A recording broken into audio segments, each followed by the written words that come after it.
Well, may I welcome the statement and the launch of the review itself. I recently held a Dad's Drop-In event supported by Dad Shift, and there I heard from dads about examples of excellent employers doing the right thing, but also frustrations amongst self-employed and those who run SMEs about how complex and confusing the system can be. Can the Minister confirm that the voice of business of all sizes and dads will be the heart of this review? But also, can he give a message to his government colleagues that often government departments and organisations lag behind the best of employers in this country? Minister. Well, can I thank my honourable friend for his question?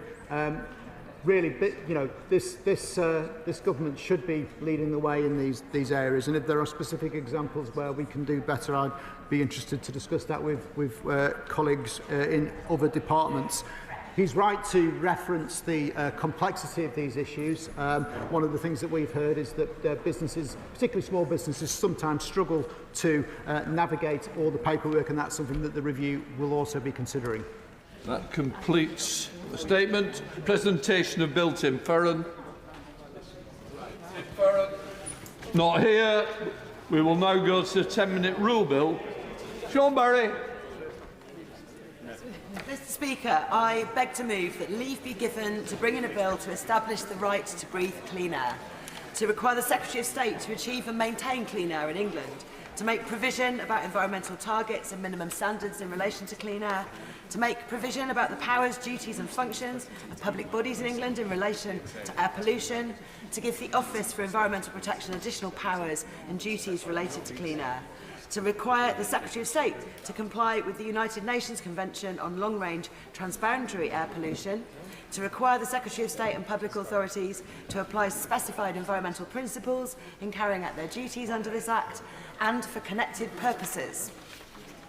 Mr Speaker, I am very grateful for the chance to present the Clean Air Human Rights Bill alongside cross-party colleagues. This bill is about the right to breathe clean air, the right to grow up and grow old without stunted lungs, without preventable diseases like asthma, and without disabling and potentially lethal harm being done to our lungs, hearts and brains by preventable air pollution. We call this bill Ella's Law because it is also about a little girl, a 9-year-old who made history and whose memory powers this campaign for environmental, social and indeed racial justice. I am very grateful to the many honourable and right honourable members who are here today to hear her story. Ella's mother, Rosamond Adukisi-Deborah CBE, is also here in the gallery with Ella's sister and brother, Sophia and Robert. And I know that the whole family have many good friends in this house. Ella Roberta Adukisi-Deborah had nearly 30 emergency hospital admissions between her first diagnosis of asthma at the age of 6 and her tragic death aged just 9 years on the 15th of February 2013.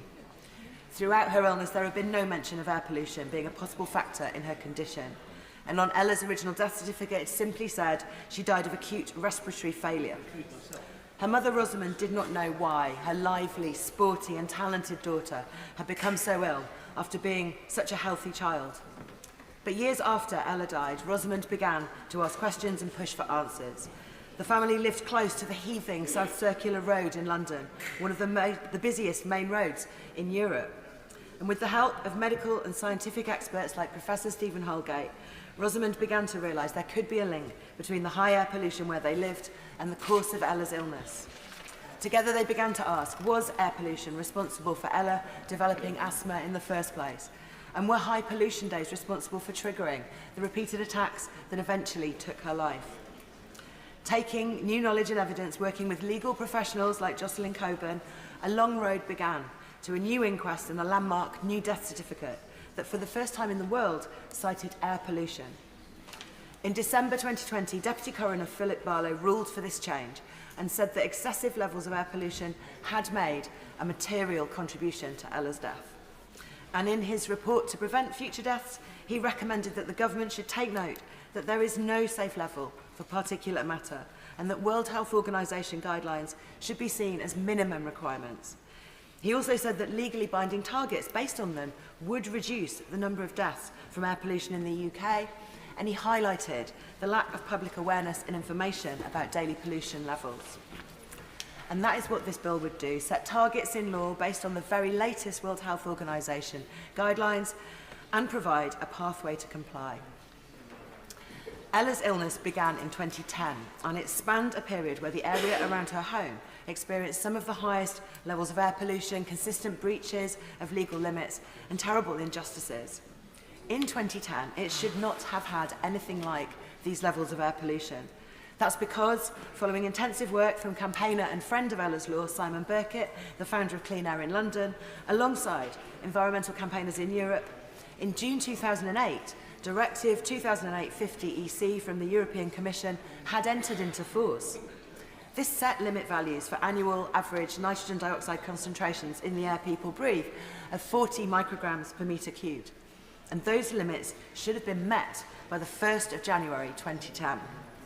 It also set the first limit values for small particulates, something that is even more deadly at the smallest particle sizes and much lower concentrations.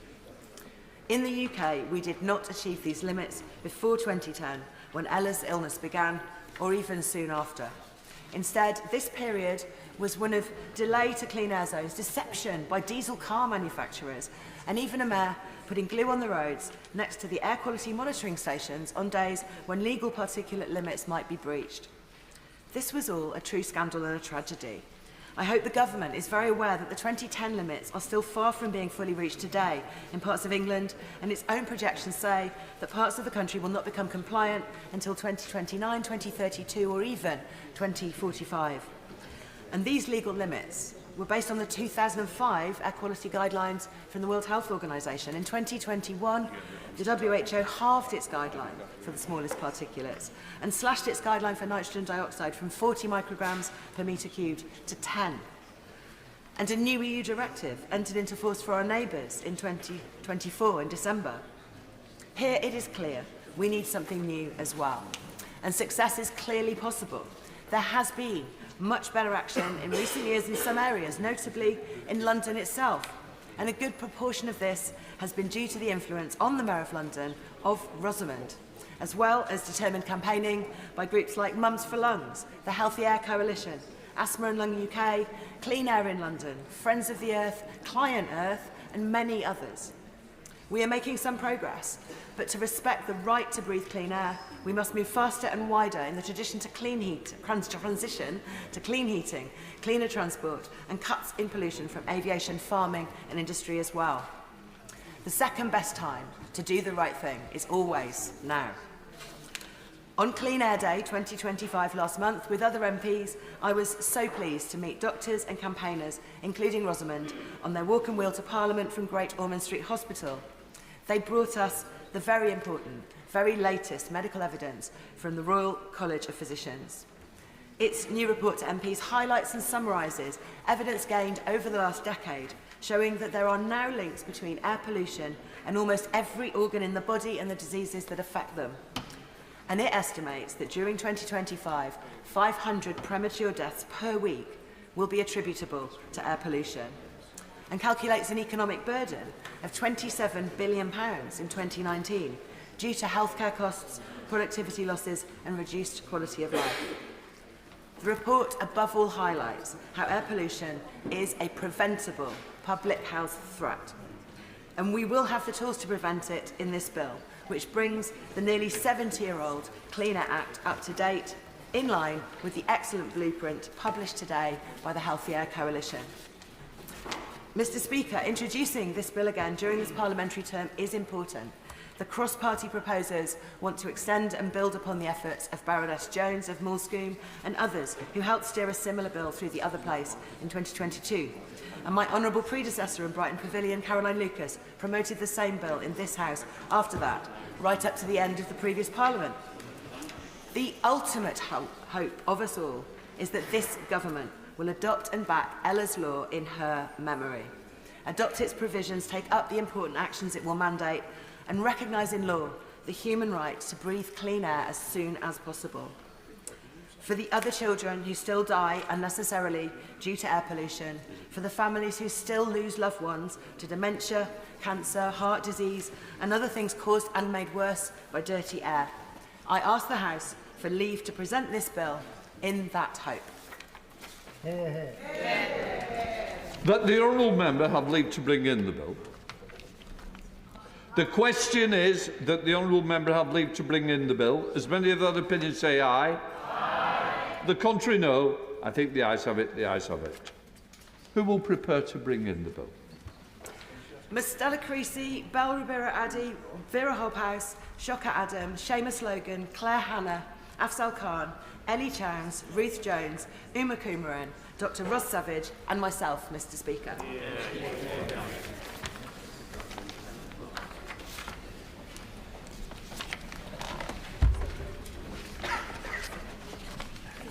Sean Barry.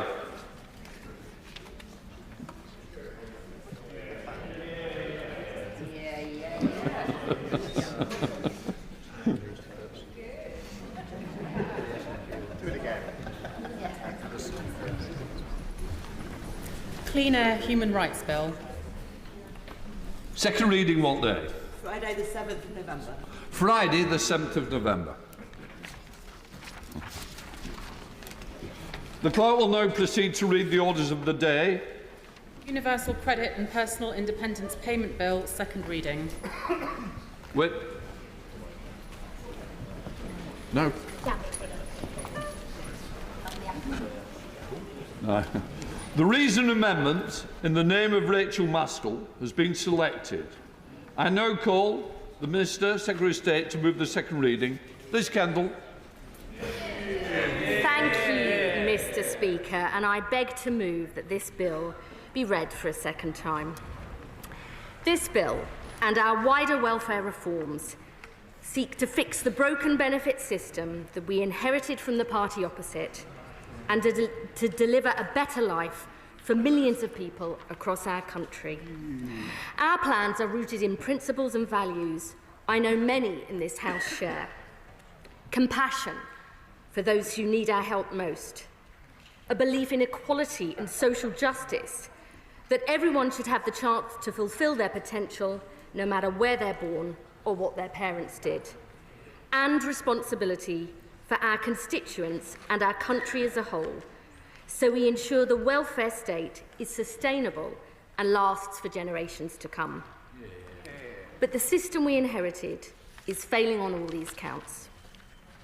Members opposite left us with a system that incentivises people to define themselves as incapable of work just to be able to afford to live.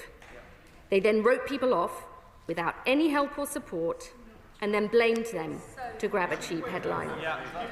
The result is 2.8 million people out of work due to long-term sickness. And 1 in 8 of all our young people not in education, employment or training, with all the terrible long-term consequences this brings for their future job prospects, earnings and health. And the number of people on disability benefits set to more than double this decade, with awards for personal independence payments increasing at twice the rate of increases in the prevalence of disabled people in our society, adding 1,000 new PIP awards a day. That's the equivalent of adding a city the size of Leicester every single year. And I do not believe, let me make some progress, I do not believe that this is sustainable if we want a welfare state that protects people who most need our help for generations to come.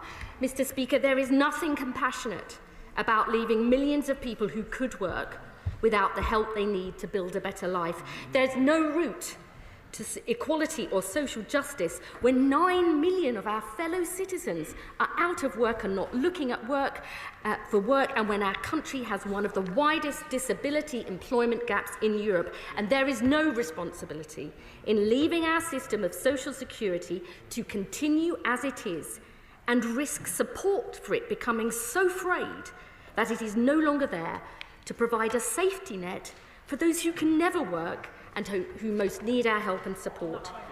So this bill, alongside our wider reforms, will help people who can work to do so, protect those who cannot, and begin to get the benefits bill on a more sustainable footing. Labour's historic mission is to get more people into good jobs, because we know the value of good work, not only as the best route poverty and to raising living standards, because good work brings a sense of purpose, pride and dignity, and because there is such clear evidence that good work is good for physical and mental health too. I'll of course give way to the Honourable Gentleman. I thank the Secretary of State for giving way, and she is absolutely right that any government that takes office should aim to reduce poverty in this country. Why then do her own government's figures show that the actions that she is taking this afternoon will put an extra 150,000 people into poverty? And does she really think that is what her backbenchers expected when they were elected to government last year? I think that's what they call chutzpah, Mr. Speaker, seeing as members opposite put an extra 900,000 children into poverty, and this government is determined to tackle it. This government will take 100,000 children out of poverty by our plans to extend free school meals to every household on universal credit, a down payment on our child poverty strategy in the autumn. Mr. Speaker, I am very proud that at the spending review, alongside billions of extra investment to create good jobs in every part of the country, to invest in the transport infrastructure and skills so people can get those jobs, and to drive down NHS waiting lists so people can get back to health and back to work, my right honourable friend, the Chancellor, delivered the biggest ever investment in employment support for sick and disabled people, quadrupling what we inherited from the party opposite to £1 billion a year. And as I set out, I will give way to my honourable friend. I thank my right honourable friend for giving way, and I thank the Secretary of State for the improvements that she has made to this bill, which are extremely reassuring for my constituents, 9,000 which are on personal independence payments and are now reassured. There are some, however, that are concerned about the impact assessment published yesterday about the number of adults who could be put into poverty. I do recognise that these figures do not take into consideration the impact of the planned record investment in employment support. Will she publish further assessments which provide a more accurate view? I would thank my honourable friend for her question. She's absolutely right that those figures do not take into any account the employment impact from the investment we are putting in. We have actually produced extremely clear evidence that good employment support works, including Work Choice, a Labour programme ended by the Tories, which meant 40% more disabled people were in work 8 years later, and we will indeed publish further updated impact assessments before committee stage, spelling this out in more detail. I will, of course, give way to the Honourable. Okay. Mr. Speaker, thank you. I've been asked by Parkinson's and MS, and I asked this question specifically of the Minister. Hope she give me the answer. They're talking about a fluctuating condition will be locked out of qualifying for the higher rate of the UC health element. The functional limitation must constantly apply for a claimant to meet the severe conditions criteria. Exactly. So can I ask the Secretary of State, please, will she commit on the floor of this House to add explicit reference to the bill to ensure that fluctuating conditions like Parkinson's, like MS, are not locked out of the higher rate? It's really important for those people, if you don't mind. Thanks so much. The honourable gentleman raises a very important point, and I would say to him that our honourable members have asked about the issue of whether people with fluctuating conditions meet the severe conditions criteria, which is for those with lifelong conditions that will never improve and means they can never work. It is absolutely the case that as someone's condition progresses, if they actually change and meet those severe conditions criteria, they will be protected. And one of the reasons for the TIMS review that I'll come on to later is precisely so we make sure this vital benefit does recognise the impact of fluctuating conditions on people's life. That's absolutely crucial to make sure this benefit is fit for the future. Now, as I set out to the House, I'll make a tiny bit of progress and then I will respond. As I set out to the House yesterday, we have listened carefully to concerns that there wouldn't be enough employment support in place quickly enough by the time the benefit changes come in.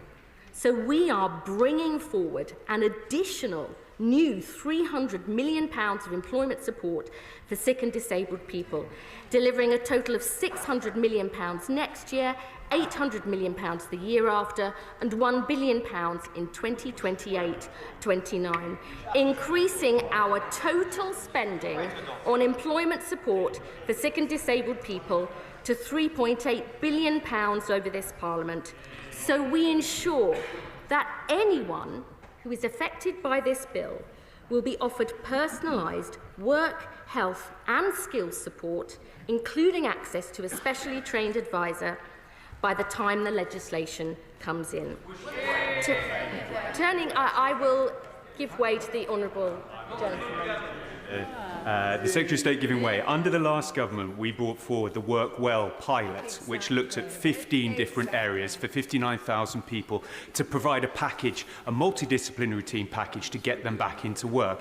Am I correct in thinking that the £300 million she's investing is built off the back of that pilot? Are they planning to continue it and continue to grow it? Because the results seem to show that it had a very strong preference of getting people back into work while supporting their health. That's what this House wants to do. Does she agree with me that that's the case, and is that the funding? Joining up work and health support is absolutely essential, and I've personally been to visit some of the projects in place, and they're making a really big difference. We are building on that with additional extra investment, in quadrupling what we inherited from the party opposite. But joining up work and health support is very, very important, because I think good health and good work are two sides of the same coin, but this needs to be available widely and across the country. Turning now to the specific measures in this bill. Clauses 1 to 4 begin to tackle the perverse incentives left by the party opposite, which encourage people to define themselves as incapable of work by rebalancing the universal credit standard allowance and health top-up. I am very proud that we are delivering the first ever sustained above-inflation rise to the universal credit standard allowance. The largest permanent real terms increase in the headline rate of out-of-work benefits since the 1970s. 6.7 million households, the lowest income households, will benefit from the increase in the universal credit standard allowance and deliver a £725 a year increase in cash terms by 29/30 for a single person aged 25 and over. Now, having listened seriously to concerns about our original proposals on the UC health top-up for existing claimants and future claimants with severe conditions and those at the end of their lives, we will ensure that for these groups, the combined value of their universal credit standard allowance and the health top-up will rise at least in line with inflation, protecting their income from these vital benefits in real terms every year for the rest of the Parliament. Alongside these changes, Schedule 1 of the bill will ensure that people with severe lifelong health conditions will never be reassessed, removing all the unnecessary and unacceptable stress and anxiety this brings, and so they have the dignity and security they deserve. And yesterday, we published draft regulations on our new right to try, guaranteeing that in and of itself, work will never lead to a benefit reassessment, giving people the confidence to try work, something many people have called for years. Mr. Speaker, turning now to Clause 5 of the bill on personal independence payments. Yesterday, I told the House that we have listened to the concerns raised by many honourable members, disabled people and their organisations about the impact of the new requirement for existing claimants to score a minimum of 4 points on at least one daily living activity to be eligible for the daily living component. Even though 9 out of 10 people claiming PIP at the point these changes come in would be unaffected by the end of the Parliament, I know this has caused deep and widespread anxiety and stress. So we have changed our original proposals. So the new 4-point eligibility requirement will only apply to new claims from November 2026. This means no existing claimants will lose PIP because of the changes brought forward in this bill, and anyone who currently receives any passported benefits, such as care allowance, will also be unaffected by this change. I will, of course, give way to my right honourable friend for giving way, and the changes to PIP, as far as they go, are very welcome, as is the review to be conducted by our right honourable friend, the Work and Pensions Minister. And that will be in co-production with disability groups, as I understand it. Can I just ask, however, why do we have a review when it's committed to make changes in November 2026, when that review may not have been completed? Wouldn't it be far more logical to have the review, to produce it, to bring it this House for agreement, and then to make the changes after that? I will come on to this point in a moment, but the purpose of the PIP review is to have a wider look at the assessment. It hasn't been looked at for over a decade since it came in. I understand the sequencing points, but I'll come on to that in a moment. What I think is extremely important is to have the very clear message that existing claimants, PIP claimants, will now be unaffected by the changes in this bill, and I give way to my honourable friend. I'm very grateful to her for giving way and for the fact that she's listened this week. But she will know there are many disabled people watching our proceedings today who remain very worried. She's absolutely right about the fact that the existing system isn't working. So can she say more about the review that our honourable friend from East Ham is going to do, and how we can rebuild the confidence of the disabled groups and those people who are worried, because every welfare reform seems to have been bad for them, about the fact we can have a system that actually assesses who really needs it? My honourable friend makes an extremely important point, and I'll come on to say a little bit more about this in a moment, but this review will be co-produced with disabled people, their organisations, clinicians, other experts and MPs, because we need to make sure that we get this right. I have been a long-standing champion of co-production, including when I was the Shadow Minister for Social Care, because I think you get those best decisions when you work closely with people. Let me just say a bit more about this, because there are issues that many honourable friends raised, including yesterday. We believe protecting existing claimants while ensuring new PIP awards are focused on those with higher needs in future strikes the right and fair balance going forward. And I want to address some of the questions raised yesterday by honourable members on this side of the House about the sequencing of the PIP changes and the wider review of the PIP assessment being led by my right honourable friend, the Minister for Social Security and Disability. I will make progress on this point. No existing PIP claimant will be affected by the changes in this bill. They will also be reassessed under the existing rules whenever they have an award review. From November 2026, new claimants will be assessed under the 4-point criteria. The purpose of the TIMS review is to look at the PIP assessment as a whole, to ensure it is fair and fit for the future, and so it takes account of the huge changes in society, the world of work, and the nature of health conditions and disability since the benefit was first introduced more than a decade ago. I give way to my honourable friend. I thank my honourable friend for giving way, and I welcome the improvements made to this bill so far. However, I still think we do need more details about the co-productive element of the TIMS review. So can my right honourable friend confirm to me, can my right honourable friend refer to me that the review will guarantee that disabled people and their organisations are the key voice in developing this policy? And will it change and revolutionise the view in Whitehall so that future policies around disabled people that impact them will always have their voices central to the discussion? I can absolutely reassure my honourable friend on this point. Many honourable members have asked for precise details about how this will work. That is something I think it is extremely important for us, and we're beginning that process, to discuss with disabled people, their organisations and other experts, because it isn't for me, it is not for me.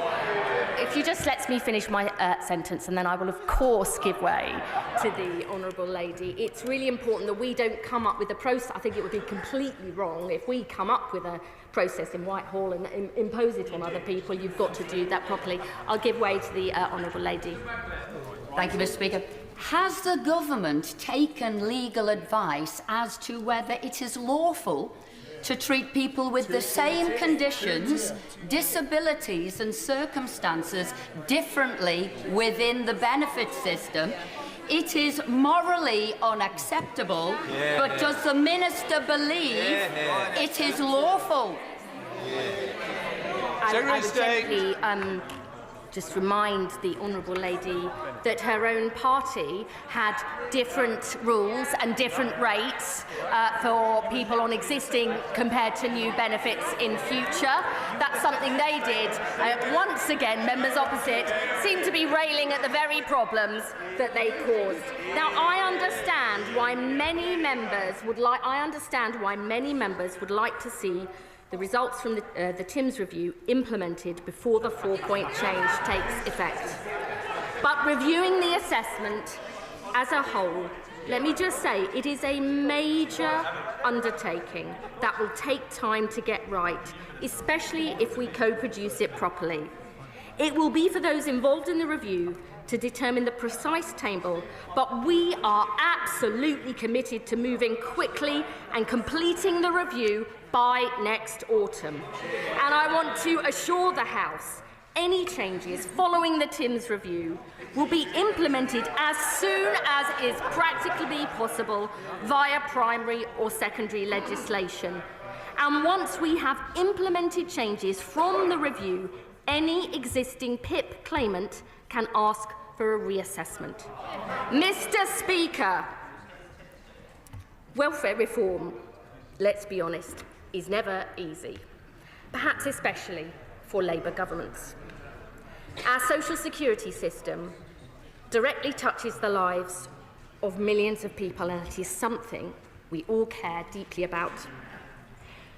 We have listened to the concerns that have been raised to help us get these changes right. The bill protects people already claiming PIP. It protects, in real terms, the incomes of people already receiving the UC Health top-up from that benefit and their standard allowance. And it protects those with severe, lifelong conditions who will never work, and those near the end of their life, as we promised we would.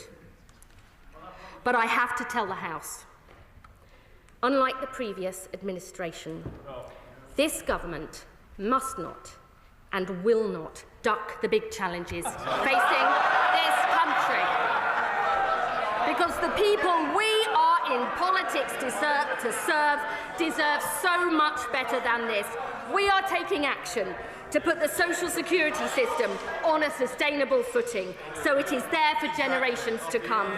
We're helping millions of low-income households across the country by increasing the standard rate of universal credit, and because we know there is no route to social justice based on increased benefit spending alone, we are providing record investment in employment support for sick and disabled people so they have the same rights and chances to work as anybody else. Our plans will create a fairer society, one where people who can work get the help they need, where we protect those who cannot. A society where the welfare safety net actually survives and is always there for those who need it. Above all, this government is determined to give people hope that tomorrow will be better than today, with real opportunities for everyone to fulfil their potential and build a better life. And I commend this legislation to the House. The question is that the bill now be read a second time. Leader of the Opposition, Kemi Bednall. Mr. Speaker, we are staring down the barrel of a crisis that no serious government can ignore. The welfare system no longer works as it should. What was once a safety net has become a trap. A system designed to protect the most vulnerable is now encouraging dependency and dragging this country into deeper debt. Mr. Speaker, the welfare system is a crucial safety net for the poorest and the most vulnerable in our society. So I was quite surprised, Mr. Speaker, at the tone that the Secretary of State decided to take today. She thinks that she can stand there and get away with the fiction that all of this was caused by the last government. So let me refresh their memories, especially for those who were not here at the time. In 2010, we inherited 8% unemployment, and we brought it right down. The last Conservative government reformed welfare to introduce universal credit, and our reforms helped ensure that employment more than halved and was at a near record low. What have we seen since they came in? Unemployment has risen every single month that Labour came into office. Mr. Speaker, during our time, indeed 800 jobs were created for every day that we were in office. And at the same time, until the COVID pandemic, we kept spending under control, cutting the deficit every year. But COVID changed everything. It did. Now we face a new...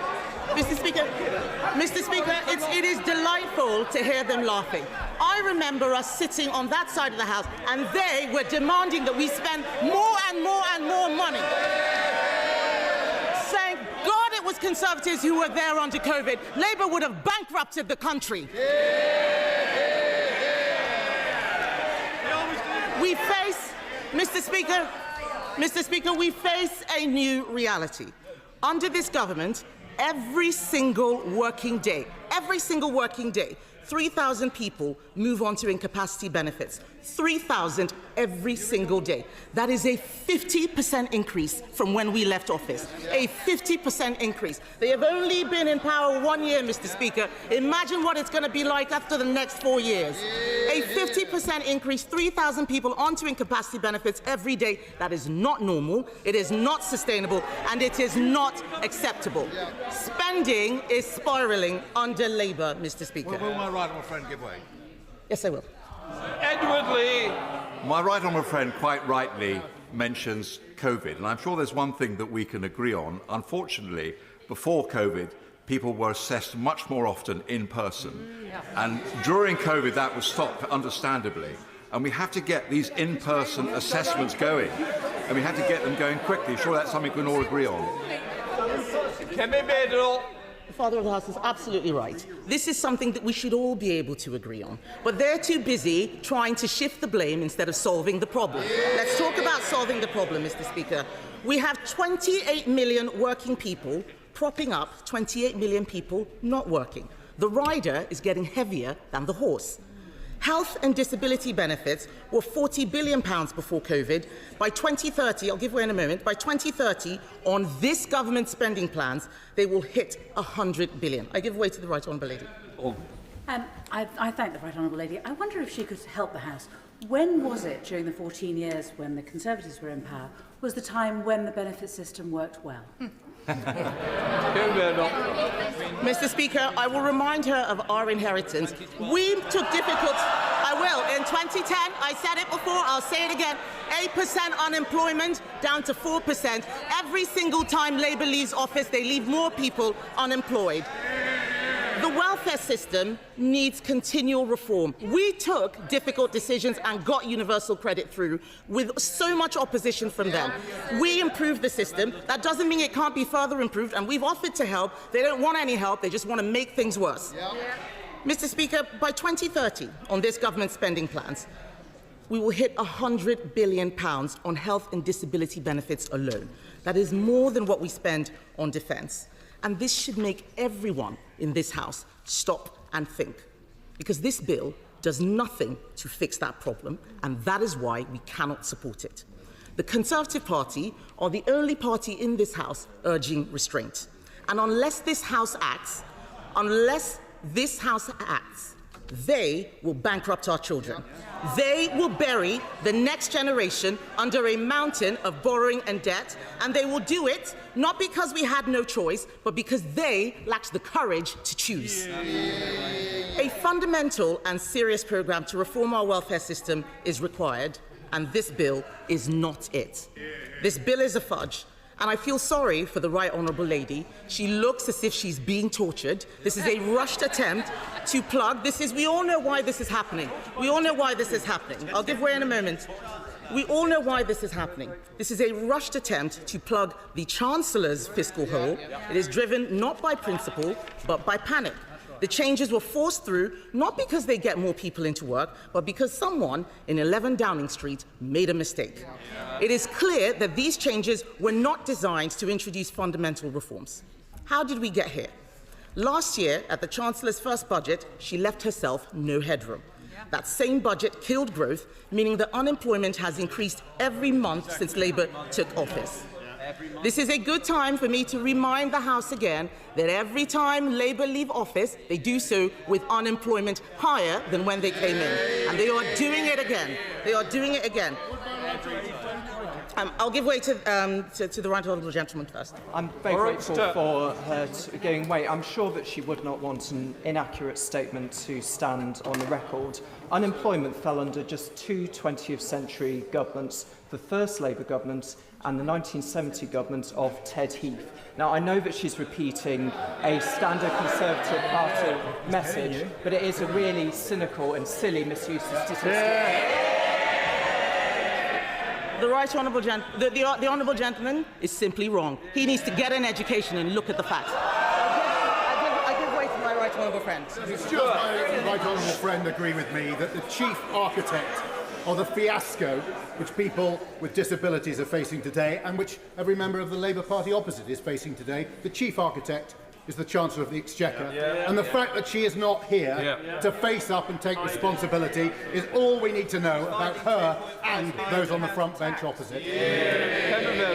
My Right Honourable friend is quite right. This is a fiasco, and it is the Chancellor's fault. She marches them up and down the hill all the time. They're the ones who have to face their constituents. We are trying to help get a welfare system under control and get people into work. Yes. And my Right Honourable friend, he is right to raise the Chancellor. He's right to raise the Chancellor because when that economic outlook worsened this spring, she chose to force through these changes to welfare, designed not to reform, not to improve the system, but to address a hole in her numbers. These changes were rushed for Rachael, as we say, Mr. Speaker. And I watched when she made that budget. It was quite clear she had no idea of the consequences of her decision. But the country should not have to pay for the mess she has made, and neither should disabled people. Even with these changes in this bill, welfare spending would still be billions higher at the end of the Parliament. Slowing down how much you increase spending is not a cut. And despite... I'll give way on that point. I thank her for giving way. I don't know about the rest of the House, but I'm slightly baffled here. The Leader of the Opposition has made a virtue of her blank slate and her blank sheet of paper. But is she in favour of more or less? Is she in favour of the actions of her government or not? Because this complete lack of taking responsibility is exactly what got us into this mess in the first place. Mr. Speaker, I'm not surprised he's baffled because he's clearly not listening to what I'm saying. We have been very, very clear. We had three conditions. We've been very, very clear that we want to see the welfare budget come down. But I'll make some progress. Even with these changes in this bill, Mr. Speaker, welfare spending is still going to be higher by billions at the end of this Parliament. This is not a cut. Slowing down an increase is not a cut. We need to get this under control. But despite the obvious, I will make some progress. Despite the obvious flaws in this bill, Mr. Speaker, we offered to support benefit changes in the national interest. The Honourable Gentleman asked a question. I will answer it very clearly here for those who have not been paying attention. We agreed to support the government if they could make three simple commitments, not unachievable or unreasonable commitments. That first, they had to cut the overall welfare bill because we are spending far too much already. Second, if they would get more people into work. And third, if they would stand by the Chancellor's own commitment, her own commitment, that with taxes at a record level, because of her choices, she wouldn't be coming back for more tax rises. What did we get from the government? A sneery response indicating that they could manage on their own. How's that going? And what happened instead was that the number of MPs opposed to this bill grew ever larger until the inevitable U-turn finally came. Announced by press release dispatched after midnight, a panic letter setting out that the reforms had been gutted, and now the bill is more incoherent than it was at the beginning. I give way. I thank the Right Honourable Lady for giving way. Just to reflect on the record of the previous government, as of 2024, approximately 24% of the UK population, nearly 16 million people, were living in poverty. Between 2019 to 20 and 22-23, an additional 2.1 million people were living in poverty. And in the year until April 2024, before the Labour government came into power, 4.45 million, or 31% of children in the UK, were living in relative poverty. Will the Right Honourable Lady agree with me that the previous Tory government failed the majority of the population, including disabled people and children? No, I definitely will not agree with him. He's talking about relative poverty figures, and the fact is the best way to get people out of poverty is into work, something we did again and again and again. Mr. Speaker, the bill is more incoherent now than it was right at the beginning. It doesn't do the job at all. Reforms, which were not enough in the first place, will only now cut £2 billion from a ballooning budget instead of £5 billion. And they will create a new welfare trap and a two-tier welfare system. Right up until the last moment, the government kept pushing and pushing, ruling out changes, sending their poor, weary ministers and ambitious backbench bootlickers out onto the airwaves. And then, as we have seen before, Mr. Speaker, at the last moment, I say to them, they abandon you. They abandon you after all of that. They have been hung out to dry, Mr. Speaker. The government does not care how it has made their backbenchers look. And it's not the first time. Week after week, the Right Honourable Lady was sent here to say with a straight face that she was right to cut the winter fuel payments, that there would be no turning back, that the country's finances would simply collapse if she didn't take pensioners' fuel money and give it to the trade unions. And her backbenchers sucked that one up. They muttered and they grumbled, but each of them went back and told their constituents that the winter fuel payments were being confiscated to fix the foundations. And only once pensioners had sat in the cold all winter and the Chancellor had tanked the economy and up and down the country Labour MPs had the door slammed in their face did they finally accept that it was a mistake. This time, when asked to line up behind a bill that cuts money from older disabled people with physical disabilities, a bill that, according to their own modelling, gets no one into work, funnily enough, lots of them didn't fancy another go.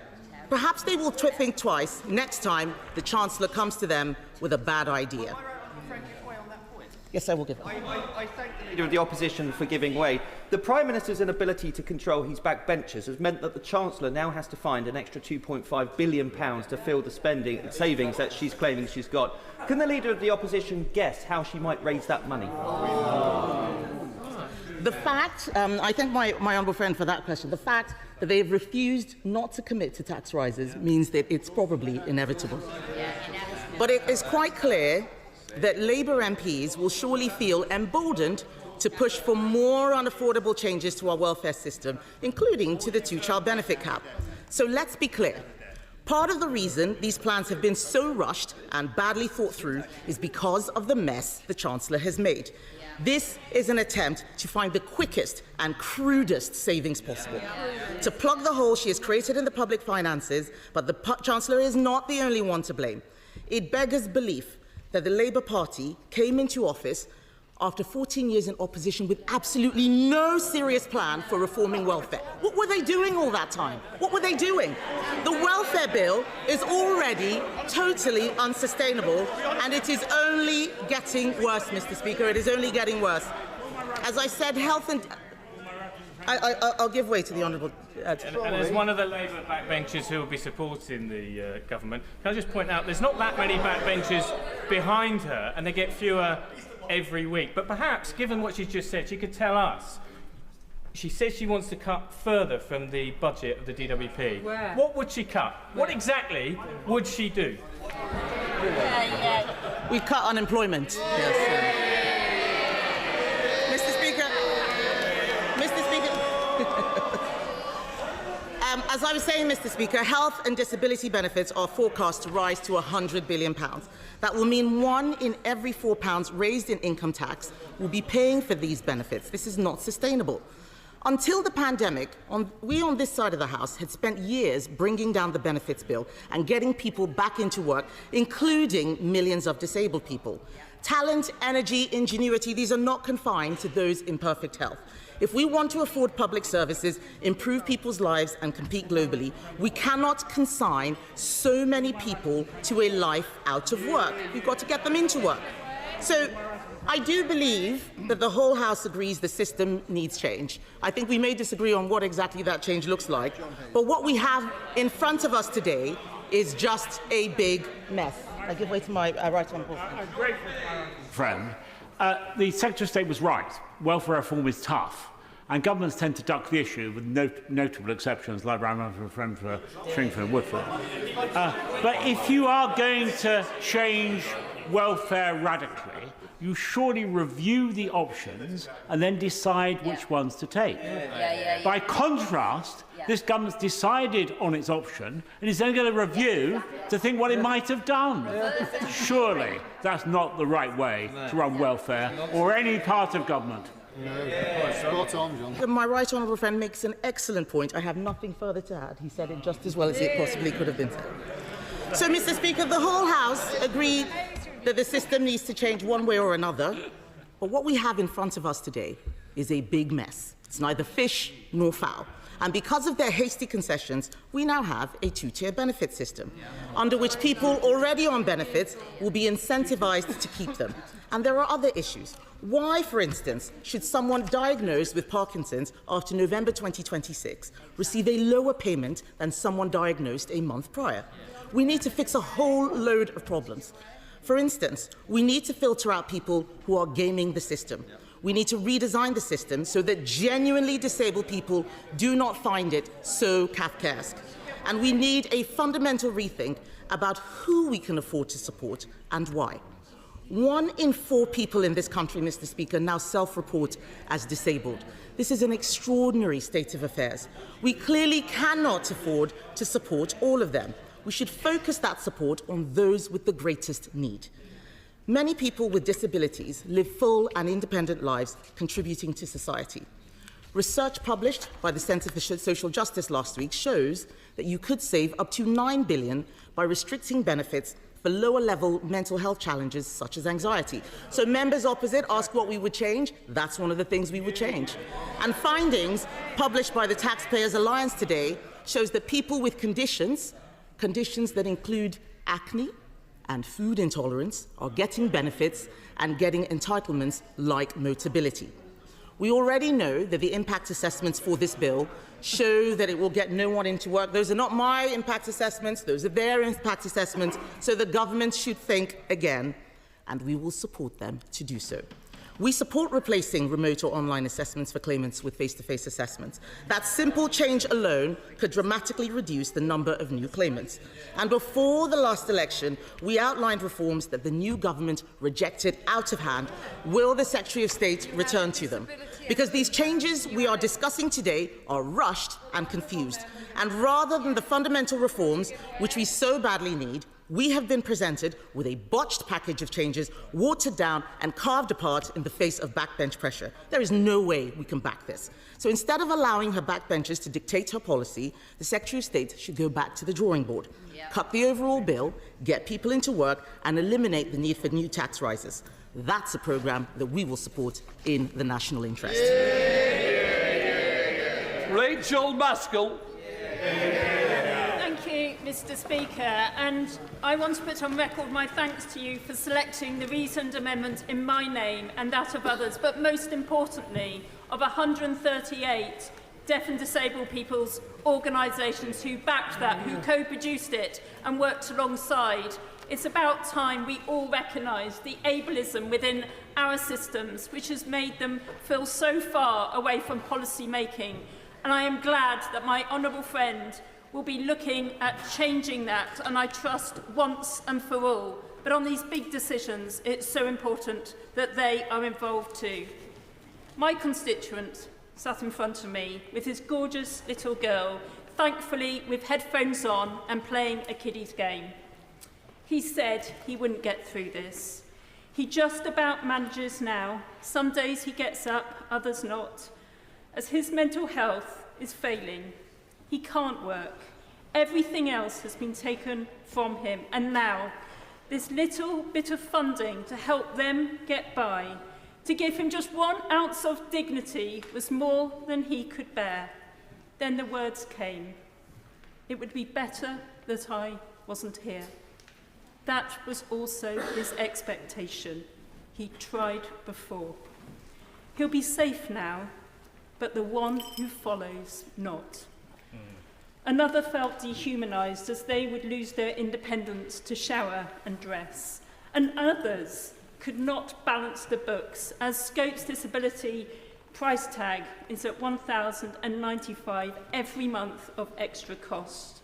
Changes that would switch independence to dependence, dependence on social care, food banks, pleading for emergency funds or seeking charity. And those who came to see me with fluctuating conditions just do not know where their future lies. These Dickensian cuts belong to a different era and a different party. They are far from what this Labour Party is for, a party to protect the poor, as is my purpose, for I am my brother's keeper. These are my constituents, my neighbours, my community, my responsibility, and I cannot cross by on the other side. For one, let alone for the 150,000 who will be pushed further into poverty. And as so many of us fear, and as the evidence shows, since 600 people took their lives under the Tories' brutal reforms, the tragedy of this ideology could be worse. So I will fight for the purpose of politics, for their livelihoods and their lives. It is a matter of conscience, deep conscience for me, to ensure that these precious people are treated for once with dignity, so they matter for being and not just doing. 16 million, they beg, in the chaos and confusion, where the sequence of consultations makes no sense to them or no sense to me, and I think, if we're honest, no sense to any of us in this bill, to just stop and start again with listening to their voices. So at this 11th hour, I plead withdrawal. We will be met with relief and praise. Let's consult, co-produce, incorporate the Mayfield Review findings and accommodate those of the Timms Review first. Let the voices of older women whose physical health is declining as they work into later life come to the fore, or disabled victims of domestic violence. As Refuge says, the charity will not be able to leave to find their place of safety without PIP be heard. The olive branch of grace to current claimants gives no mercy to those to come.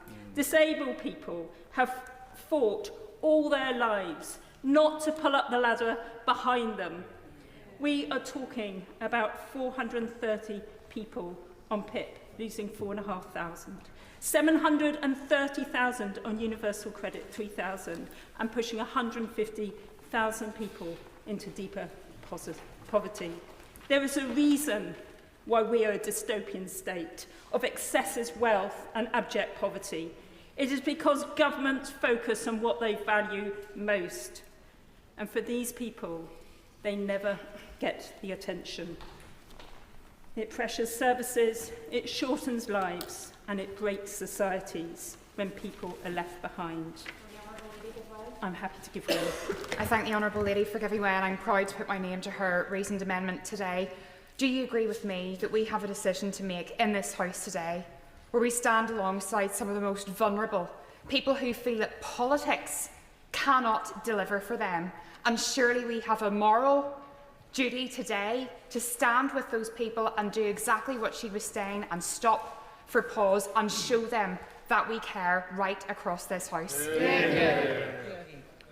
So powerful. And what I would urge all my colleagues is to take with you today the stories that you all know of your constituents.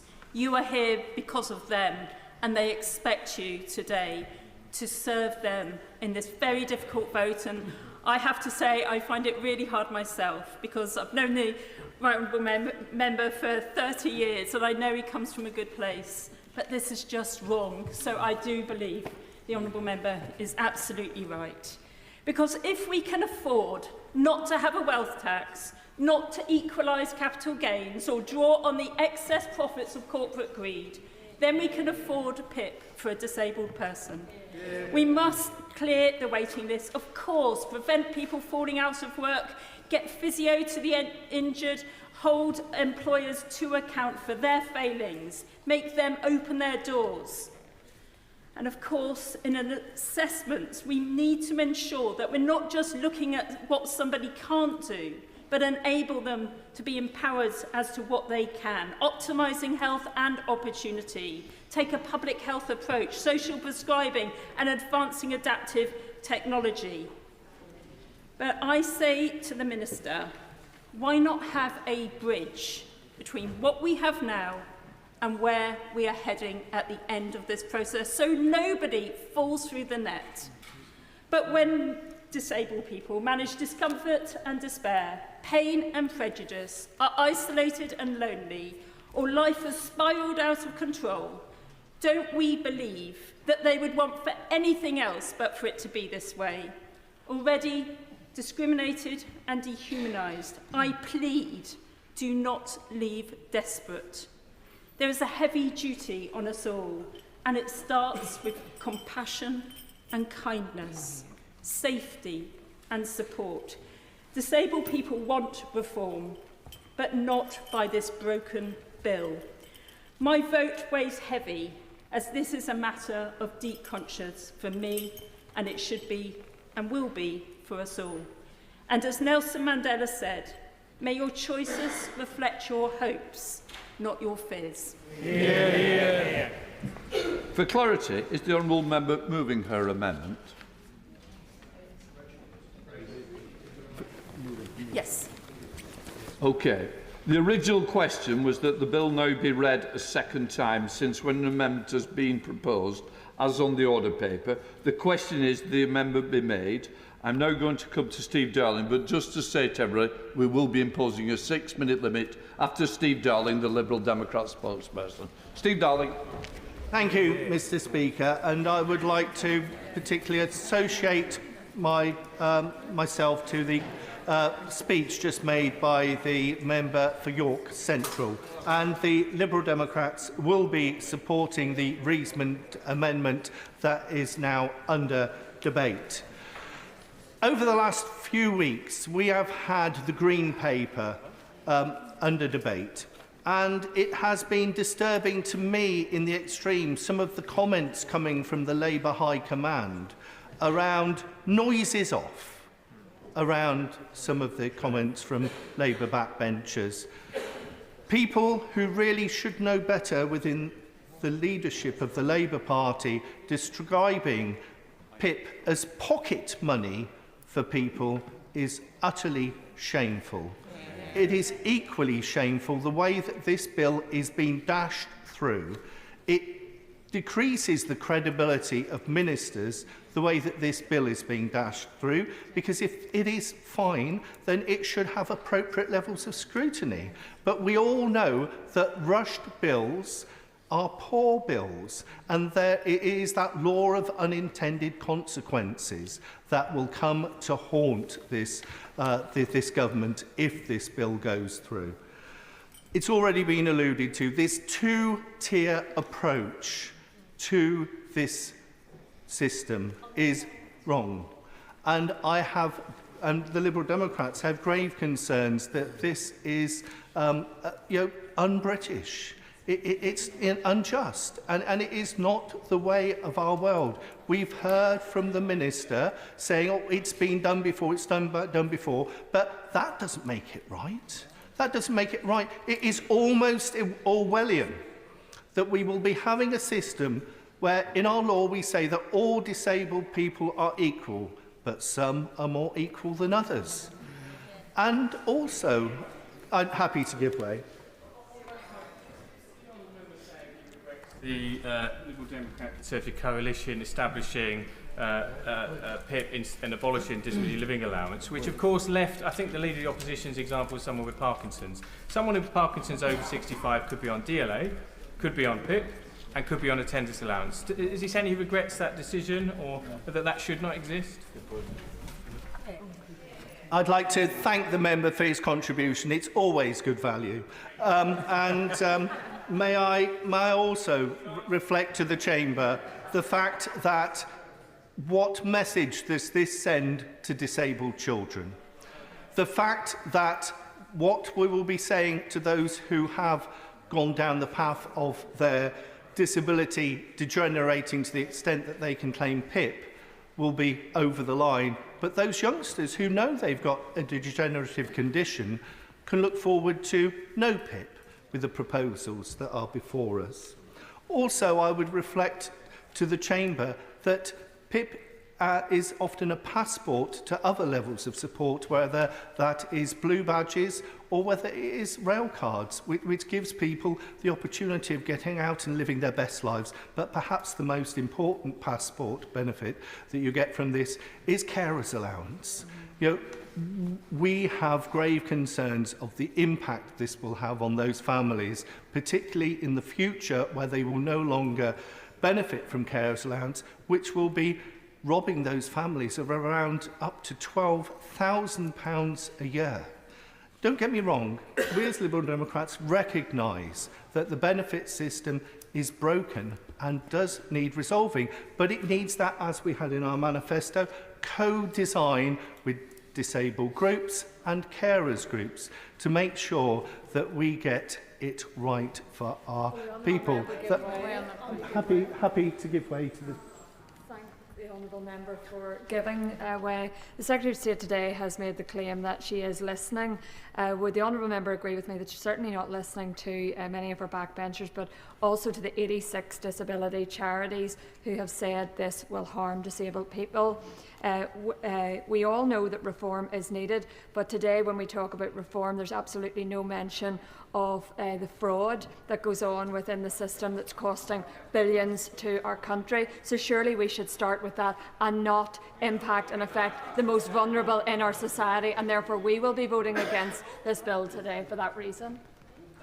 And I concur most with what the member was stating there. But I'd go back to the root causes of some of the challenges of why some people aren't in work, and it goes back to my surgery in Torbay, where people have come along and said, I've got this long-term illness, but I can't be fixed by the NHS, that it's been broken.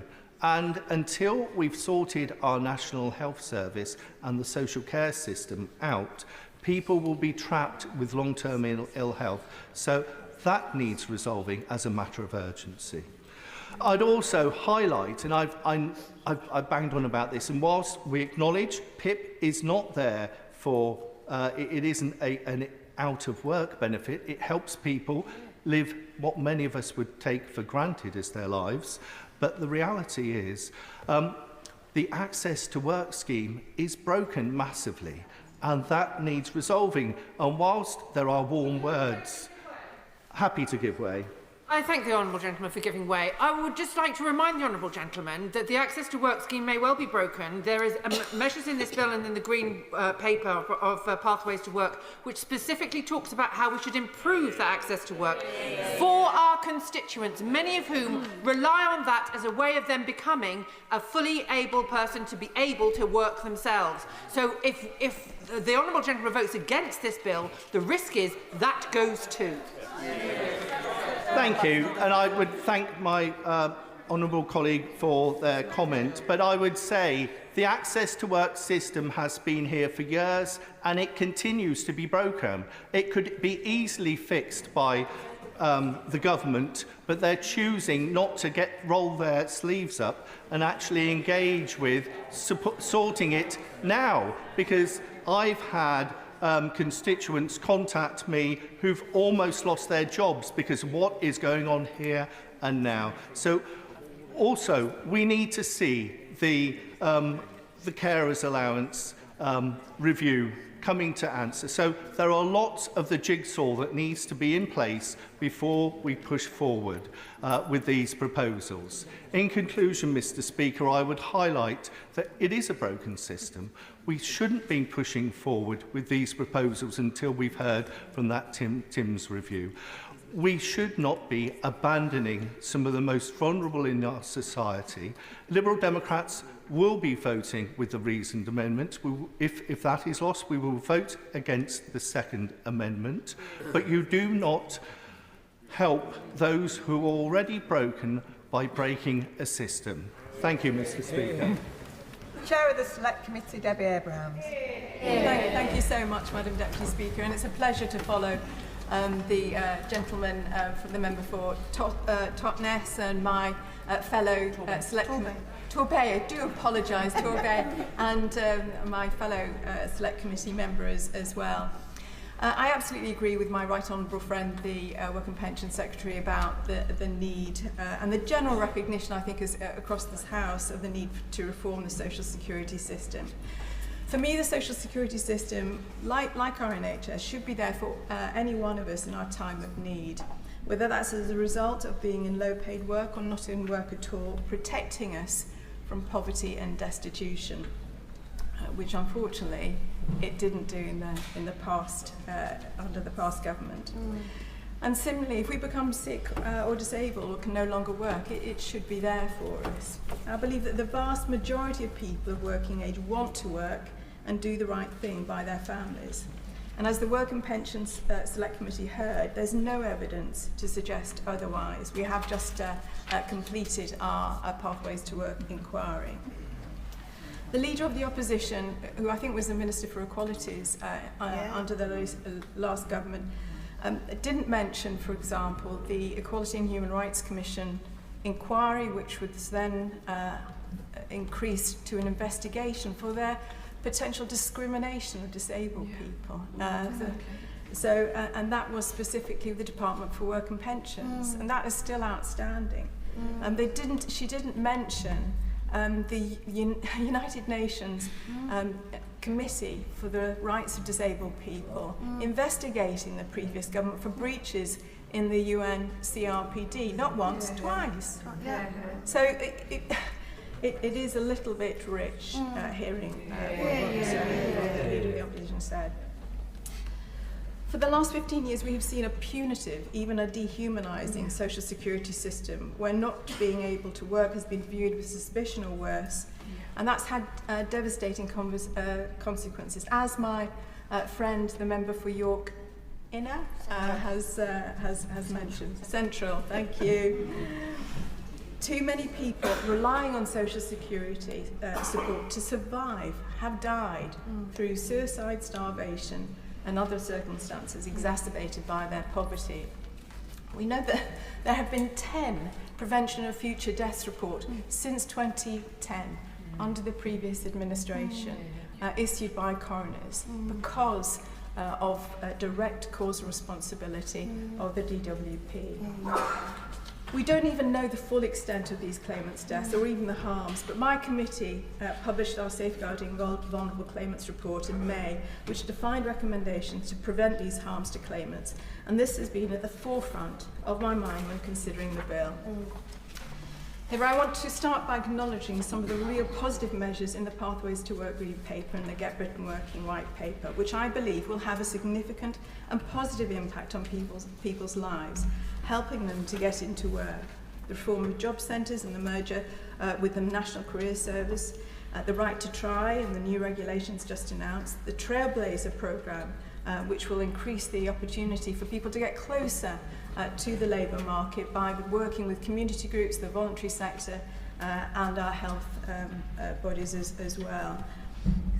Connect to Work, providing employment support. And very essentially, Keep Britain Working, the independent review that Charlie Mayfield is undertaking, and how that will reduce the appalling disability employment gap, again not improved on by the government, by the opposition, still remaining at 29% or thereabouts for the 15 years that they were in power. And the commitment, and this is really important, the commitment to safeguarding, which is one of the key measures within the Green Paper. And of course, there's the other work that the government is undertaking in other departments, increasing NHS capacity to ensure that, for example, the hip or knee replacements or mental health support is available in weeks, as it was when I was an NHS chair under the former Labour government as well. In weeks we were dealing with these things, not the years that people are having to wait now. The Employment's Right Bill, the Industrial Strategy, and I could go on.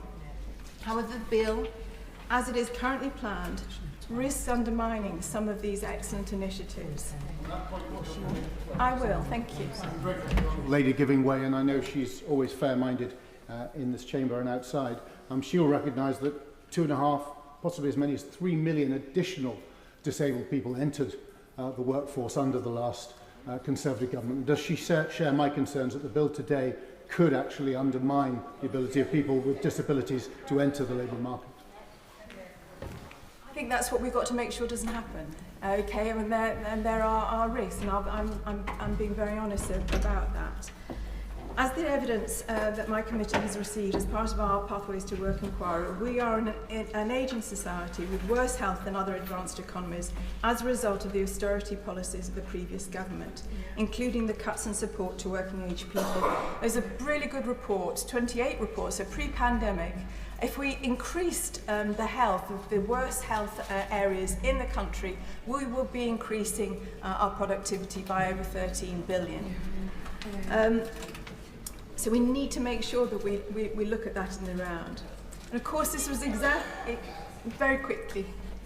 Is that next round? Making and health support being redirected towards more deprived areas. That's exactly the announcement that the Secretary of State for Health made just last week. So does she welcome that and think that that will aid in supporting and improving the health outcomes of people in deprived areas? Following, I haven't yet seen details of that, but that was something that I raised. And we see the funding following, as we know there was. I'm going to very quickly march on, if I may. And we know that COVID exacerbated these issues. Yeah. The mental health crisis we have in the UK, especially with our young people.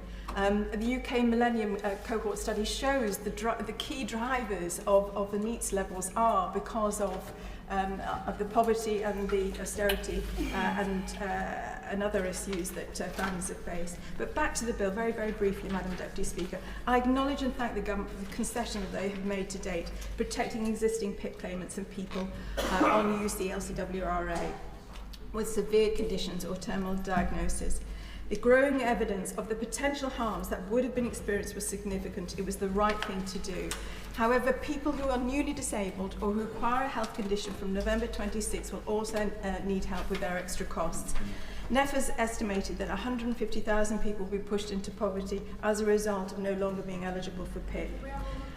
No, I'm sorry, I'm not. They're not going to give me an extra minute, unfortunately, and that will, in itself, worsen their condition.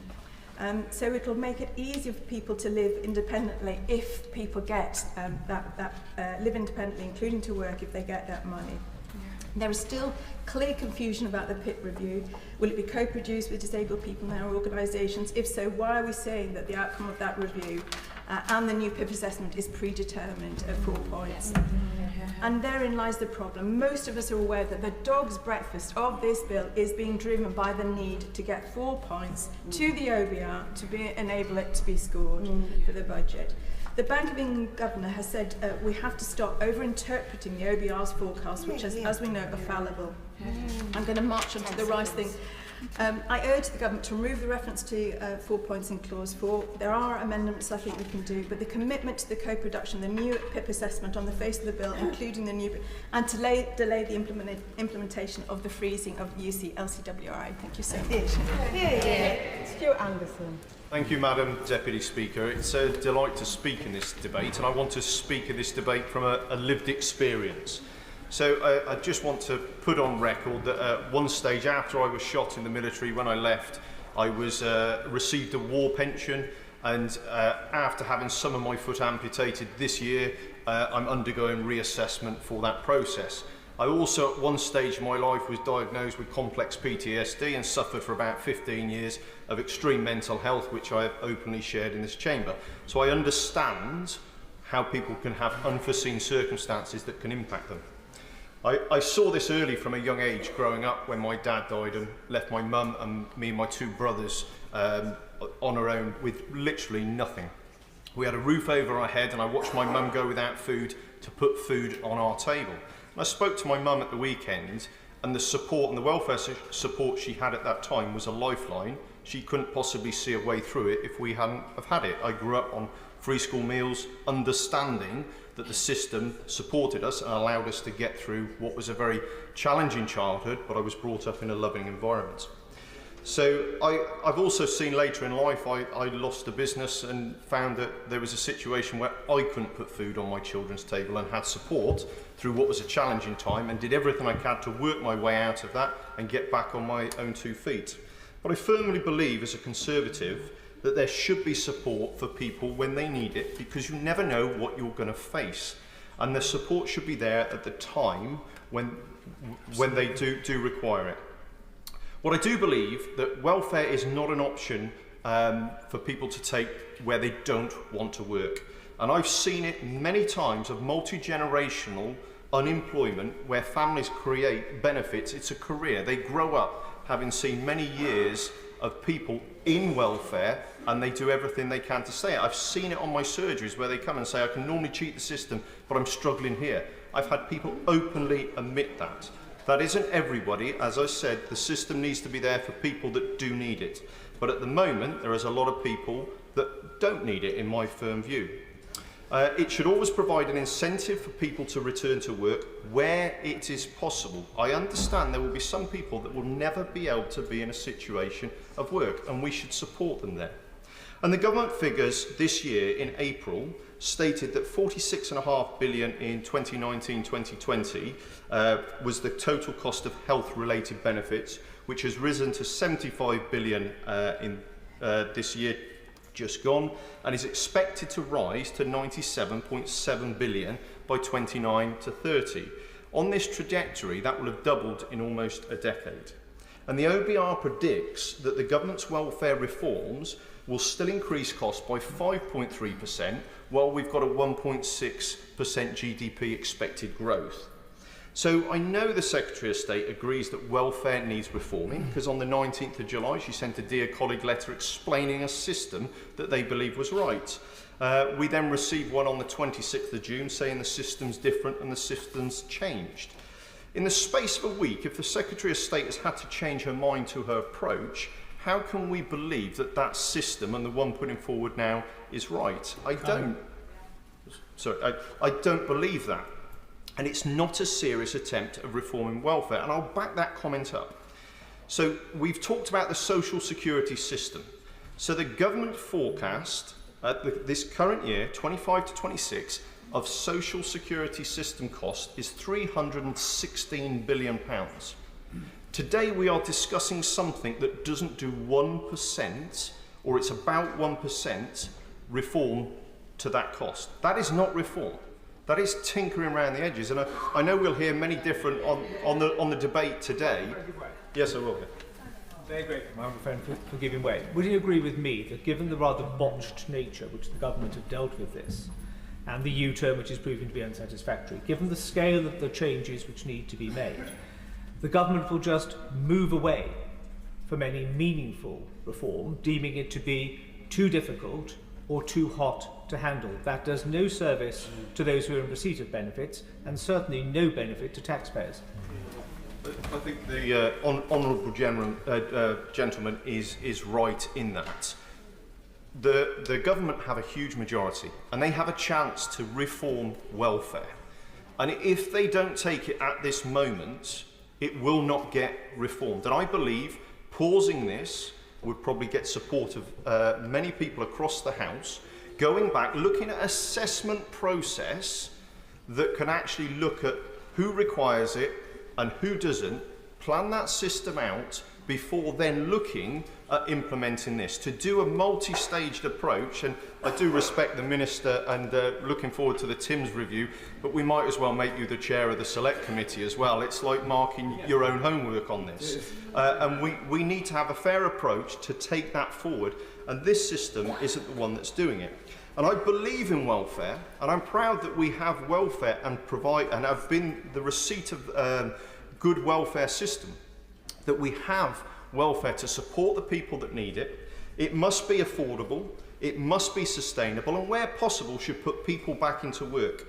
And I don't believe any of these changes are going to do that, and I believe, hand on heart, if every member looks at this, a 1% change to the whole of the welfare system, or the whole of the social security system, is not reform, and nobody can ever say it is. It's tinkering around the edges and a missed opportunity. Thank you. Emma Newell. Thank you very much, Madam Deputy Speaker. And I'd like to start by thanking my honourable friend from York Central for her diligent and careful work over recent months. I am sad that we've ended up here, because no matter what, regardless of concessions, a vote for this bill today is a vote to plunge 150,000 people into poverty and to tighten eligibility criteria for those who need support the most. Some of us have been here before. In 2015, when the Tories pushed through their welfare and work reform bill, I, along with other colleagues, was persuaded to vote for it on the promise we could change it in committee. It didn't change, and although we voted it down at third reading, the damage was done. Because outside of this place, the nuances of stages of a bill are completely lost. The result was that the savings predicted never materialised. Employment levels did not increase. Instead, there was an increase in poverty, an increase in suicides, a strain on the NHS and other public services, and in the long run, higher welfare spending and reduced growth. Of course I'll give way. For giving way. She's making an incredibly powerful case, and one of the reasons why none of us should take any lectures from the benches opposite, because she and I were here when the bedroom tax was introduced. We can have many moral arguments about welfare reform, but if you look at the bedroom tax and how little it actually saved in the end, it shows you that actually this way forward isn't the way that we help people into work and ultimately cut our welfare bill. Thank my honourable friend for that intervention. I remember well the UN rapporteur who said that the benches opposite were engaged in cruelty towards people in this country who needed help the most. But what I cannot fathom today is that a Labour government is not putting in support first and letting that support embed. This is what will reduce the welfare bill and increase employment levels. The impact of any cuts would then not be as drastic. The starting point should never be cuts before proper support. The review being led by my right honourable friend, the Minister for Disabilities, who I have a lot of respect for, is starting to look a little bit predetermined as the change in criteria happens at the same time as the review concludes. It remains unclear how existing claimants with fluctuating conditions are going to be assessed and the impact that these changes will have on carers' allowances. But what we do know is that DLA claimants and those on other legacy benefits will be assessed under the new criteria, putting almost 800,000 disabled children at risk of losing support. The North East region has the highest number of disabled people in England, and the number of people searching for work outpaces the number of available jobs. How on earth will cutting the universal credit health element incentivise those people to go out and find a job that doesn't even exist? And since PIP is an in-work benefit, restricting the very support that can keep people in work will only help to increase unemployment levels. And all of this, Madam Deputy Speaker, for £2.5 billion worth of savings, when we know they are savings that can be made elsewhere. When we know those with the broadest shoulders could pay more, but instead we are once again making disabled people pay the price for the economic mess that the party opposite left us. As it stands, we are being asked to vote blind today. There is no new bill. There are no new explanatory notes. There is no fully updated impact assessment. There is no time for sufficient scrutiny. No formal consultation has taken place with disabled people. The majority of employment support will not be in place until the end of the decade. Access to work remains worse than ever before. And we are creating a 2-tier, possibly 3-tier benefit system where we know for certain that disabled people are going to be worse off. This is not a responsible way for any of us to legislate.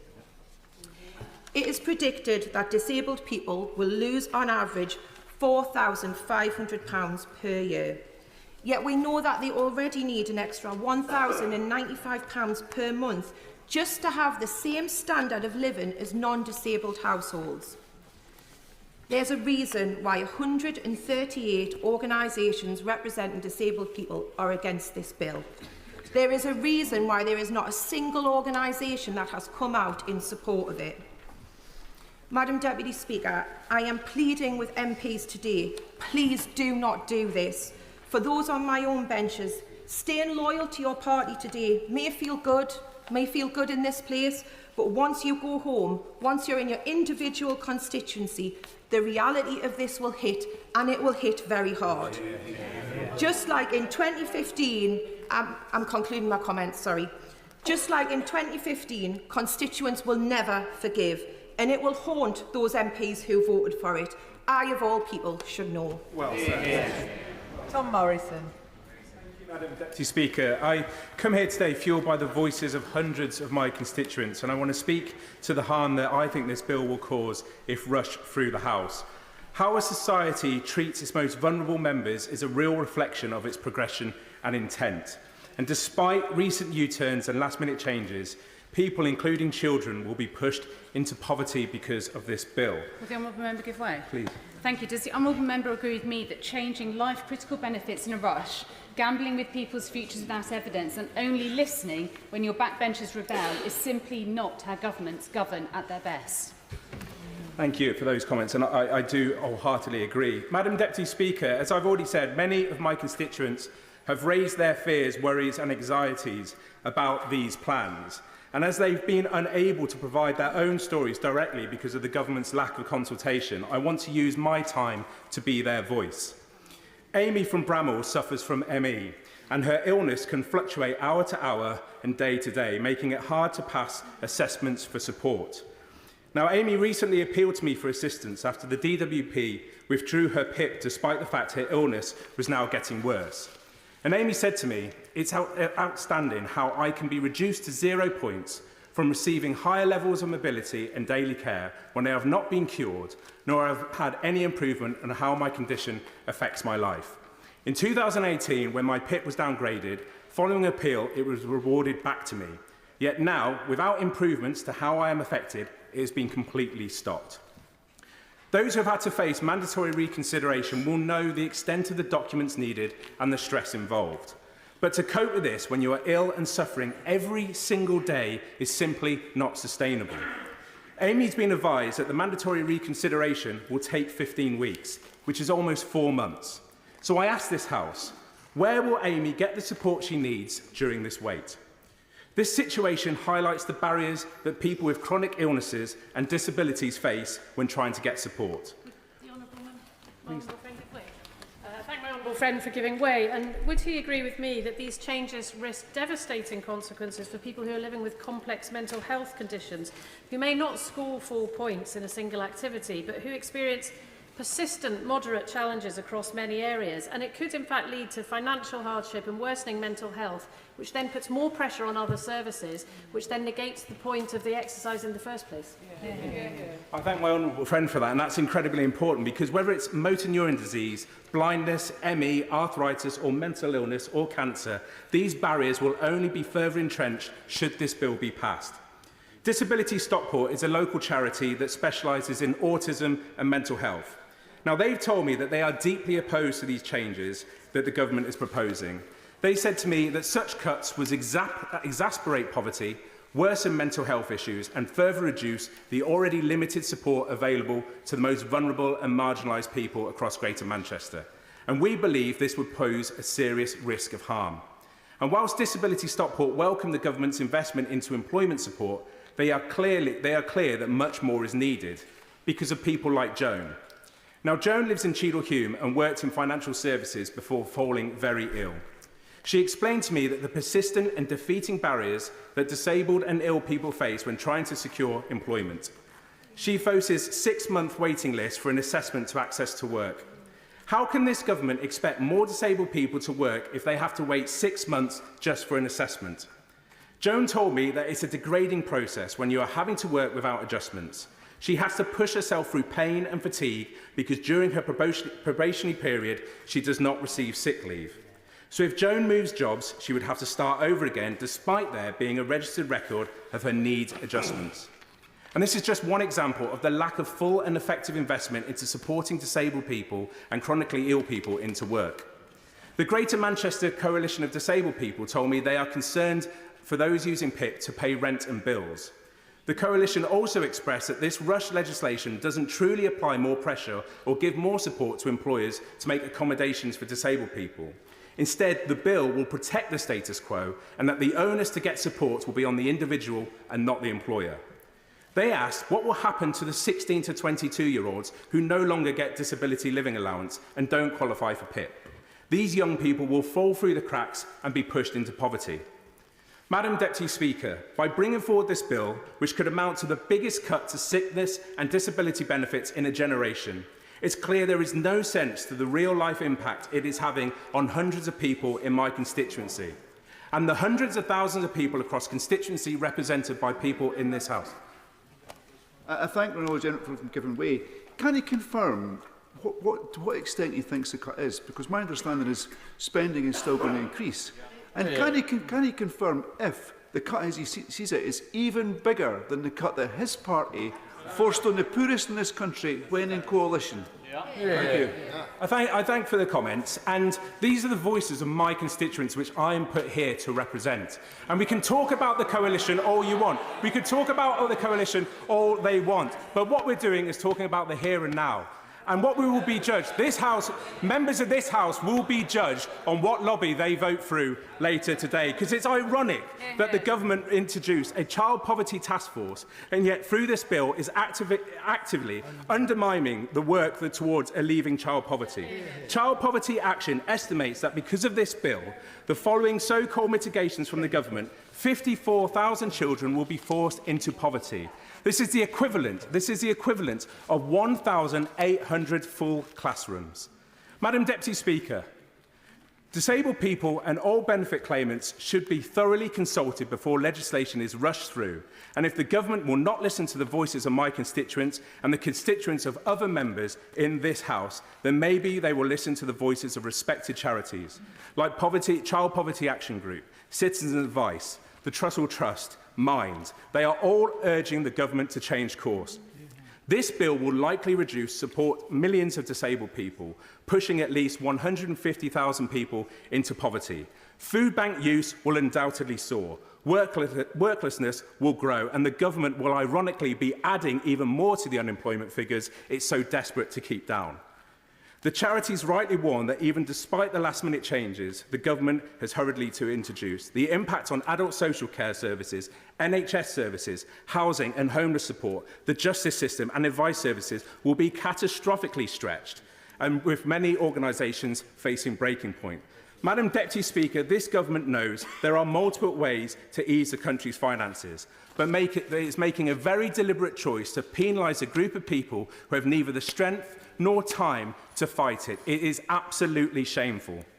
Unless the government scraps the two-child limit and benefit cap, child poverty will be higher at the end of this Parliament than at the start. Is that really the legacy that this Labour government wants to leave? And finally, Mr Speaker, I urge this government, I'm coming to my marks, I urge this government to think of the stories of Amy and Joan and reflect on the very real and personal impact that these changes will have on them and millions that share their story. The government must change course without delay. I am sure I speak for many in this chamber when I say that we came into politics to fight for the most marginalised and vulnerable in our communities. And if this bill passes, we will have all let them down. Dan Carden. Thank you, Madam Deputy Speaker. I am grateful to have just a couple of minutes to give my comments today. I have been frustrated that ministers have continued to say that this bill is rooted in fairness. Its origins came about, as far as my recollection goes, as a £5 billion cut from Treasury, and I think that has marred the whole situation moving forward. And the political mess that it has unleashed, I think, is the result of a lack of a clear purpose. I'm incredibly proud of the work I've done and the campaigns I've been part of with disabled charities, and I'm just sorry that they feel excluded from the process up until this point. But I am glad that the Secretary of State has made commitments to work with those charities going forwards. We say we want to win the support of working class communities, and yet the people I represent in the most deprived communities in our country don't yet think our government is on their side. They felt the winter fuel cut was an attack on them, and they think taking money off physically disabled people who can't wash themselves is plainly wrong. I want welfare reform. I want the dignity and pride of work for as many of my constituents as possible.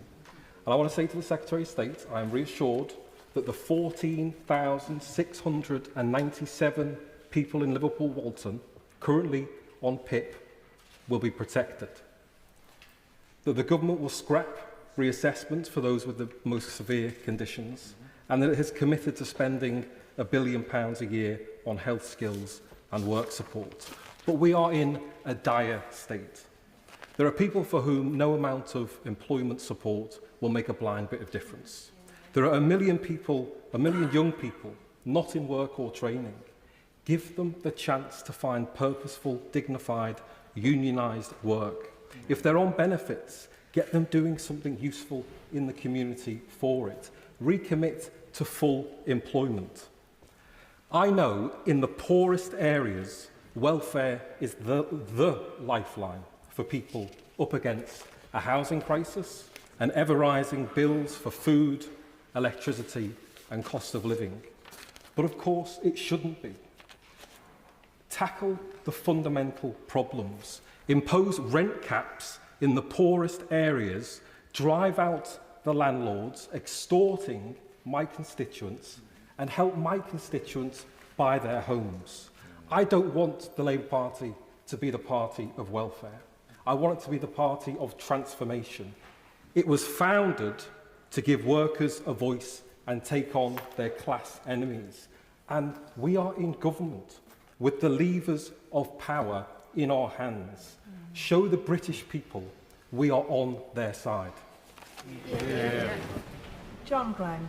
Thank you, Madam Deputy Speaker. And I wanted to speak in this debate because I wanted to try and get behind some of the headlines, behind some of the challenges that the government benches face in getting to a settled view today by looking back over the last years, the years we had in government, and looking at some of the lessons that we must draw from that experience, but I believe are relevant for us to consider today.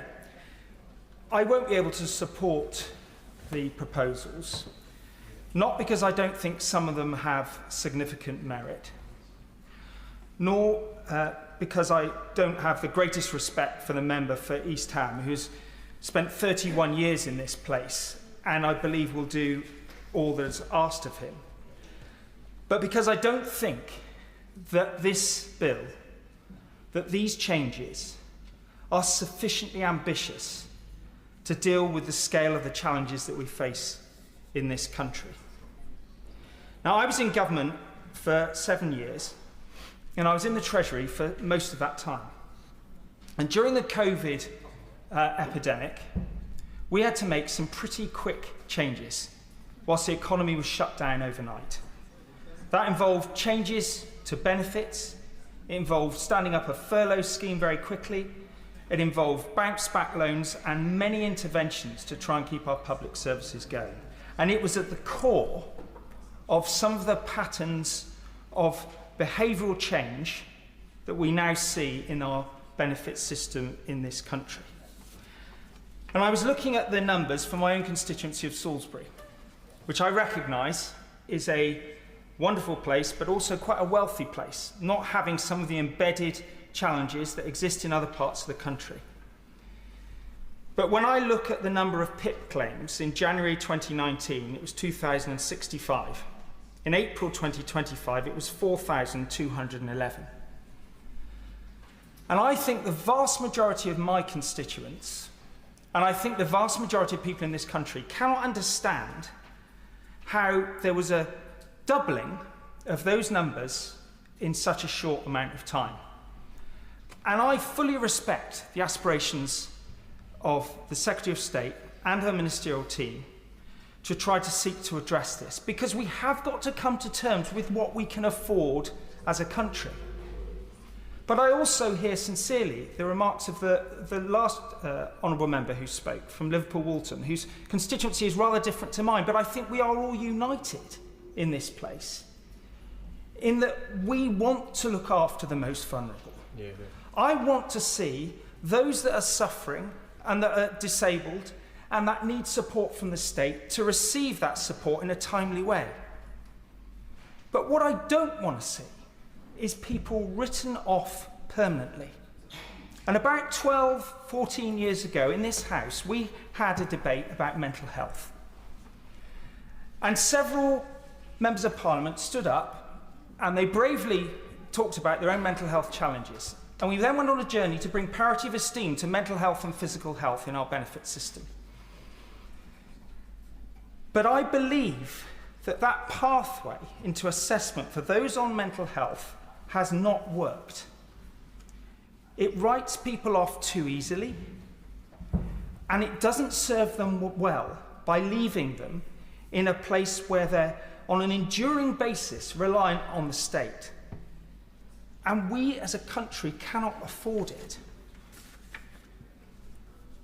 It is time to legislate for more resilience in our country and in those that receive benefits such that they can get out of that place of dependency.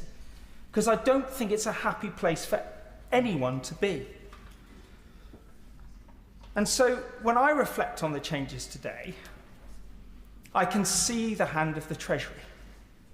I can see the fiscal imperative. I can see the public finances and what is now likely to happen in the autumn, which will mean more tax rises. Now, for some on the other side, that will be a necessary price worth paying.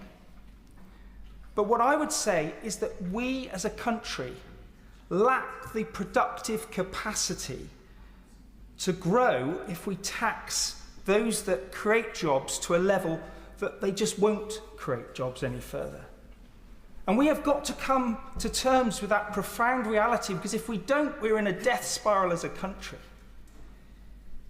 So I give credit to the government on some of the steps that they're making today, but for reasons that are different to many on that side of the House, I won't be able to support it, because I don't think it is holistic, it goes far enough, and deals with the profound tragedy that's happened to our benefit system, consequential of COVID and our public finances.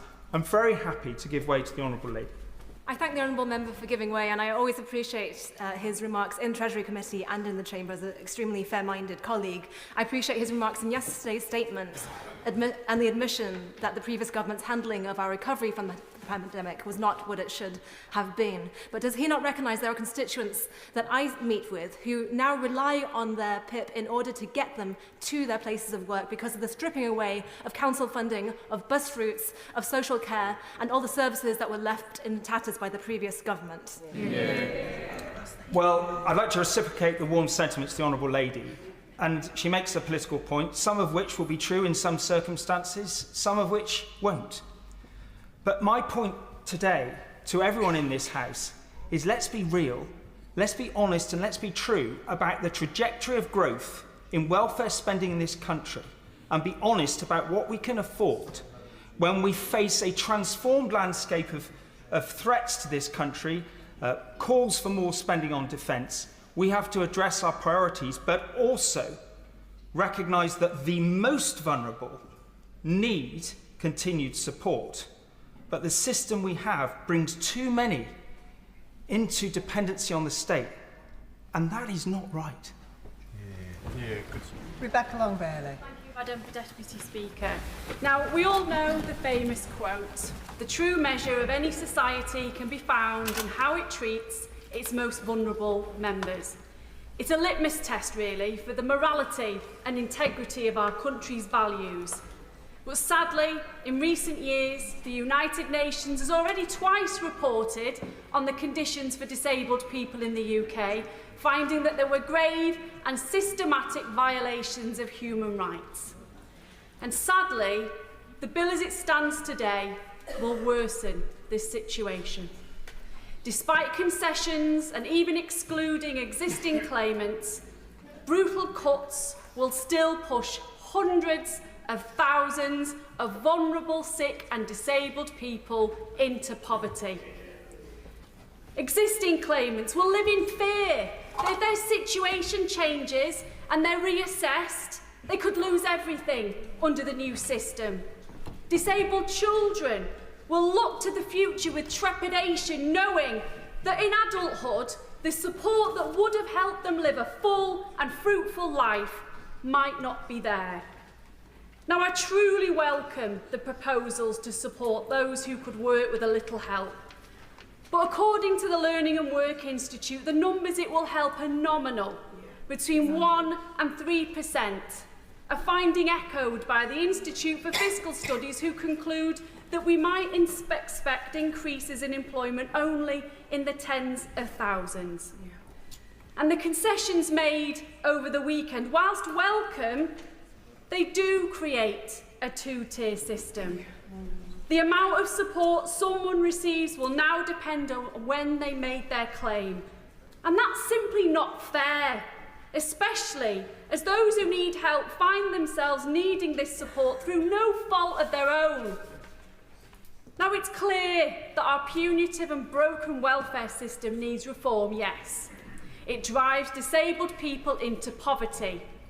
But proper consultation should have taken place with those most directly affected to build a system that truly nurtures.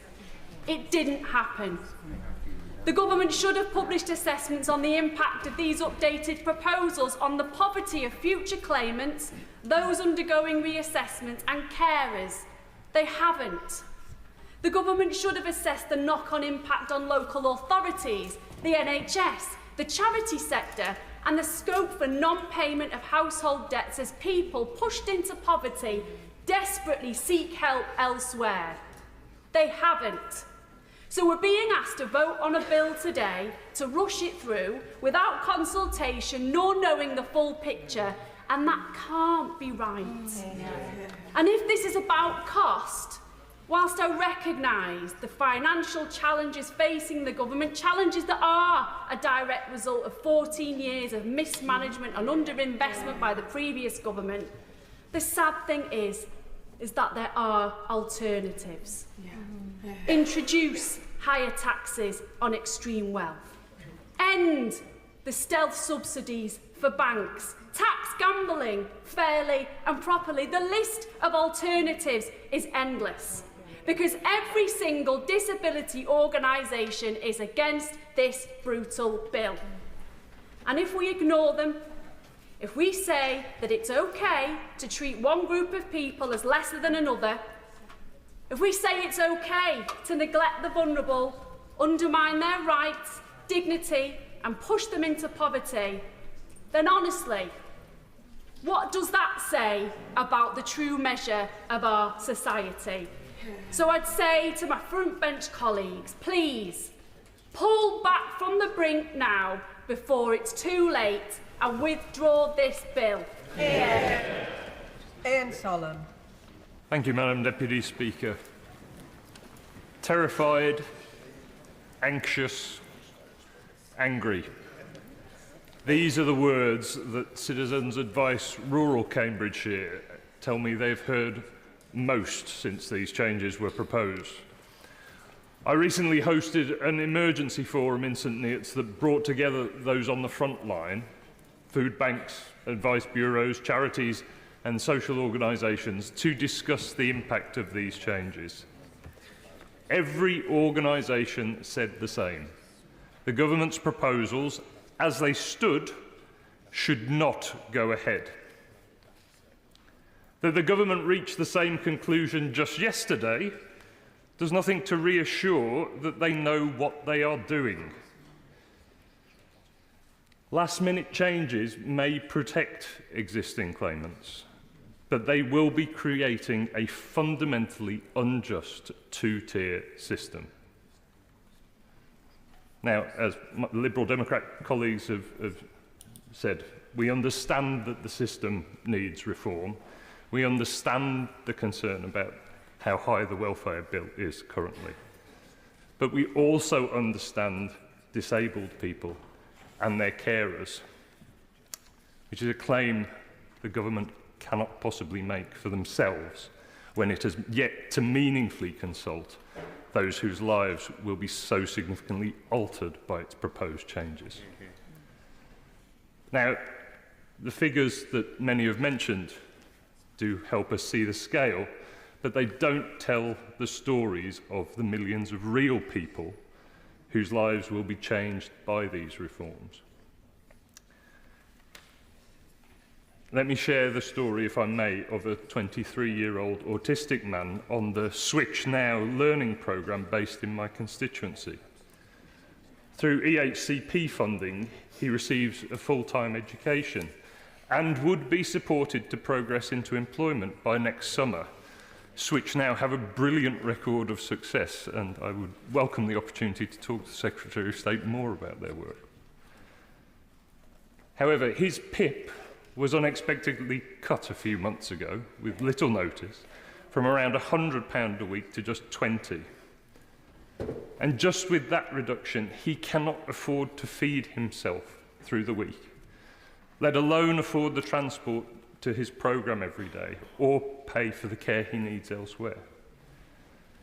He and many more people like him are doing exactly what the government claims it wants them to do, working hard, completing training, and looking to the future where they can join the workforce with that support. They need that help. And hundreds of thousands like him will still face these barriers even under yesterday's changes. A 23-year-old autistic person applying next year will be treated differently from one applying today, not because their needs differ, but because of political timing. And if the government now accepts that changes are necessary, then why are we voting before the Timms review concludes? Why implement a 4-point threshold on criteria that the government admits needs reviewing? The government's approach exposes a lack of compassion. How will it encourage the back-to-work culture that I know the Secretary of State does want? Madam Deputy Speaker, every person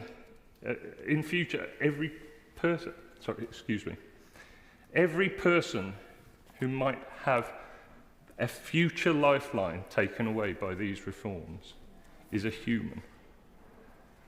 But it's difficult to see that the government is treating them that way. The Secretary of State yesterday dismissed concerns about a two-tier system, but this is patently absurd.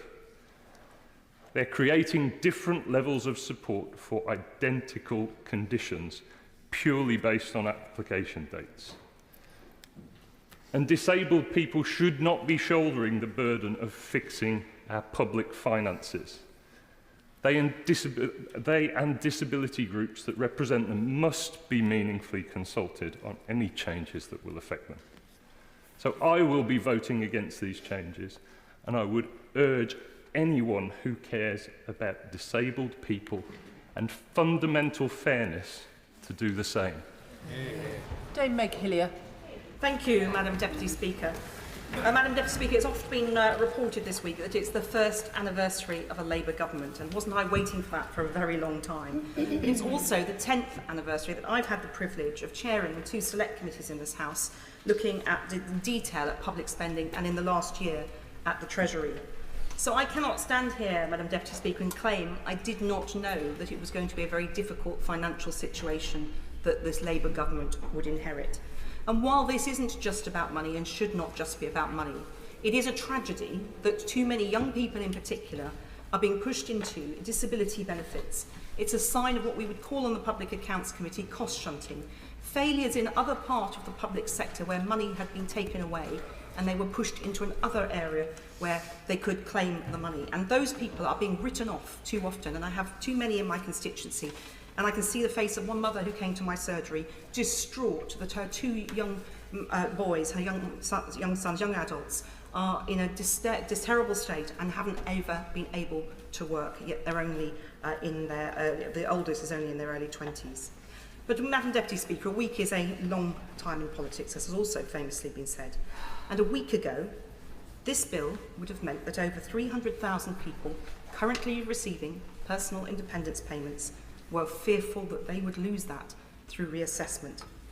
But since then, and I pay tribute to many honourable friends in this House, in particular to many of my honourable friends chairing select committees, and the government that embraced the discussions we had in good faith, the government has agreed to protect those existing PIP claimants, to make sure that those people are not fearful that they will lose their money and that they can relax and know that they can be secure in their future. The government has also ensured that those receiving UC and the health top-up are also protected in real terms. And I pay particular tribute to my colleague, the chair of the DWP Select Committee, the member for Alderman Saddleworth, for that proposal. And I'll give way. I thank my right friend for giving way, and throughout this process I have focused primarily on the impact of these changes on people with severe disabilities who are unable to work. The bill originally would have made these people worse off, which was unacceptable to me, but the government's changes now ensure that the income of these people will be genuinely protected in real terms. Does she agree with me that this is a vitally important change? Meg Hillier. Madam Deputy Speaker, I completely agree, and that was really one of the biggest concerns I had about this bill, and that's why so many honourable members stood up and said we don't want this to go ahead in these terms, and the government listened. The government is also bringing forward important employment support, and I think there's a huge opportunity there for our local councils and others who provide this, not just the DWP, those charities that specialise in working with people. And I have an example of DWP staff in Hackney who have worked with a woman who, at the age of 49, a victim of domestic violence, found herself homeless, helped her into a flat, worked, parent of 3. She had never worked from the age of 16. They found her work. After a few weeks, she came back and said, I like this 10 hours work a week, I want more. So intensively done, this can work. It takes time, and it will, and that's one of the reasons we needed to protect current PIP claimants. And the co-production of the TIMS review is a groundbreaking change. If the DWP adopts this, does it well, and makes it the blueprint for the future, this puts disabled people in the driving seat about how benefits are shaped, not just now, but into the future. It's long overdue, and it is one of the biggest changes that came out of discussions in the recent week.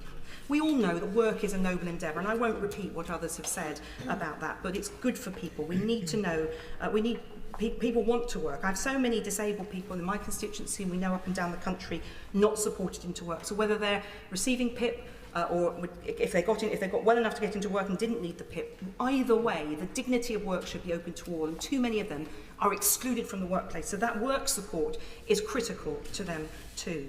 I really welcome the work of the Mayfield Review, and I had an opportunity at a round table last week to meet employers and people putting people into work who were very praising of the early findings of the Mayfield Review. One of the people there had been involved in it, and it's good, demonstrably good value for employers to support people to stay in work. They keep that experience and that knowledge. I welcome as well the right to try and all of the other tailored support that's in this bill. We need to reform the welfare system because it's letting too many people down. Too many people moulder on benefits and never have the chance of getting off. And give way. I'm very grateful to my right honourable friend, and I pay tribute to her for the work that she has put in to the changes that we already have in this bill. But she spoke of cost shunting and the way in which cuts in one area had forced people to be claiming in others, and those costs have risen. Does she not therefore think that it's important that the government should address those areas where the cuts have been made that forced people out before we actually reduce the support for the new claimants that will be coming on? My friend raises an important point, and cost shunting can work both ways. So it's vitally important that the Timms review really examines that. And if this government is serious about mission-led government and working cross-departments, then it's vital that the Department of Health and others are very crucially involved. But look, Madam Deputy Speaker, we all know government is about hard choices. No one said to govern is easy. But it's not just, and I would say this to the government, about what the government does it, but how it does it. And I trust that over the last week the government has really learnt this. I am blown away by the talent, particularly of the new colleagues I've met since 2024. These benches, both sides of the House, have people who have huge talent and experience. We are not just message replicators. We are not just voting fodder. There is talent, knowledge and expertise in this House which government would do well to harness. It's easy to get into a bunker, and government's hard. I've been a government minister. It's, you get lots to do. You never have a minute to yourself, but listening and engaging is absolutely vital and makes better policy. The privilege of this place is that every centimetre of the United Kingdom is represented by a Member of Parliament. So we have reach that is a valuable tool to anybody taking seriously making policy. And Parliament too has a vital role, Madam Deputy Speaker. And government needs to engage, I think, better with this House, including in particular the committee corridor. And I pay tribute to my fellow chairs. We have a role to do, it's a constitutional role, to challenge and cajole government, but we also have a role to inform and shape policy. And in a world, and I say this to my colleagues more widely, in a world where we see leadership of some prominent countries by people that we would not have the same values as, the world is being taken in a direction that I don't want it to see. And that is a risk in this country. We saw, under the last government, how division rent the opposition asunder. I've spent more than half of my 31 years in elected office under governments led by Conservatives, and it's miserable, frankly, because we don't have the power to shape things in the way that we do when we're in power. And 14 of my 20 years, I could wait on Roger. Great, the member giving way. The member talks about the previous government. Does the member agree that politics is about choices? And this government has too chosen cruelty. They came for the elderly, and then the children, and now the sick and disabled. Who's next? I did, Madam Deputy, I'm absolutely clear, as I said, that the government is about choices. And when you're governing, you have to make the choices to run the country. But 14 of my 20 years in this place, 14, have been under other governments. I've seen Conservative Prime Ministers pass through a revolving door. I would always rather see a Labour government. Divided parties don't hold power. Divided parties don't hold government. If we want to see our values played out in this country, I think we need to vote for this today. There is still a lot to do, a lot of discussion to be had, the Timms review to take place, but major changes were made last week that have significantly altered this bill in a short space of time. I think we bank that and continue to fight with the passion that members have demonstrated today for the rights of disabled people and for all of those who want a job, whether they're disabled or not, and need support to get into work. Peter Bedford. Thank you, Madam Deputy Speaker. So there we have it, a Prime Minister not in control, a Work and Pension Secretary with her hands tied behind her backs, and a Chancellor now scrambling to find ways to balance the books after months of reckless spending. This shoddy attempt at welfare reform has revealed something that the nation has learnt over the last year. They didn't plan for government. We all know the welfare bill is enormous.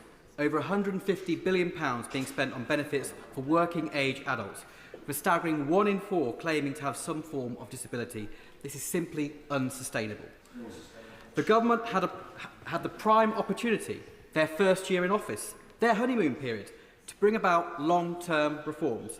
Yet this half-baked bill, which has already been hastily rewritten to appease the hard left on the benches behind her, does not even achieve the £5 billion of savings it was originally intended. And worse yet, it leaves us with a two-tier system from a two-tier Prime Minister. We all know why the Chancellor needs these savings. She'll go down as the Klarna Chancellor. Spend now, pay later. After all, she has blown taxpayers' money on 25 more pointless quangos. Billions of pounds, I'm not giving way. Billions of pounds on GB Energy. A project so vague that no one seems to know what it actually does. whilst handing out inflation-busting pay rises to appease the unions.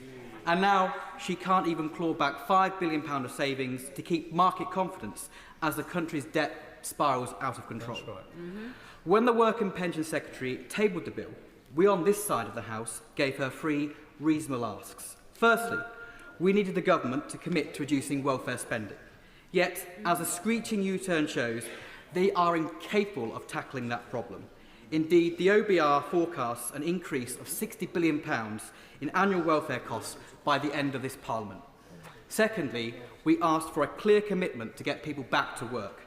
However, as highlighted by the Secretary of State yesterday, the spending on the Pathways to Work programme is not going to be fully funded until the end of this Parliament. So it'll arguably be inconsequential, weak and woefully underfunded.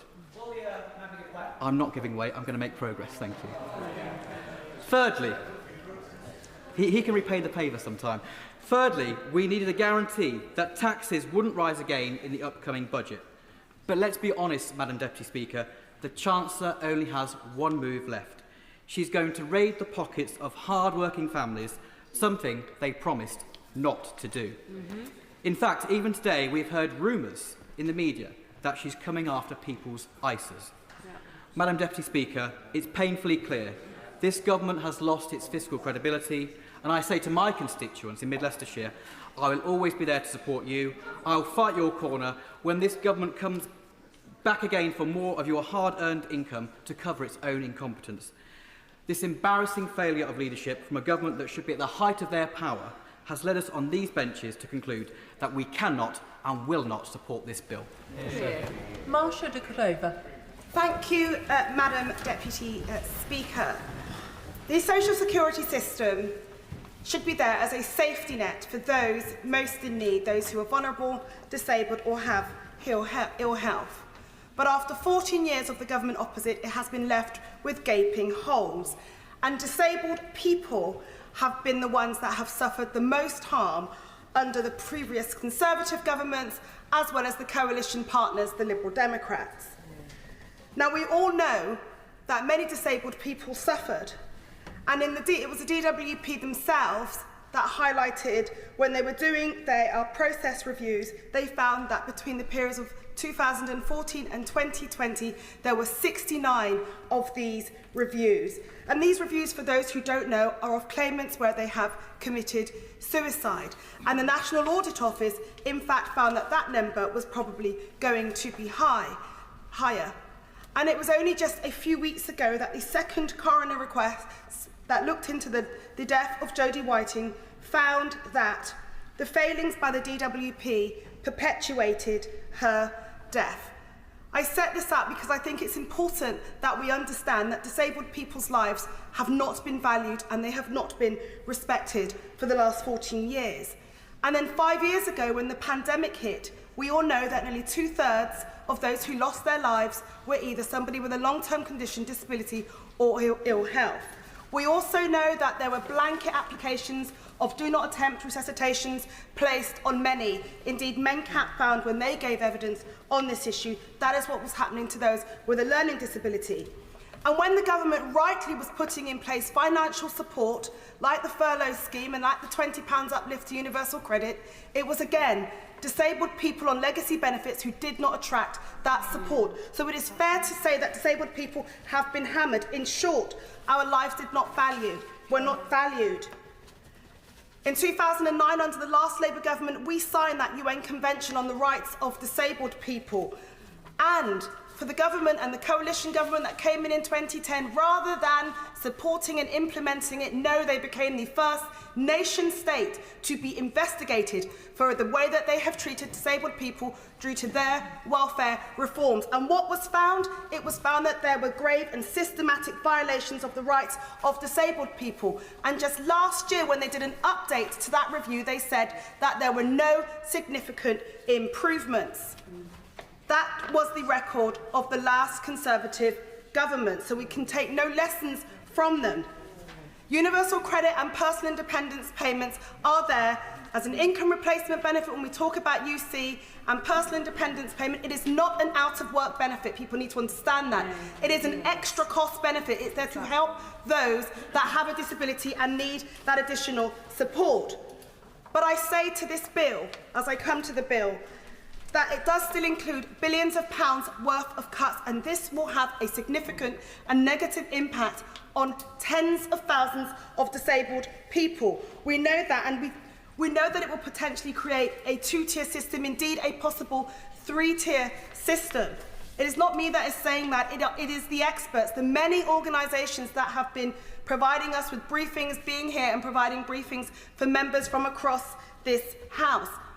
By imposing that 4-point descriptor will mean that many will not be able to get support. Somebody like myself who has sight loss, if they then lose their sight in 2 years' time, they potentially wouldn't get the support that is needed. That is unfair and it is unjust. It is vital that this government waits for the OBR's analysis on this. Indeed, these proposals were not done in consultation with disabled people. Indeed, they weren't done in consultation with us as members of Parliament. And indeed, your own impact assessment will show that up to 150,000 people will be affected by these changes. And other analysis by NEF and many others show that that will actually be more. So I want to urge the government, please, I absolutely 100% respect my right honourable friend, the Minister for Social Security and Disability. Let's have his review. Let us all feed into that review. Let that review be co-produced with disabled people. Let us wait for Sir Charlie Mayfield's findings from his Get Britain Working work. I've met with Charlie Mayfield. I'm excited by the work that he is doing. I welcome some of the other proposals by the government in its Pathways Green Paper on the right to try, because that is so important, because I strongly believe that disabled people who want to work should be given the support that they need. But we all know that there are far too many challenges in this space.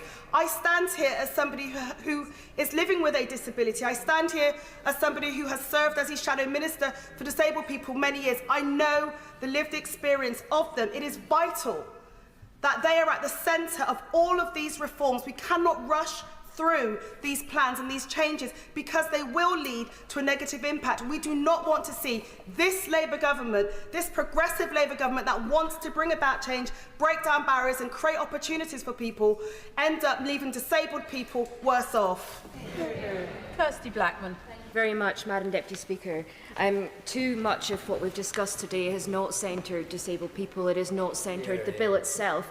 It has not centred the actual changes that we're being asked to vote on today. We are being asked to vote on the Universal Credit and Personal Independence Payment Bill. We are being asked to vote on the second reading of it. We've had some reassurances from the government. The government has made some announcements yesterday, and even if we take those into account, the principles of this bill are wrong. This is the wrong bill at the wrong time that is going to attack people and make their lives worse. This is cutting money from disabled people. This is driven entirely by the need to make cuts. This is not driven by the need to make the welfare system better.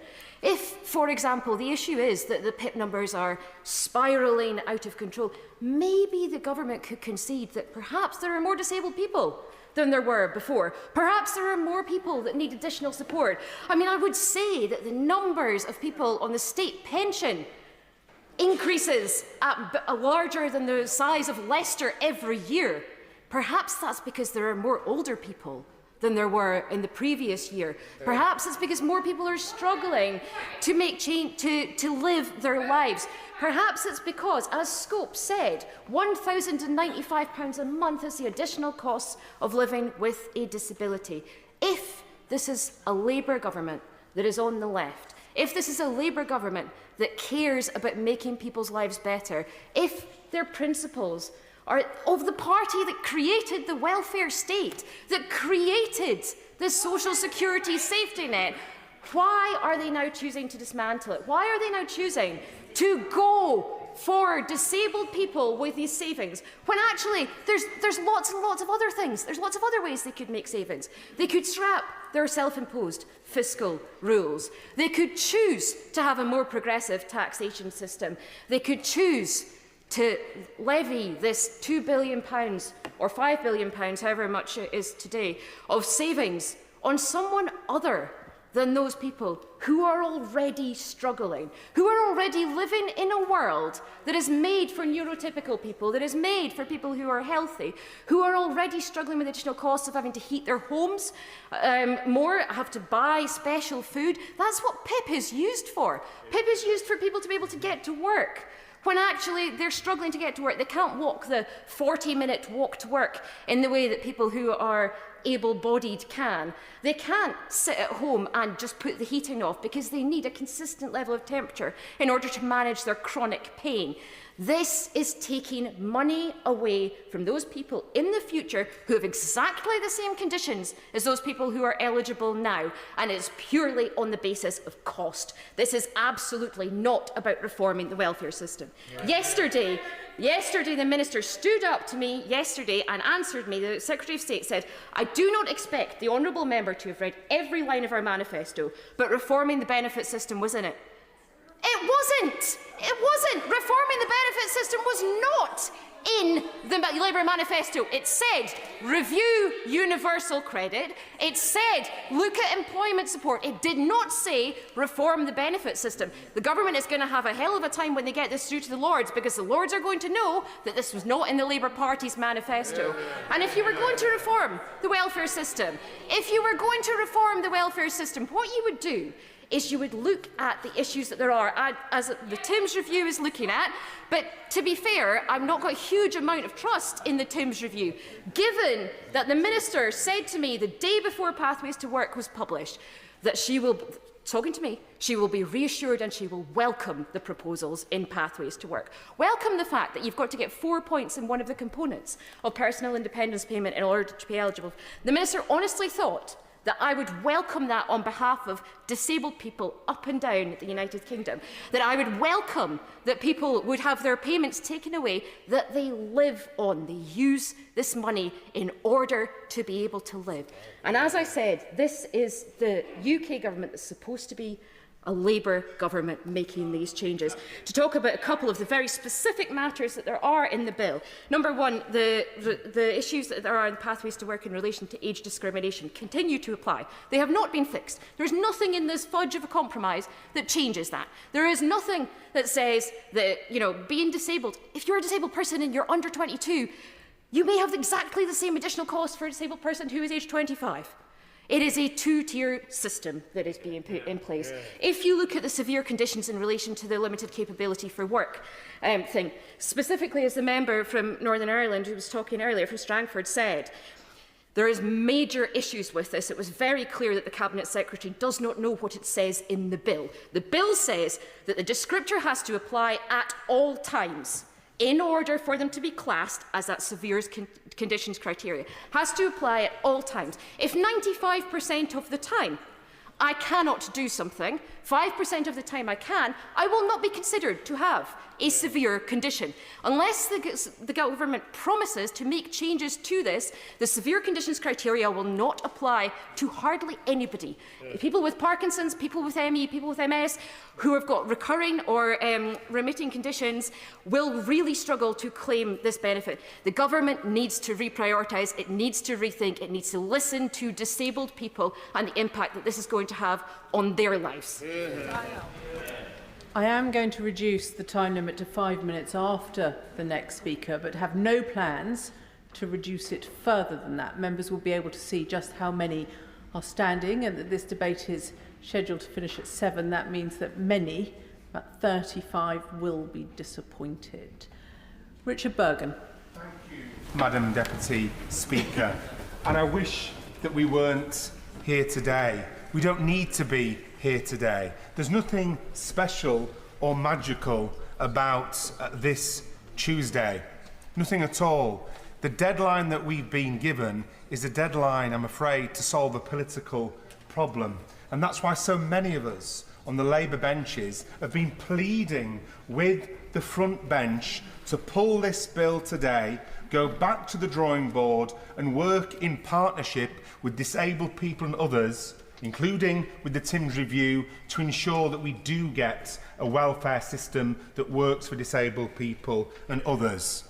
And there's no need to ram it through today other than to save political face. There's no need to ram it through at third reading next Wednesday with the committee of the whole House, so disabled people can't give evidence from their experience in full committee. There's no need to do that at all. We should be about solving this problem, not solving a political problem. We're being asked today to vote on the principles of the bill. So I think all honourable members on this side should be very clear about what the principles of the bill is. It's on the face of the bill. It says, and to restrict eligibility for the personal independence payment. That's the purpose of the bill. I didn't come, and I know my colleagues didn't come into Labour politics in order to restrict eligibility for personal independence payments. When I think about what we're going to be asked to vote for or against tonight, I think not just of my colleagues in here, but I think of the disabled people who come to my constituency advice surgeries. I think of the disabled people who had hope in their hearts a year ago when a Labour government was elected after 14 years. And let's be clear, this wasn't in our manifesto. The Labour Party as a whole hasn't approved this, and it's being rushed through. And I think we need to be clear as well that if this were a free vote, then it would be hard to find many Labour MPs at all who were going to vote for it. It is, as my honourable friend, the Member of Parliament for York Central said, this is a matter of conscience. And we need to be clear what we're comparing here.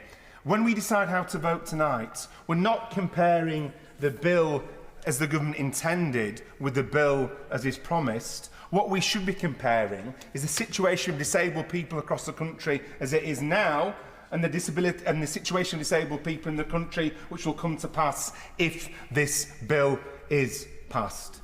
And this bill, which was brought, whatever the narrative, to save billions of pounds, still, with these concessions, cuts billions of pounds from disability support. No government, and no Labour government, should seek to balance the books on the backs of disabled people. That's not what any of us in the Labour family, left, centre or right of the party, came into politics to do. And that's why so many people are so uneasy about this. My honourable friend, the member for South Shields, spoke very clearly earlier from her experience. She regretted not voting against the Conservatives' welfare bill back in 2015. And I'd urge all colleagues to listen very carefully to what she said, because the truth is, this matter doesn't end when the voting lobby closes tonight.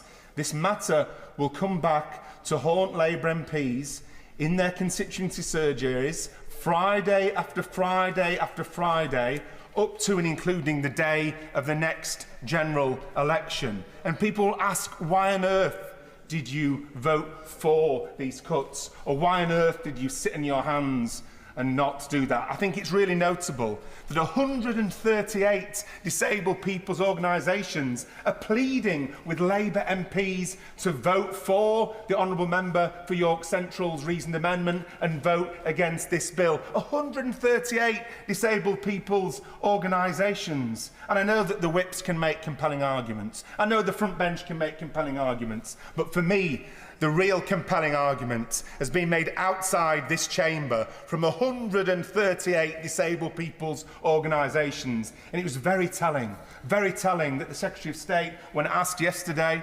by my honourable friend from Liverpool to name one disabled person's organisation that supports this disability benefits cuts bill, couldn't name one, because there isn't one. I honestly believe that any Labour MP who votes for this bill tonight or sits in their hands, I think that vote will hang like an albatross around their necks. I understand that some colleagues will feel they have to vote for disability benefit cuts out of party loyalty, but there's also other types of loyalty in addition to that. Loyalty to our consciences, loyalty to our party's values, loyalty to our disabled constituents, loyalty to those who are really struggling and come to see their MP people like myself on about £90,000 a year and ask them for help. I don't want to be in my constituency advice surgery saying to them, you know that you've got a problem and you're really in a difficult situation. Well, that's because of the way I voted. So I urge MPs to have the democratic dignity that comes today with voting with their conscience and voting to give disabled people outside this place what they've been denied too long, and that's dignity, respect, a voice in this House and a vote in the lobby. Alison Bennett. Thank you, Madam Deputy Speaker.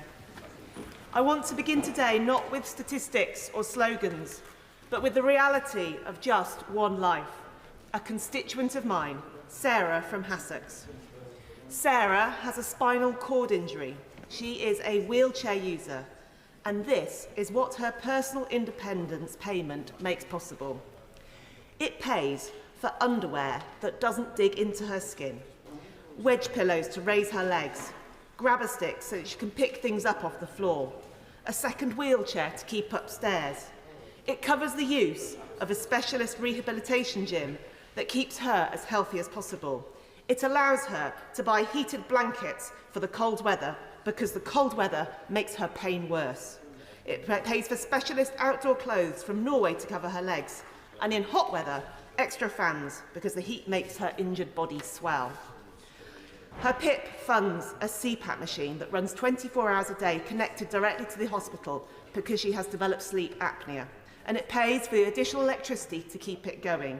A specialist mattress to prevent pressure sores, for bathing aids, and also for specialist body wipes for when cleaning herself is just too difficult. It pays for extra fuel for an average of 4 medical appointments each month, some in Hassocks and some as far away as London. And it has helped to make her garden accessible, so she can have at least one part of her home where she feels free. Madam Deputy Speaker, these are not luxuries. They are the bare essentials that allow Sarah to live in dignity with some measure of independence. But Sarah told me she has no faith in the system operated by the Department for Work and Pensions. No trust that fair and just decisions will be reached, because in her experience, the DWP's overriding drive is not to understand, but simply to cut. The government's last-minute climb... I will give way. Deirdre Costigan. Member for giving way, and I wonder if she has told her constituent Sarah that under these proposals, nobody who is currently on PIP, like her constituent, will have a single penny of their income cut, and they will be protected for time immemorial. I thank the honourable member for her intervention. I didn't need to explain that to Sarah. Sarah fully understands that, and I'm about to address that point in my speech. The government's last-minute climb down has brought her no comfort because Sarah never imagined she would be in a wheelchair. She never thought her life would change forever in an instant. And she knows that for thousands of people, that change is still to come. Life can turn on a sixpence. A single diagnosis, a single accident, and suddenly you find yourself in a world you never imagined, up against barriers you never thought you would face. And when that happens, the welfare system should be there to support you, not up to abandon you. Madam Deputy Speaker, it is not just disabled people themselves who will be harmed by this bill. It is also the millions of family carers, the unpaid carers, whose labour sustains our entire health and social care system. Will the honourable member give way? I will give way. Does the honourable member share my concern around the fate of unpaid carers, given that carers' allowance hinges on a disabled person receiving PIP? And with 1 in 5 people in my constituency of Tiverton and Minelet who are disabled, well above the national average, would the Secretary of State commit to delinking carers' allowance from PIP eligibility, or at minimum to providing automatic transitional payments during PIP reassessments so that devoted carers are not left destitute while assessments drag on? Thank my honourable friend for her intervention. She makes a very wise point. And in my constituency of Mid Sussex, 1 in 4 carers are themselves disabled. Carers UK has warned in the clearest possible terms that this bill still risks a severe and lasting financial impact on future unpaid carers and disabled people, people already facing significant hardship. Even after the government's partial concessions, around 81,000 future carers stand to lose support by 2029-30. This is not a small technical change. It is a decision that will push families closer to poverty, create a two-tier system of entitlements and deepen inequalities. Let us be clear, the government has produced no impact assessment, no comprehensive evidence on what this will mean, no consultation with the carers themselves. Carers have been ignored by this government throughout this entire debacle, and their voice must now be heard loud and clear. The Liberal Democrats will continue to oppose this bill that risks stripping thousands of carers of vital assistance and leaving some of the most vulnerable people in Britain without support. Yes, we agree the welfare bill is too high, but if the government was serious about bringing it down, it would be serious about fixing health and, critically, social care at pace without tackling chronic ill health at its root rather than punishing those who live with its consequences. Madam Deputy Speaker, Sarah told me that she wanted to speak up not for herself but for that future community of disabled people, because the truth is this: most able-bodied people think they understand disability, but until you are there, you cannot comprehend the world of barriers that are thrown up. And for many, that day will come after this government's reforms have been forced through. That is why I say to ministers today, pause this bill, go back to the drawing board, consult the people whose lives you're about to upend, show them the basic respect of listening before you legislate to take away their support.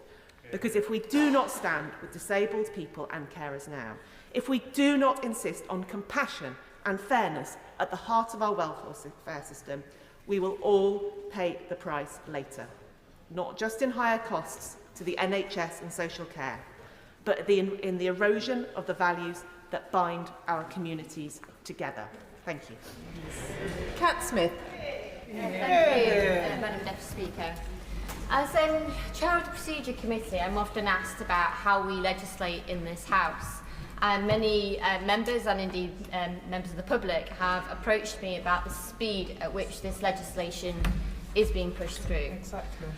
By moving from second reading to third reading in 8 days, it does not give members of this House the time they deserve to scrutinise it. By denying the opportunity to have this bill in committee in this House, we're denying disabled people and their organisations time and space to give evidence to make sure that this legislation is the best legislation it can be. Because I think we'd all agree that the current system is broken. I've been a constituency MP for 10 years and I've lost count of the number of times I've sat in advice surgeries with constituents who've been failed by the current system. The need for reform is clear, but it's also clear that we need to do it in co-production with disabled people. And I come at this from a point of view of having met one of my closest friends, Zara, who's a disability rights activist now. In fact, she was when I met her when we were 18. And she taught me many things. She taught me that having a disability was no barrier to living a full and really quite exciting life. She taught me that never dance too close to someone on a dance floor of a nightclub who's in a wheelchair because you will lose a toenail. She taught me that nothing about us without us, and that is the thing she taught me that I value most, and that is the values that I approach the legislation that we have before us today. Because when we legislate for disabled people, without involving them, we make bad legislation and we make poor legislation. And I mean poor in many senses, because this bill will push 150,000 disabled people into poverty. And as a Labour MP and as someone who cares deeply about reducing poverty, that's not something that I can do. Look, PIP is an in-work benefit. PIP is what enables many of my disabled constituents to be able to go to work in the first place, and the threats that we see to it actually threaten their ability to access work. But I've also heard from constituents who are concerned about the fact that PIP, of course, is a passport benefit for claiming things like carer's allowance, and I seek reassurance that this from our front bench.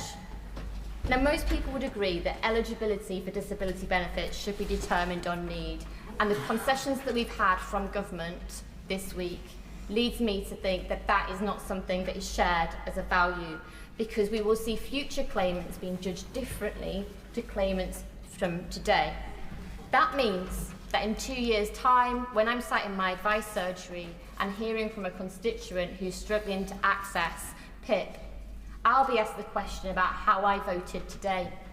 And I'll be asked to explain why, because their diagnosis or their accident happened later than somebody else's who's been left with the same disabilities, that one is eligible and the other is not eligible. And I don't think I can look my constituents in the eye and say that I would have voted for a fair system, because this is not fair. A two-tier system for disability is unfair, and that's not something that I want to be able to justify, because the TIMS review won't be out until the autumn next year, and by that point I am beginning to wonder what's the point if we're already implementing the 4-point rule. It's not easy to vote against your party whip. You know, I joined the Labour Party 21 years ago. I did it up recently. It was a bit of a shock. It had gone more than half my life. But I joined because I believe in social justice and equality. I joined because people like Zara taught me that it was important to stand up for social justice and equality. And I joined a Labour Party that was reducing child poverty. I joined a Labour Party that was introducing things like the Disability Discrimination Act and actually making life better for disabled people. And I have not changed. These are still my values today. And that's why tonight I will be voting for my honourable friend's reasoned amendment. And I'll be doing so because it's consistent with my values as a Labour MP. And it's consistent with the mantra that Zara taught me. Nothing about us without us. Thank you. Jeremy Corbyn. Thank you, Madam Deputy Speaker. And this is a crucial moment for a lot of people in this country. And this bill did not come from the demands of the disabled community. This bill did not come from an understanding of the inequality and injustice in our society. The whole origin of this bill was a demand to save £5 billion. Yep. That £5 billion was wanted by the Defence Secretary for more armaments, and no doubt other departments as well were making demands. So the whole thing has been driven from a bad source at the very beginning. And it would be much more honest and much better if the government simply now withdrew this bill altogether and allowed the Undersecretary's review to take place and look at the issues of poverty facing people with disabilities, looked at the issues of the huge levels of stress that many others face, such as children with special needs in schools that are not met, such as housing overcrowding when there are children with autism or other special needs that cannot be located in decent-sized housing. There's a whole area of discrimination against people with all forms of disabilities that could and should be addressed. And as the member for Lancaster just pointed out, it was a previous Labour government that introduced the disability discrimination legislation that made such an enormous difference. Going back further, it was a Labour MP, Alf Morris, that introduced the Chronic Sick and Disabled Persons Act, which made a phenomenal difference to a lot of people's lives. What has happened that whole tradition seems to have been stood on its head, and we're now presented with a piece of legislation that was going to take the personal independence payments away from a very large number of people, and instead, after the failed rebellion by some Labour MPs, the bill was changed to say that it will only be future generations that will be denied access to this, to the payments that they absolutely deserve. And so you look to a situation in the future where there's going to be very serious levels of poverty, much worse than there are now, amongst every family where there is somebody with a level of disability. Yes, of course. He is, of course, entitled to his opinion regarding this proposed piece of legislation, but I wonder if he would concede that voting against this legislation also means voting against £725 extra in cash terms for those in universal credit, and voting against this legislation also means denying those people the ability to try work, and voting against this legislation also means not having £1 billion invested in the health and skills of people that wish to try work. Voting against this bill will be a very clear message to the entire community that we believe in the equality of needs of people, and we will bring in new legislation that will meet those. He knows full well that he will have to face people in his own advice bureau later on who are going to be saying, why can't I get personal independence payments when literally my brother, my sister, my neighbour still gets it because they got it before the cut-off date. He knows full well the anomaly that he is voting for, presumably, this evening. Maybe he'd care to reflect on that and how to represent the people that have sent us here. Now, at the present time, the levels of poverty amongst the disabled community are absolutely huge. The cost on any family, according to Scope, is around £1,000 per month for a family with levels of disability. That is what will be removed by this piece of legislation going through. And so what I would urge and ask is that Labour MPs, because it's in their hands at the present time, reflect on what was said in the Labour manifesto last time, what was said in previous Labour manifestos, what the history of the Labour Party is in respect of disability, and don't turn that history on its head by deliberately impoverishing the next generation. Are we to be a society, as a welfare state, with a universality of benefits and a support for people wherever they are and whatever their needs are, because that is what the whole tradition of the welfare state is? Or in 10, 15 years' time, are we all going to be supporting charities, trying to raise money for people in desperate poverty because they have a disability which is absolutely no fault of their own? We're going to move into a two-tier benefit system where those that got PIP before 2026 will be seen to be relatively all right, the rest will not. And I simply say this is a ridiculous situation that the Secretary of State and the government has put us in, has put the House in, and the only sensible thing to do would be to withdraw the bill now, allow the review to take place, and recognise the needs of all people with disabilities. And if it does cost us more money, so be it. As a society, are we content with not having a wealth tax, with these massive levels of inequality within our society, and at the same time accepting that those with disabilities live economically much poorer lives because of the system we have? Surely our function here as members of Parliament is to recognise a problem, be prepared to grasp that nettle, and above all, change it. Well said. Well, Dr. Marie Tidball. Thank you, Madam Deputy Speaker. In March 2020, when the Conservative government looked like an outlier in appearing to pursue a strategy centring on herd immunity, I felt raw, hot fear. Thinking of my toddler and what might happen if I caught coronavirus meant I sobbed deeply. After 10 years of austerity, I knew then that disabled people would pay an enormous price, and they did. Almost 60% of COVID-related deaths were disabled people in that first wave. I vowed then that I would do all I could to create a country which treats disabled people with dignity and respect.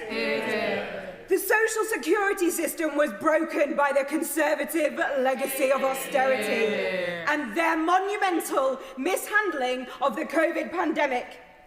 I am now one of the only visible physically disabled members of Parliament.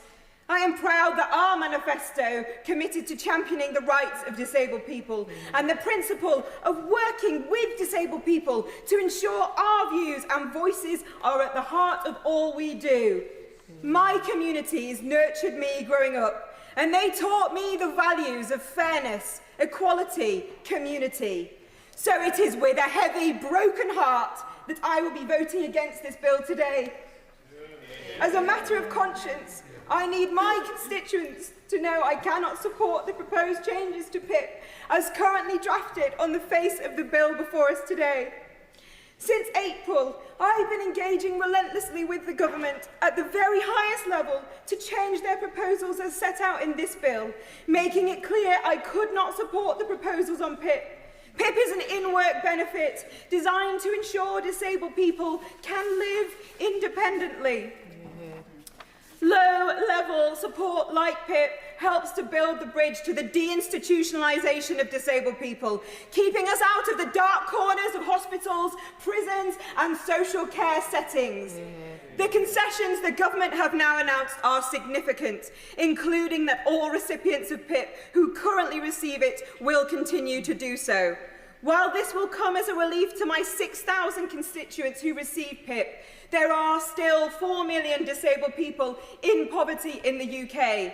Proposed changes at committee stage are still currently projected to put 150,000 people into poverty.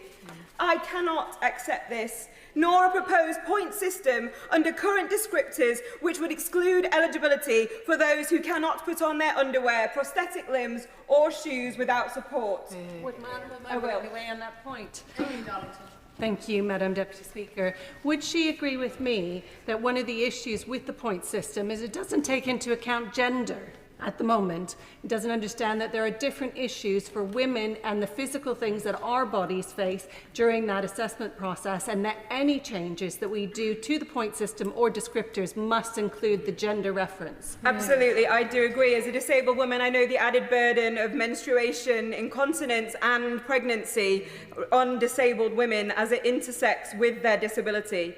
Research shows that supportive, incentive-based approaches far outperform cuts or sanctions in getting disabled people into sustainable employment. If this bill reaches report stage, for me to be able to vote for this at the third reading, I will be looking for further reassurances that the detail will fulfil Labour's manifesto commitments to disabled people, and to see 3 things from government and embedded in its amendments. First, the Timms review must not be performative. The government must not make the same mistake twice. Co-production must be meaningful. The social model of disability must be central to this, removing barriers to our inclusion in society. Disabled people's voices should be at the heart of decision-making about our lives. The sequencing of the Timms review and decisions about future recipients needs to change. Second, therefore, the government must consult with disabled people over the summer to understand the impact of the proposed changes from November 2026. The future claimants to mitigate risks of discrimination and poverty for those future recipients with similar disabilities to current claimants, producing impact assessment based on this. The government may need or be willing to reconsider savings as a result of this process in order to ensure that it fulfills the outcomes of its finding. Third, growth must mean inclusive growth. In implementing the £1 billion Employment, Health and Skills Support Programme, there needs to be a clear target for closing the disability employment gap and a sector-by-sector strategy on closing that gap. This matters. The Conservatives left us with a pitiful 29% employment gap and 17% pay gap for disabled people.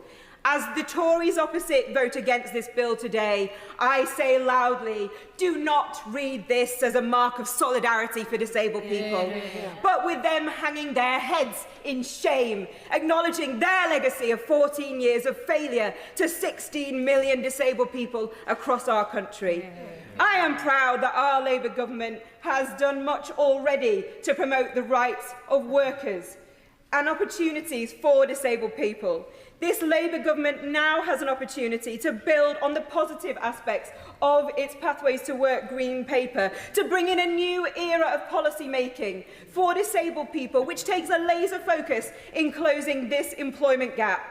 The disability sector believes that this employment gap can be reduced by 14%, generating £17.2 billion for the Exchequer. We must seize this moment to do things differently and move beyond the damaging rhetoric and disagreements of recent weeks. There is an alternative approach, in line with the Prime Minister's statement that reform should be implemented with Labour values of fairness. A reset requires a shift of emphasis to enable disabled people to fulfil our potential. Bobby Dean. Thank you, Madam Deputy Speaker. And I can't go on without putting on a record my admiration for the member for Penistone and Stockbridge, who just said a really courageous and passionate speech, and I hope all members listen to her very carefully indeed. I want to continue on a personal note. My dad is currently on personal independent payment, a proud scaffolder all of his life. Trust me when I say that he is not happy to be sat at home. He would much rather be contributing to society. But his hips are giving up on him, and the NH wait lists are so long that he's been told he has no choice but to stay at home. Now, home life is difficult. He doesn't score 4 points on any particular measure, but he can't move around like he used to, and he needs support to manage the basics. PIP doesn't solve everything, but it does give him dignity and independence to help live his life while he waits for treatment. And cutting his entitlement won't incentivise him back into work. He needs no incentive. He just needs treatment. Now, with the government's recent announcement, I do understand that my dad will no longer lose out. But the next person like him will.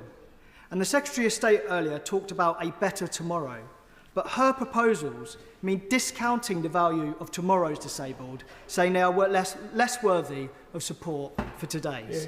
And it's for that reason that I still cannot support this bill. Now, let me be clear. I agree that the welfare bill is too high. But we have to look at why that is. It is not because we have suddenly become a work-shy nation. It is because we have become less well. And if the government were serious about reducing the welfare bill, they would focus solely on fixing the root causes of chronic ill health, a broken social care system, and a mental health crisis among our young people. And while this bill does do good things, and I'm sure that the reviews to come will propose more good things to address the reasons why people are out of work, that is not its primary driver. The motivation for this bill was made clear in its timing, just before the Chancellor's spring statement, with the core savings not from helping people back into work, but through tightening the eligibility criteria for a disability benefit. It removes too carers allowance from thousands of unpaid carers, people who provide tireless, often invisible care that props up our NHS and social care system. Taking away their support is not just unjust, but it is economically reckless. And let's be honest about the consequences. The government's own impact assessment says that this bill will push hundreds of thousands of people into poverty by 2029. How can anyone in this place look at those figures and truly believe that the government is making these reforms to help people rather than balance the books? Now, I appreciate that some will feel that the new deal struck over the weekend is a fair compromise. And it may be in political theory, but in practice, it remains unsupported by disability groups and unsupported by the public. The majority of the country see this bill for what it is, an unfair cost-cutting exercise. This is not reform, it's retreat. A retreat from compassion, from evidence, and from the values that should underpin our welfare state. And I believe that there is a better way, a fairer way, one that supports people into work by investing in health and care, not punishing them for being ill. One that helps disabled people live independently, not strips them of the support that they need to survive. One that values carers rather than treating them as an afterthought. And one that doesn't arbitrarily divide between today's disabled and tomorrow's. And that is why I will support the member for York Central in her reasoned amendment, and I will vote against this bill at the second reading. We believe that reform must be fair, sustainable and rooted in dignity. Madam Deputy Speaker, my dad wants to work. He is not looking for a handout. He wants to be well again. And I believe there are many more like him and this bill will make their futures worse. I urge members to think carefully about the legacy of tonight's vote. Vote for compassion, vote for fairness and vote against this bill. Matthew Patrick. Thank you very much, Madam Part of any progressive society, there is a simple test: how we support people when they are most in need. The test is simple, but the answer is anything but, because need is not uniform. So the duty of government is to create a safety net, one that is wide enough to break people's fall, but not so wide that they can never escape it. We have a consensus in this House that the system is failing. And I think people are right to ask, how can we fix this? But before we answer that, it's important to know where we are now and how we got here. So, Madam Deputy Speaker, where are we now? We should look at the situation when Labour came into power less than a year ago. NHS waiting lists at record highs, 3 million shut out of work through ill health, universal credits allowance at a 40-year low, young people written off, with 1 in 8 not in work, education or training, and a mental health crisis with over 1 million people in desperate need of support. The party opposite is responsible for this, and we are responsible for fixing it. because they failed with their welfare reforms. If you're disabled and want to work, the status quo puts up too many barriers. A disability employment gap of 28% is far too high. And behind that statistic are individuals who have failed. They are failed by a system. People who with some adjustments could get all of the benefits that good work brings, but they are denied that opportunity. It is a dead-end system that counts people out more than it helps them up. And as more people come into that system, Madam Deputy Speaker, that is more people locked into the same damaging status quo. Every day, we see 1,000 new people claiming PIP. And of course, as a constituent in Wirral West said to me just last week, there are many on PIP who are in work, and she is right, and it's important to point that out. But it is also the case that over 80% of people on PIP are not in work, and Madam Deputy Speaker, some of those people will never be able to work. They will have an irreversible health condition that wouldn't allow it, and they have been reassessed endlessly. That is unnecessary and it is cruel. But for others, they are telling this government that they want to work, and we have a duty to act, to give these people equal choices and equal chances, which they have been denied for far too long. Doing nothing is not an option. We've been doing that since 2019, and at that rate, we will have more than doubled the number of PIP by the end of the decade, from 2 million to more than 4 million. So how did we get here? The statistics I've mentioned are not just data points. They tell a wider story of decline the Tories took our country down, a story familiar to many of us. Local councils cut to the bone, austerity leaving public services across the board failing people and stripping out health and social care services, a cost of living crisis which pushed families to breaking point. And this is just the backdrop. The party opposite presided over multiple failed welfare changes. They scrapped the work and health programme, which helped unlock support to get people into work. They shut down work choice, closing down avenues to help disabled people get on at work. And they left access to work in backlog chaos, meaning many people miss out on vital funds. A safety net torn to shreds by neglect and a system stacked against those it should be empowering. With this legacy, is it any wonder people worry when they hear about reforms? I don't blame them. But we need to fix this, and it needs deep and lasting change for our country. Direct support alongside wider reforms. And that is the journey we started when people voted us in last year. £29 billion extra for our NHS, waiting times falling and a 10-year plan coming. Mental health services in every school, breakfast clubs, free school lunches so that we can help future generations. And employers are part of the solution too. And with our Employment Rights Bill, we give people confidence they will be supported in good work. More homes, better quality homes, and nearly 3 million more qualifying for winter's home warm discount next year. These steps alone won't secure our safety net. We cannot allow misinformation, though, to enter this debate. That will only serve to scare those who are most in need. So let's be clear. These reforms have never been about taking support away from those most in need. In fact, they will never again suffer the indignity and anxiety of needless reassessments. The government is taking action to support disabled people with targeted help, increasing the Disabled Facilities Grant by £172 million. A right to... I will. Thank you to my honourable friend for giving way. He talked eloquently about the legacy left by the Tory government. But does he agree with me that actually in Scotland we need two Labour governments working together, because actually the situation in Scotland... No, I'm sorry, people across the opposite benches might not want to hear it, but there are 1 in 6 Scots languishing on an NHS waiting list as a result of the decisions of the Scottish Government. And don't... Matthew Patrick. Thank you, Madam Deputy Speaker. My honourable friend is totally right, and the SNP record is worse. With 1 in 8 young people not in employment, education or training here, and in Scotland that's 1 in 6, and they should be ashamed of the record they are giving to the Scottish people. The changes, we're introducing a right to try, so that people who receive support but have a job offer know that they can take that opportunity with both hands and no fear. Because if it doesn't work out, for whatever reason, the same support will be there for them. This removes an important barrier to many. And we're increasing the standard rate of universal credit, committed £1 billion to the Pathways to Work funding. Madam Deputy Speaker, we aim to restore dignity to a system that has become a burden to those it should serve. This is a moment to rebuild trust in that safety net, to protect those who cannot work, empower those who can, and restore dignity to everyone. Thank you, Madam Deputy Speaker. This government's bill is just not flawed, it is morally indefensible. From the outset, we need to be honest about what this bill represents. It's not reform. It is a calculated assault on some of the most marginalised people in our society. People with disabilities, people with complex mental health conditions, people already struggling under the weight of austerity and neglect. This bill continues a pattern we have seen too many times.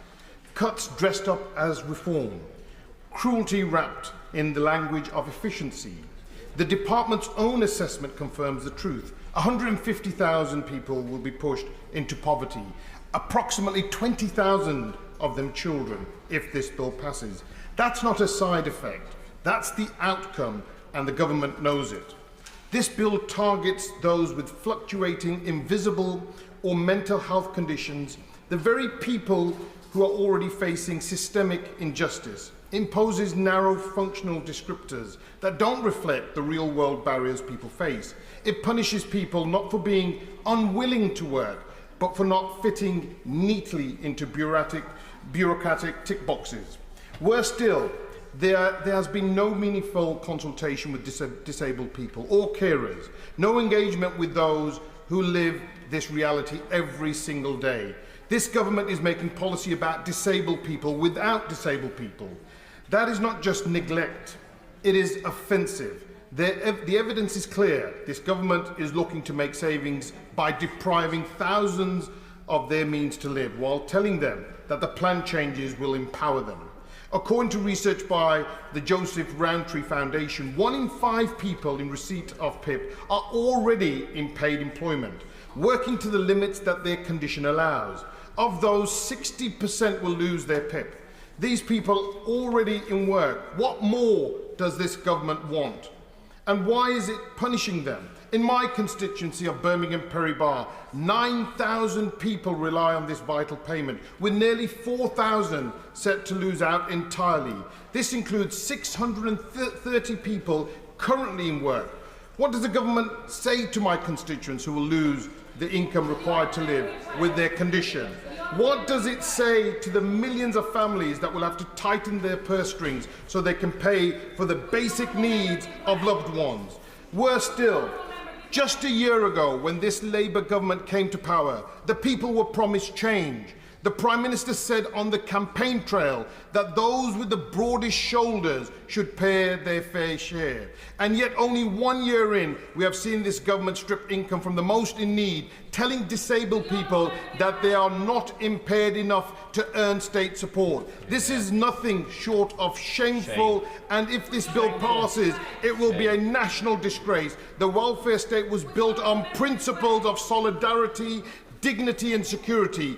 This bill tramples those values. It will strip away independence, force people into deeper hardship, and leave many with no safety net at all.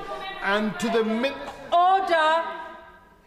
Could I just make the point to the honourable member for Ealing that the honourable gentleman is clearly not going to give way. That's in his gift. Ayub Khan. Thank you, Deputy Madam Speaker. And to the ministers and MPs that claim these changes are needed to preserve the welfare state, I say this: the welfare state was built on the idea that everyone, no matter what, would receive state support for things that were out of their control. Passing this bill would not preserve the welfare state, it would dismantle it. And I urge every member of this House to reject this bill. We can and must do better than this. The people we represent deserve far better. Yeah. Vicky Foxcroft. Madam Deputy Speaker, I'll begin by welcoming the positive steps the Department has set out in the Pathways to Work Green Paper on supporting people into work. The right to try work without the fear of having to go through reassessment for benefits if it does not work out, reforming and modernising the access to work system, disability pay gap reporting, disability employment gap reporting, and ensuring everyone has access to a supportive work coach. And on the assessment process, ensuring that assessments are recorded as standard, something that I know people are desperately crying out for. And ensuring that people with long-term, lifelong conditions do not need to be reassessed when we know their condition is unlikely to ever improve. I also welcome many of the concessions the government has made over the last week, bringing forward employment support, protections for current PIP claimants going forward, and the need for co-production moving forward. However, I continue to have some concerns which I believe must be addressed. We need the TIMS review to report before the new system is rolled out. And on co-production, I want to start by saying this should have happened way before we got to today's debate. And I know from my time as Shadow Minister for Disabled People that when you work with disabled people and their organisations from the start, you produce better policy. There is so much talent out there. And like many of us in the chamber, disabled people and their organisations want reform of the benefit system. But the reforms set out in this bill are not what they want or need. We should have been working with them on this right from the start. I thank the Honourable Lady for her remarks. I wondered if she would agree with me that as well as meaningful engagement with disabled people themselves and disabled groups, it's really important that the TIMS review also engages with unpaid family carers, both because they are caring for people with disability but also are implicated through carers allowance being linked to PIP. I thank my honourable friend for her intervention, and I absolutely agree. It needs to ensure that it has the right engagement and consultation with everybody, but it must be co-produced with the experts by experience. I also want to take this opportunity to clarify exactly what we mean by co-production. The principle of co-production is rooted in the US civil rights movement and the ladder of citizen participation developed by Sherry Arnstein in 1969. And it should be in place from the start of the process. And all the information should be made available to everyone. And a plan should be agreed together. And there must be the ability to bring in experts. And these experts should be paid for because of their contribution and treated as valued partners. We should be empowering and upskilling those involved. And I hope that it goes without saying, but all information should be available in accessible formats. And the valued partners need to be user-led disabled people's organisations. And I'll finish by underlining that the focus of making these changes should not be on making cuts, but on getting it right. And getting it right means everything needs to be in the scope of the review, not just the ability to tinker within limited, predetermined parameters. And co-production must take place before any changes to the current assessment criteria are proposed. If it means pausing to ensure we get it right, then that is what we must do. John Milne. Thank you, Madam Deputy Speaker. I have great respect for the experience and intelligence of the ministers behind this bill. But what we have left in front of us today is no more than a clumsy salvage operation. How on earth did we end up here? The government says that the cost of disability benefit is spiralling out of control. They say there's no option but to make cuts. But the premise behind this argument is too simplistic. Overall, the cost of in-work benefits as a percentage of GDP hasn't changed much. And that's because every time a government tries to cut one benefit, another rises in its place to compensate. Before any changes were proposed, there should have been a serious analysis of what's driving the surge in PIP claims. But ministers have made little attempt to understand why.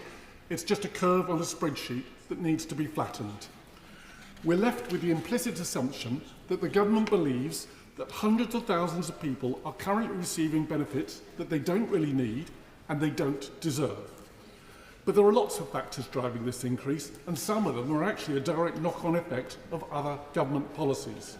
For example, many of those extra claimants are the result of recent rise in retirement age. the government has simply shunted one benefit cost, pension payments, into another, PIP. Another big slice of the increase comes from people who are unable to access timely healthcare, especially since COVID, so they fall out of the workplace. And perhaps most of all, it's the terrific rise in the cost of living that is driving people towards benefits. They just can't get by anymore. Fundamentally, life costs more when you're disabled. Besides the impact on daily living, many treatments and aids are not available on the NHS. So overall, there are three telltale signs that what we're looking at is a botched compromise. Firstly, we have the new 4-point rule for PIP assessments. Any question that scores a 1, 2 or 3 won't make any difference to the outcome. So if you can't undress your lower half and you don't need help to go to the toilet, incredibly, you won't qualify for help. There's literally no point in asking half the questions on the form. The whole 4-point rule has been dreamed up, not because anyone thinks it's a good way to assess a hardship, but to hit an arbitrary cost saving.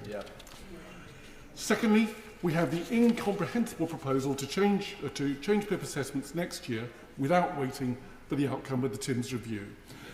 I quote from the Commission on Social Security, who have written to the DWP, and they say, "The circus around the proposed changes to PIP and universal credit are a classic example of what happens if policymakers do not work with those whose lives are profoundly affected by government policy." And thirdly is the decision to give higher benefits to existing claimants than new claimants, as if your needs were somehow less because you applied after 2026. I don't know how anyone can stand over this as a credible policy. Even on the most optimistic forecasts, only a relatively small minority of current claimants will be able to find jobs, and no account at all has been taken of regional employment black spots. For every disabled person who can be helped back into work, there will be others moving in the opposite direction. And that's because about a third of ME and MS sufferers who are currently in work will be unable to continue as a direct result of losing PIP support. But they don't figure in the government's back-to-work estimates. And of course, we have 150,000 people who will lose their carers allowance. This is likely to rebound on the health service and wipe out whatever savings the government had hoped to make. The Secretary of State has set high standards to be judged by, and I quote, "For me, this is a moral mission because I believe that there is a better future for people in so many parts of the country. It is absolutely not cruel." Well, it might have been a moral mission, but it's certainly not a moral outcome. This isn't a fairer and more compassionate, as the Secretary of State has claimed. It's harsher and more chaotic. This bill can no longer be considered a serious attempt at welfare reform. It's just a cobbled-together scheme to get us through the next 24 hours. And I urge all members to vote against it. Deferred. Deputy Speaker, I never expected to be standing here opposing Labour government legislation that intends to impose changes on disability benefits that will put 150,000 people into poverty. The government's own poverty assessment states that these concessions may mean there will be a negligible impact on pensioner and child poverty. I don't know when we became so matter-of-fact about the implications of putting people into poverty and where that language comes from. I would be expecting to move people in the opposite direction. We talk about choices, and we hear a lot from the leadership about tough choices. Now, I don't consider cutting disabled people's benefits to be a tough choice for us politicians. But it will mean people on the receiving end will be forced to make tough choices about the way that they make ends meet. Too often, we make choices that adversely impact on those who can't fight back. We show deference to people with wealth and power when we know that they should be bearing a heavier amount of the burden. Absolutely. Those who have enormous wealth have done extremely well over the last 15 years. Average incomes in that time for ordinary families have stagnated and the standard of living has gone down. Now, if we want to make tough choices, I think we should be looking there. So I just wanted to use my time to just highlight some of the areas where I think we could make a difference. So reforming capital gains tax, for instance, through increasing rates and closing loopholes, could raise £12 billion a year. Close the carried interest loophole to private equity bosses, so that they pay their fair share, and that can raise £500 million. National insurance to investment income, £10.2 billion. Introduce a 4% tax on share buybacks, raising between 0.1 and £2 billion a year. End the redirect fossil fuel subsidies to oil and gas companies, could raise £2.2 billion per year. Tax private jets to raise an additional £1.2 billion a year. Stop rich multinational corporations evading tax and mandating that they declare their profits wherever they operate, to raise £15 billion a year. And then it comes to the performance of the Treasury. According to the Audit Commission in 2024, in 2023 it gave out £204 billion in tax reliefs.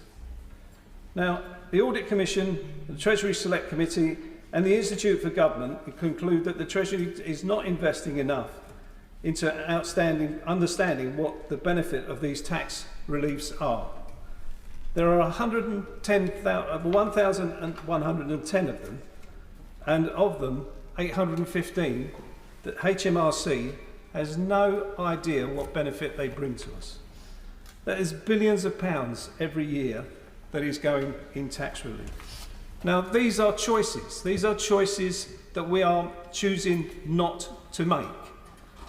And when we balance these choices against the choice that we are being asked to make today, where we are putting savings in the welfare budget ahead of the changes to the welfare budget that might assist people into work, it beggars belief. It's staggering. The amount of money that's available here could easily offset what we are talking about today and allow us to implement the reforms of the welfare state, and then see how they benefit the people in the system and how the savings can be achieved. And for those reasons, today I will be supporting my honourable friend's reasoned amendment, and I will be voting against this bill today. Well said. Robbie Moore. Thank you, Madam Deputy Speaker. I rise today not just as a member of this House, but as someone who has lived with the reality of a disability in my own family. I grew up with a sister who has a learning disability. Later in life, she's faced the brutal challenge of cancer.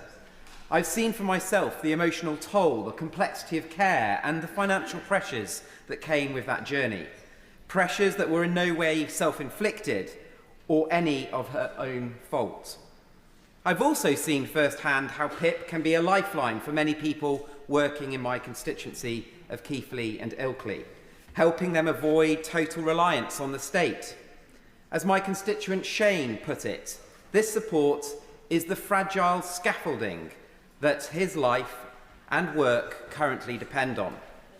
And all of these experiences have shaped my own political principles, one of personal responsibility, a moral duty to support those who genuinely cannot support themselves, and the foundational principle that people in exactly the same situation should be treated the same before the law. So, Madam Deputy Speaker, this bill breaks those principles. Under Labour's current plans, someone like Shane, or indeed my own sister Becky, would now be treated completely differently by the state due to their unwillingness to work, but based on a completely arbitrary cut-off date currently being forced through by ministers in Whitehall. So if this bill passes, it will mean someone in my constituency of Keighley and Ilkley, newly diagnosed with a learning disability, cancer, or other life-changing conditions in late 26, will now get thousands of pounds less in support than someone in those identical circumstances today. I will give way. I thank the honourable member for giving way. He's giving a great speech, and he's highlighting the two-tier system where the government have said it's fine for existing claimants, but not fine for future claimants, setting out this ridiculous two-tier system one that my constituents already face with the carers allowance. Dennis and Jill from Bude in my North Cornwall constituency don't qualify for the carers allowance because they're of pensionable age, so there's already that two-tier system. Does he agree with me we should be expanding the system rather than narrowing it? Well, I'm sure Dennis and Jill will be looking at this debate very carefully and understanding very clearly the issue of fairness, which is right at the heart of what this piece of legislation is addressing. The scenario, as I've explained, that Shane in my constituency is experiencing, that is able to receive PIP today, but someone in a very similar circumstance to him would not be after late 2026, and that is not fair.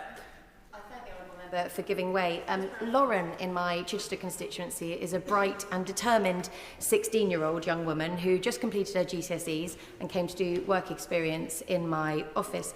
She has cerebral palsy and she's applying for PIP not because she wants a handout, but because she knows she will need support to live independently and pursue a career and life ambitions that I have no doubt will actually probably bring her to this place at some point if she gets her way. Does the honourable member agree that young disabled people deserve clarity and dignity, and this bill is not giving them that?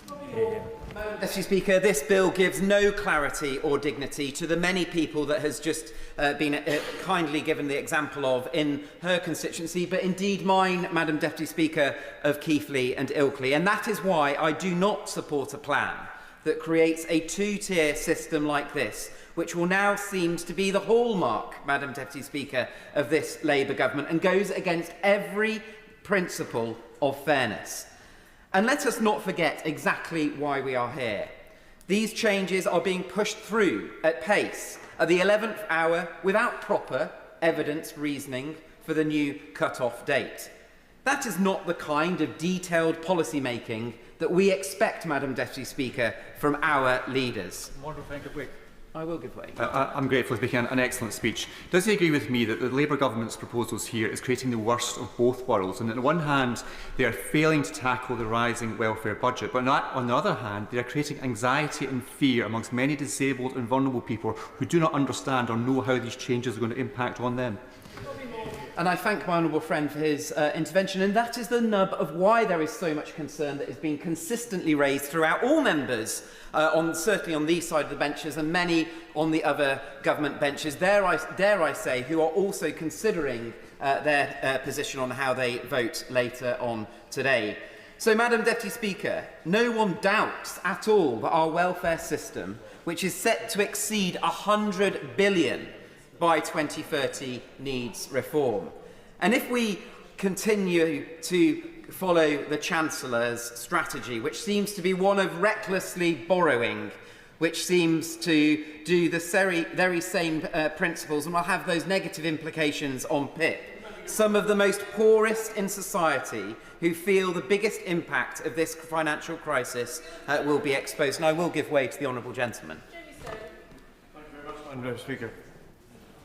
Thus far, I have kept out of this debate, and to be perfectly honest with the House, it is probably the wrong reason, but my wife is disabled and is in receipt of PIP.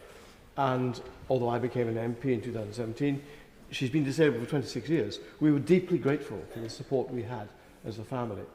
And my wife is an honest lady, and I hope I don't embarrass her by saying this, but she would have been delighted to take the Honourable Member Lewisham North Point.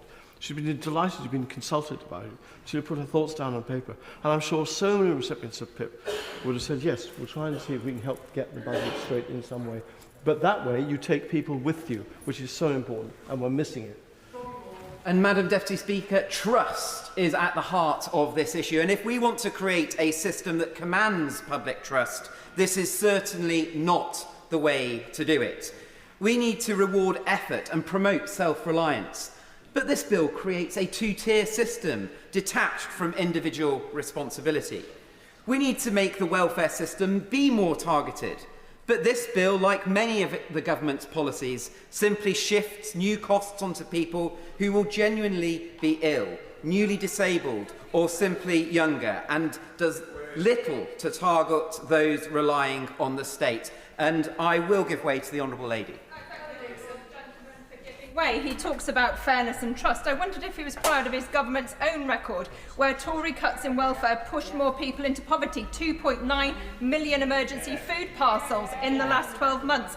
You'll be voting, if you vote against this bill, against the biggest uplift in the UC standard allowance. Is that what he's proud of? Mr. Speaker, I will take no lectures from somebody who supported council tax rising by 10% across the Bradford district, impacting many of those in the Bradford district that are going to be impacted by PIP. Madam Deputy Speaker, this is not principled reform. It is not radical, and it is not good policy making. And many on the benches opposite know it. And we can, as a party, as a government on the opposite benches, do better. We should be doing better. And I will not be supporting this bill today. Yes. Thank you, Madam Deputy Speaker. Welfare reform is important. It's important because the current system is not working, and it's important because it has a huge impact on the lives of so many individuals and families across the country. For the past 10 years in this place, I have seen so many of my constituents trapped in poverty with the constant fear and insecurity that the current system brings. But we should not be in a position in which the government is scrambling at the last minute to make changes in order to improve a set of proposals that were not good enough when the bill was tabled. We should not be here because while there are many positive measures in the bill, the government has had evidence of the extent of concerns from honourable and right honourable members since April. These concerns have been patiently and respectfully expressed in private and in public, but it appears that for a long time the extent of concerns has simply been ignored until it became clear that the government might lose the vote. So we are now reaching for solutions at the final hour, which should have been better considered over a longer period of time as part of a rational and respectful response to feedback. I regret this situation deeply, and I say to ministers that whatever happens today and in the coming days, the approach to engagement with MPs whose primary duty is to our constituents, and most especially to those who rely on the services we design and govern, has to change, and it has to change profoundly. On the substance of where we are now with the bill, I welcome the substantial changes that have been agreed to in discussions last week, to which I was a party. The protection of existing PIP and universal credit health top-up claimants will alleviate the anxiety that so many of our constituents have been experiencing for months, that they will see their income drop without any change in their condition or additional support. The commitment to co-produce the TIMS review with disabled people is a significant and very welcome commitment. I hope that before we get to third reading, the government will put this commitment on the face of the bill, and that more detail will be provided about how co-production will be done, so that disabled people and their organisations can have confidence that they really will be true partners in this process, and that their engagement will be properly resourced. The commitment to bring forward employment support is also helpful. The last Labour government sought to address unemployment and the size of the welfare bill, and did so by front-loading employment and health support. This should have been part of the plans from the start. Addressing the barriers to employment which many sick and disabled people face is the best way to address the challenges the government is seeking to tackle. I thank the honourable member for giving way, and in relation to her point around employment support, I know many honourable members were concerned that that support would not be put in quickly enough. However, in my constituency of Ealing Southall, we already have £8 million funding from the government's Trailblazer Get Britain Working programme. Does she welcome now that these new proposals include £1.3 billion in investment in that programme, and that that help will be rolled out to every disabled person who wants a job in this country?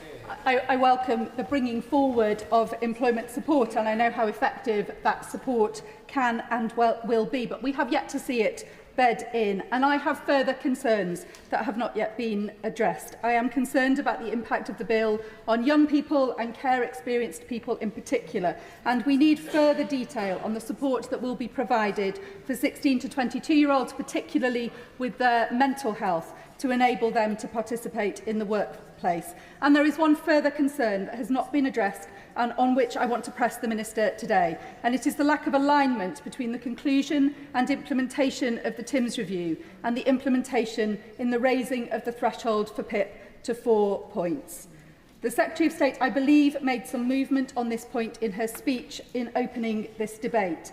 But so far, it is not clear that we are avoiding a situation in which there will be a category of new claimants, people who become disabled after November 2026, but before the implementation of the TIMS review, who will face an increased threshold without any of the mitigations that will come from a revised assessment process and descriptors, which are co-designed with disabled people. This would be unfair and unequitable, and I believe that it makes the policy incoherent, and it makes the putting of 4 points on the face of the bill incoherent. We must have a system that aligns the implementation of the new system with the review process co-designed with disabled people that defines it.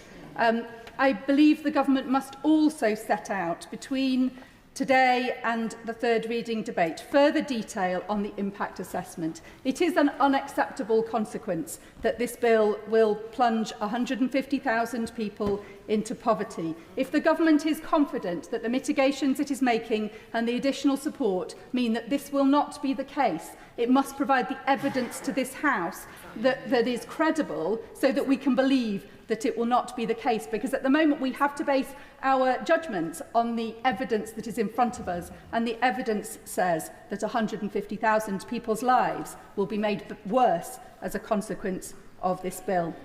It is one of the most regrettable aspects of this process that it has harmed the trust and confidence of disabled people. Full alignment of the TIMS review with the introduction of the new system is an essential requirement of beginning to rebuild that trust, and I will be listening very carefully to what the Minister says from the dispatch box in closing this debate. Sean Berry. Thank you, Madam Deputy Speaker. This cruel mistake of a bill must fall today. The reasons in the Green Amendment stand, and with my colleagues, I will be voting to stop it today at second reading and supporting the reasoned amendment from the Honourable Member for York Central. These proposals are a mess. The timetable is breakneck, and other honourable members have said it right. It is the spreadsheet, and the rush to get it through before the budget is a dead giveaway that this is about making cuts, not making improvements. The government's actions in this way do not respect sick and disabled people. Way before making any changes to social security, real dialogue should have taken place that respects their rights and needs. Already, 3 in 4 people who need to use a food bank have a disabled person in their household. And the bill before us today will further impoverish hundreds of thousands with cruel cuts in support. And the government's promises of changes to the bill from remove support to deny support will harm millions in future. And it will create a multi-layered mess. If injustice is said, it clearly must fall today. And instead, why not do what Greens, disabled people's organisations, many members across the House have proposed? Why not work with disabled people to co-produce a social security system that's fair, humane and accessible without preemptive criteria before you go off and do that? A whole playbook of proposals were put forward by the Honourable Member for York Central in proposing her amendment. So why not do this? Why not develop policies that are genuinely good value, that do no harm, that achieve the stated objectives of helping to invest in people, to save money in the future? And why not raise that investment needed to save on the future spending from fair taxation on the very, very wealthiest, who are orders of magnitude away from the struggle to survive that MPs are hearing about every day from the people these measures are aimed at? The least advantaged should not pay, but there are those who clearly should. And I echo many members across the chamber when I say that I'm sad that a Labour government has brought us here, in such contrast to the post-war principles that the party once stood by, which was about real social security alongside investment in jobs. Shamefully, on its current face, the bill brings in the largest social security cut since summer 2015, 10 years ago, when George Osborne was Chancellor. And the compromise proposals that mainly protect current claimants are unfair and divisive, and so many will remain unhelped if our honourable colleagues give in. What about the young whose disabilities are yet to develop, who will need PIP to thrive? What about the people who fall sick or get injured the day after these measures come into effect? And what about the people with conditions like Parkinson's or MS or ME who are still effectively excluded from the government's serious condition criteria because this bill doesn't allow for fluctuating conditions? And this whole process has truly scared people, and it's mobilised them. I've heard directly the testimonies of worry and fear from hundreds of my constituents in Brighton Pavilion. The Secretary of State knows that I raised with her the terror that people are feeling right from the start. Will she now apologise for that? In Brighton, I've heard from a round table of organisations who are supporting people to get by. They told me how people are using disability benefits to cover just the very basics: shortfalls in rent, heating costs, food. I heard how local employment services are hanging by a thread. Local authority support has been hollowed out. Brilliant organisations like Amaze, Money Advice Plus, St Luke's and Citizens Advice are already inundated with people concerned for their futures. They want structural barriers and inequalities removed first. They want investment in people as well. Today, Madam Deputy Speaker, we must vote down these proposals. This is so that the Secretary of State can listen and learn and go back and do better. Those who are sick, injured or disabled today and in the future need our solidarity. And from Greens, they will get it. Clive Lewis. Madam Deputy Speaker, when coming to a crunchy question or problem, I always think it's wise to take a step or two back and try and unpick some of the assumptions that underpin an issue, the bigger picture, if you like. Now, not everyone would agree with some of the conclusions that I come to. That's fine. This is a debate, not an echo chamber, although some people may be surprised to hear that. But it's right we robustly test the proposition before us to try and understand the structural issues that underpin this bill.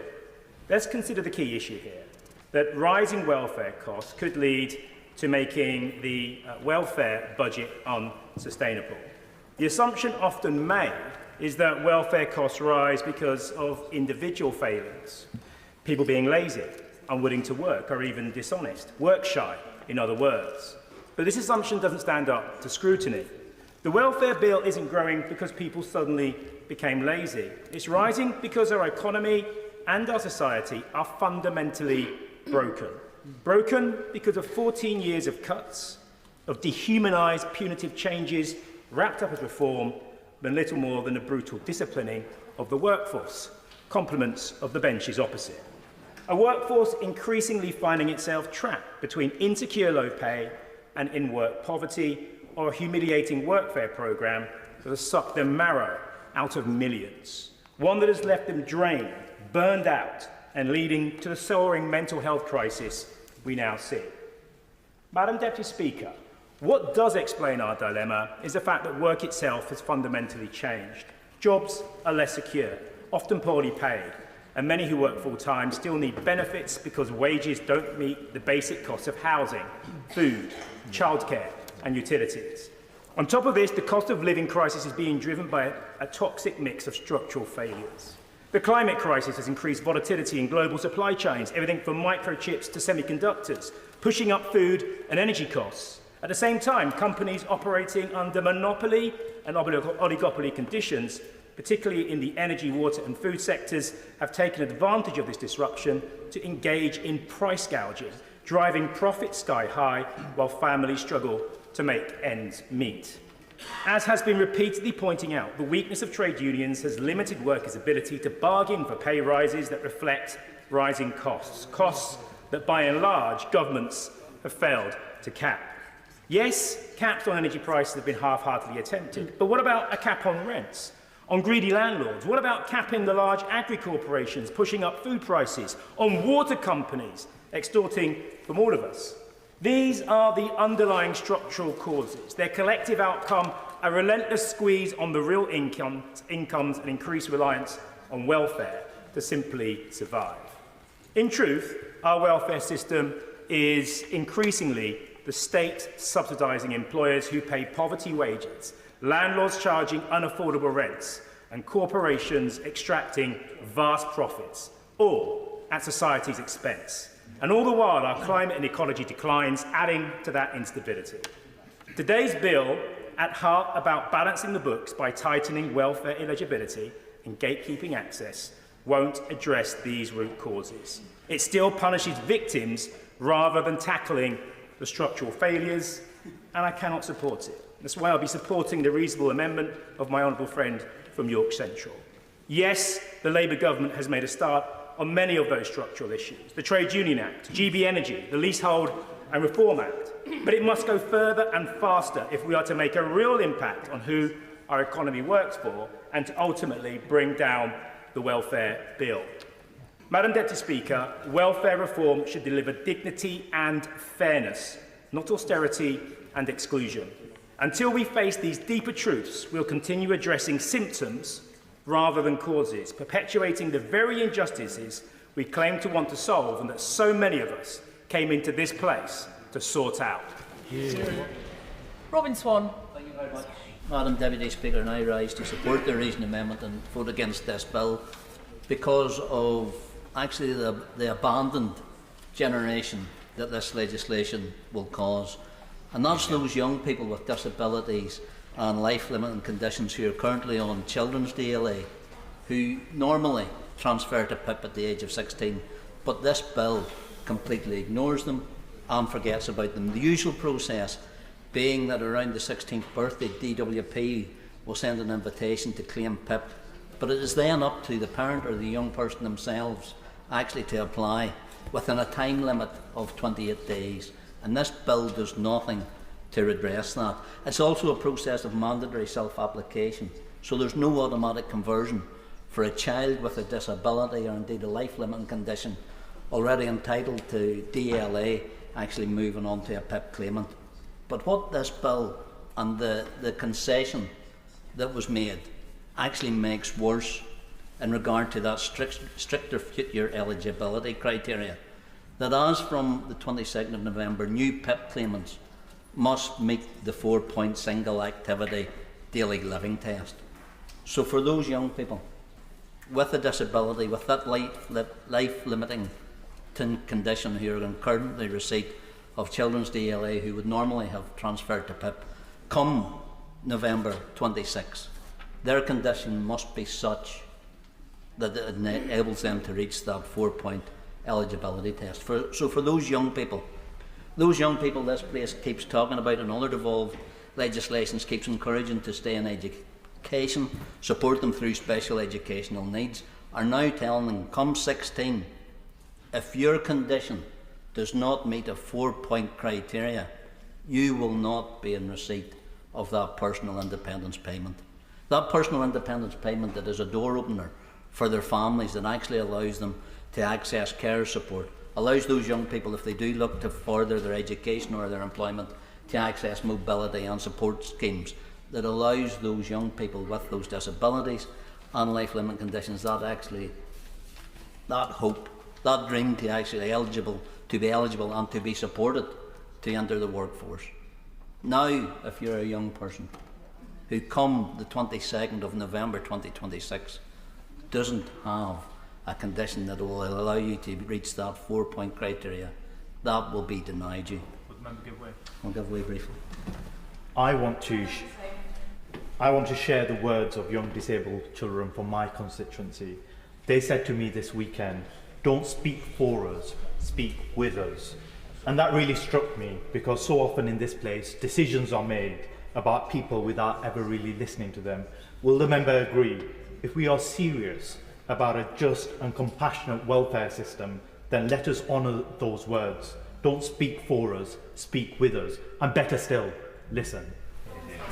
Thank the member for that intervention. And what I will say, Madam Deputy Speaker, I did meet with those young people, met with an organisation called Brave Hearts Northern Ireland, who represent a cohort of young people with congenital heart defects who are at that transitional stage.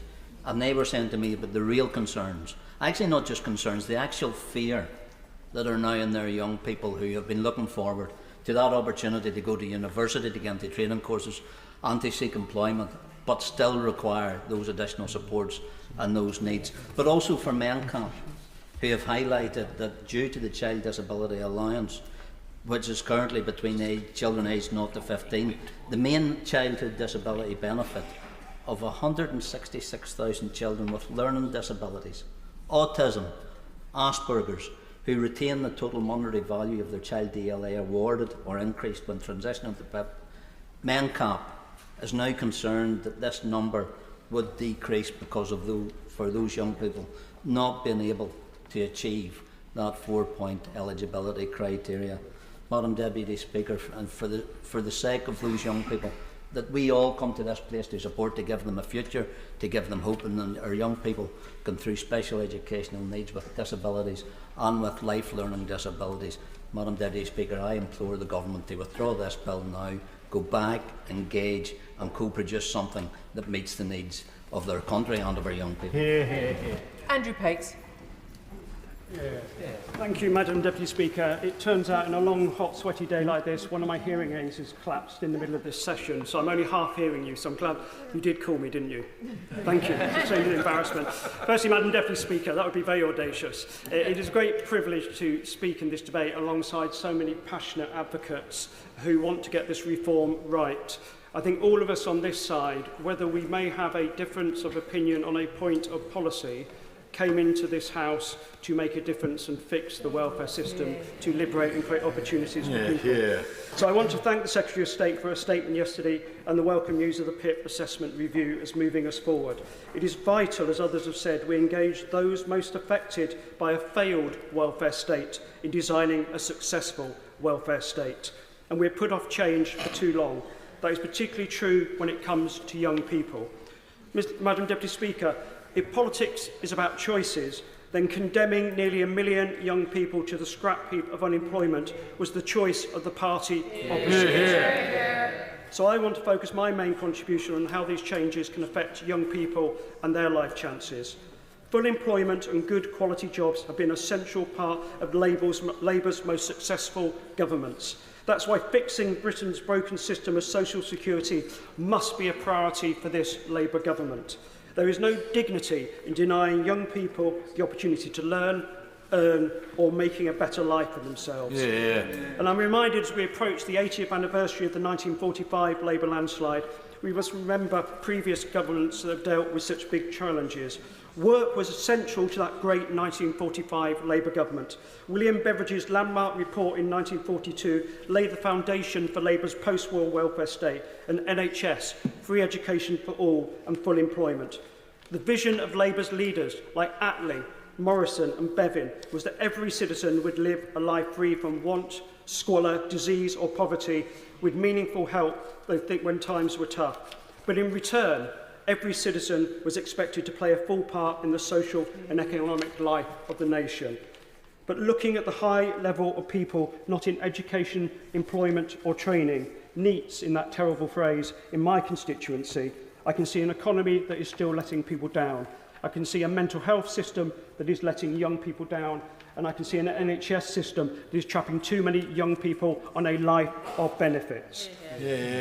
So can I ask my right honourable friend, when we come to bringing the debate together later, can they confirm in her response that we will deliver the employment support young people need, and that we will simplify the way benefits work and the way job centres work so that young people get the support they deserve? And will she work with the Secretary of State for Health and Social Care to fix our broken mental health system so that young people have a hand up rather than being pushed down?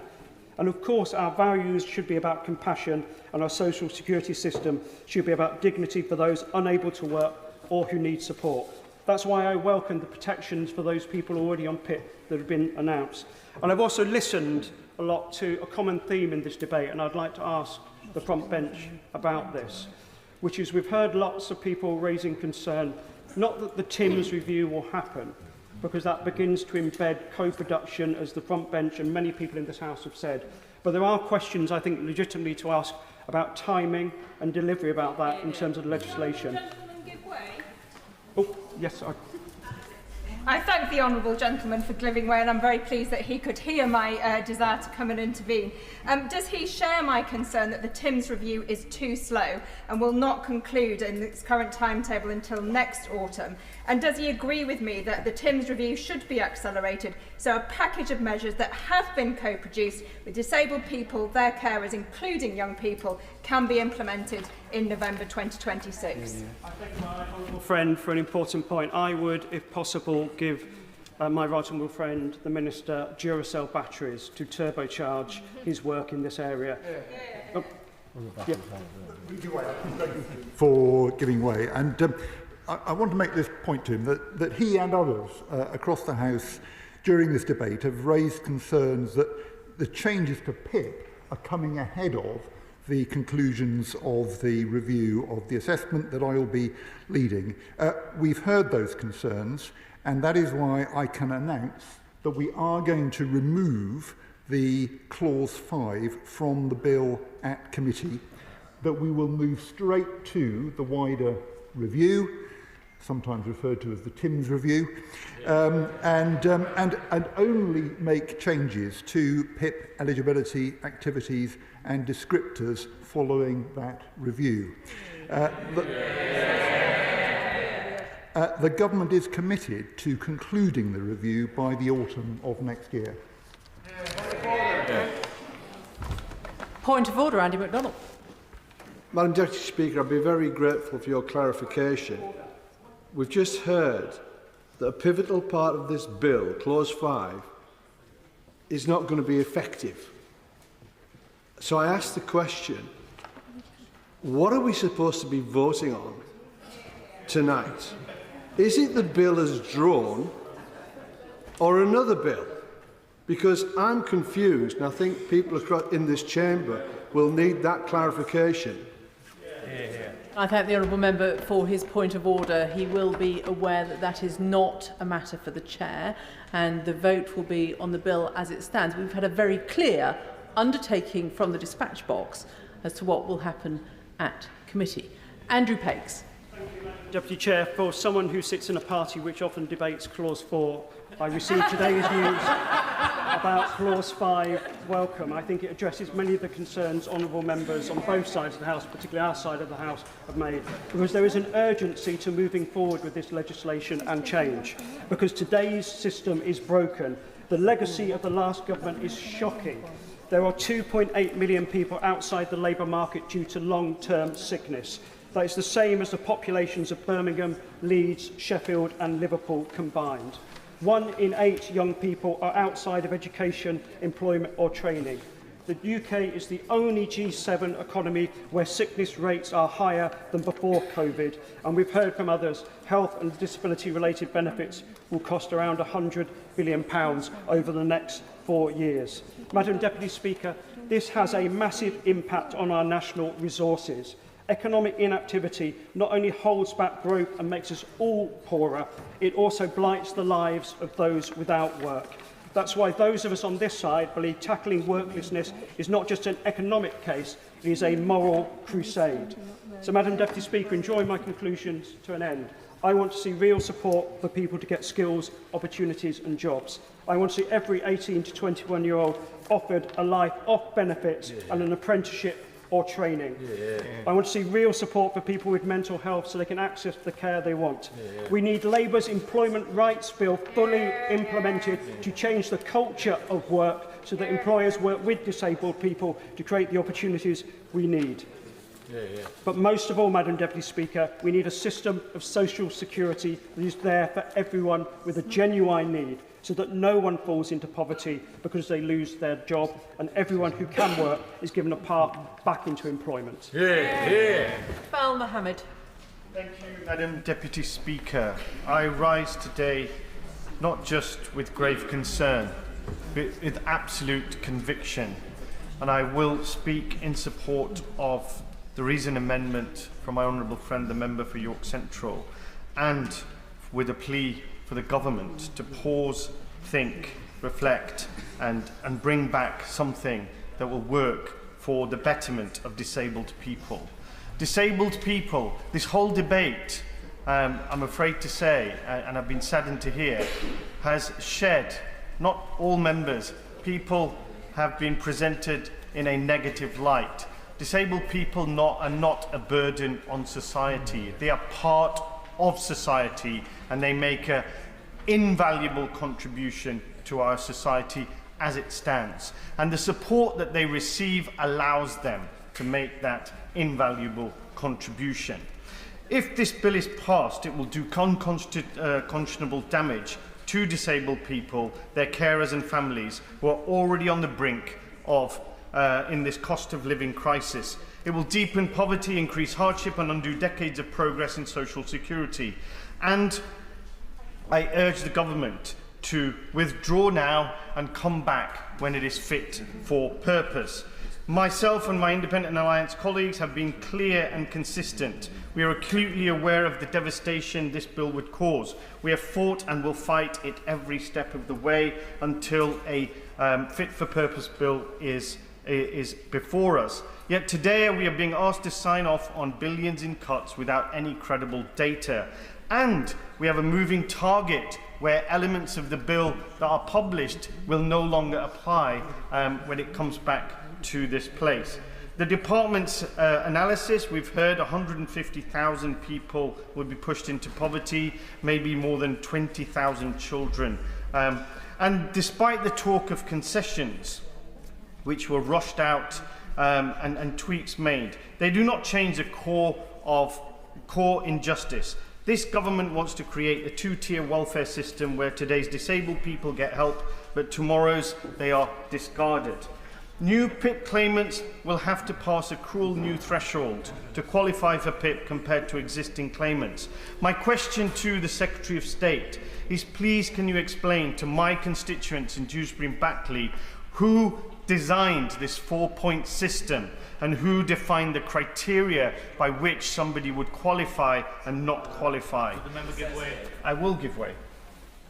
Would the member agree that now is the time that the government actually needs to confirm what we're voting on? U-turn after U-turn, I believe members are confused. I thank the honourable friend for his intervention. I will accept a government who listens and adapts and changes their approach in light of new evidence that is put before them. So I would congratulate the government for improving on the proposals. And I don't question the core intentions. I really don't. The waste and the unmanageable and welfare state and how it has been mismanaged for 14 years to lead us to this point absolutely must be assessed and improved. But it can't be at the expense of support to the most vulnerable in our society. The bill, moving on to carers, so it's not just disabled people that this bill will impact, but carers. It slashes 500 million from the carers allowance, the largest real terms cut since the benefit was introduced in 1976. Carers save this country tens of billions of pounds in unpaid labour. Nearly half of them already live in poverty. Is this really the thanks that they deserve? And it gets worse. If an existing claimant loses their PIP on reassessment, which happens all too frequently due to assessor errors, they will be treated as a new claimant and subject to the stricter rules. This includes anyone moving from DLA to PIP. It is punitive, it is regressive, and it will erode trust in the entire system. We are told there will be consultation, but what consultation happens when a bill is pushed through in a single week without adequate scrutiny or engagement with those most affected? The principle of nothing about without us has been flagrantly ignored. We've heard, according to Scope, that the extra cost of living with a disability is already nearly £1,100 a month. That is not covered by PIP. By 2029, this is expected to top £1,200. Yet under this bill, those same people will be expected to survive without the support that they rely on. The government expects disabled people to shoulder £15,000 a year in extra cost and offers them less and less. The public sees through this. Only 27% support these reforms. Nearly half of those surveyed believe they will worsen the health of disabled people, and over half expect more pressure on the NHS. These cuts will make people sicker, more isolated and more dependent on an already overstretched service. The politics of this is damning. This cannot be about politics. This must be about the people that we are here to serve. So please, please, please, go back and wait for the consultation to be completed and integrate the learnings and the feedback from the people affected so that this bill and this legislation can actually make a positive contribution to our society and not a negative one. Thank you. Imran Hussain. Madam Deputy Speaker. And Madam Deputy Speaker, let me begin by saying there's no denying the ideological austerity we've seen by the previous government for the last 14 years has led to absolute decimation of our services, devastation of our communities, and extreme poverty as well as an economic mess. So I get that this government has to make some extremely difficult decisions. But the central point in this debate is this: we cannot balance the books on the backs of some of the most vulnerable in our society. It's not the fair thing to do, it's not the right thing to do, and simply put, it is not the Labour thing to do. Madam Deputy Speaker, again today, many of us in good conscience, and let me say this, Madam Deputy Speaker, we do not, on these benches, who oppose this, do not come from the same place as members opposite. We come from a place of sincerity. Members opposite on the Tory benches come from, again, political game playing. And we continue to come from that place of sincerity. But what is disrespectful, and continues to be disrespectful, to backbenchers in particular and members on this side, is the way we are piecemeal fed things. Even at this late stage, whilst I welcome the previous concessions and I welcome the concession today. But the reality is this: for months we have been talking about this, for months. And we could have been engaged in that process. We approached it with good faith. And again, it makes a further mockery of a process that will result in hundreds of thousands of people being pushed into poverty. The timescale that we have been given already lacks respect that this democratic House should be afforded. But now, this piecemeal of information we are being leaked, frankly, we are being asked to rely on the goodwill of ministers. Now, I have the greatest deal of respect for honourable members. I have the greatest deal of respect. But we, as backbenchers, should be afforded the same dignity. Because we have all been elected on one premise. You know, my constituency of Bradford East suffers from some of the worst health inequalities, the worst child poverty. Over half of all children who live in my constituency are living in absolute poverty. I have to go back and face them. Yeah. The reality is, the bill as it stands today, regardless of what ministers tell us, the bill as it stands today is the same bill it was a week ago, the same bill it was when it was released. That's what we are voting on. We can discuss the concessions next week if this bill makes it. Pull the bill. But the bill today must be pulled. Pull it. Because I cannot go back to my constituency and tell them, through some concessions that were not in a bill, I voted for it, even though tomorrow this could add to deepening the poverty that people on my streets face. That is not what I was elected on. Madam Deputy Speaker, of course I will. I'm very grateful to the honourable gentleman, and he's making the correct and most powerful point, with that this is not the best way of making law, and this is hugely disrespectful to all sides of the House, irrespective of position. Would he also agree with me that that is compounded by the woefully inadequate time being set aside for committee consideration of this bill next week, and third reading, very truncated. We are all absolutely dizzy by the amount of U-turns and concessions. He is right. Much better to withdraw the bill, start again, bring it back in September. Absolutely, and I'll come on to that point. I've already touched on the point in terms of a bill of this seismic nature. Let's be frank, I've spent a decade in this place. I've never seen a bill of this seismic nature with these direct consequences being rushed through in 1 week. And let's be clear, the House, this is a money, the motion that goes to the House of the Lords is going to be a money motion. It will not allow the House of Lords to make any amendments and bring this back. So again, the ministers have, of course I will.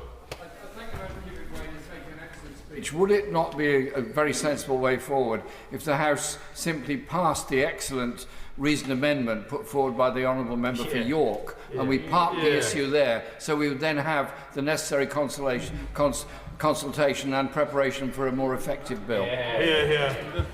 I again say this. Courageous political leadership sometimes demands admitting we got it wrong.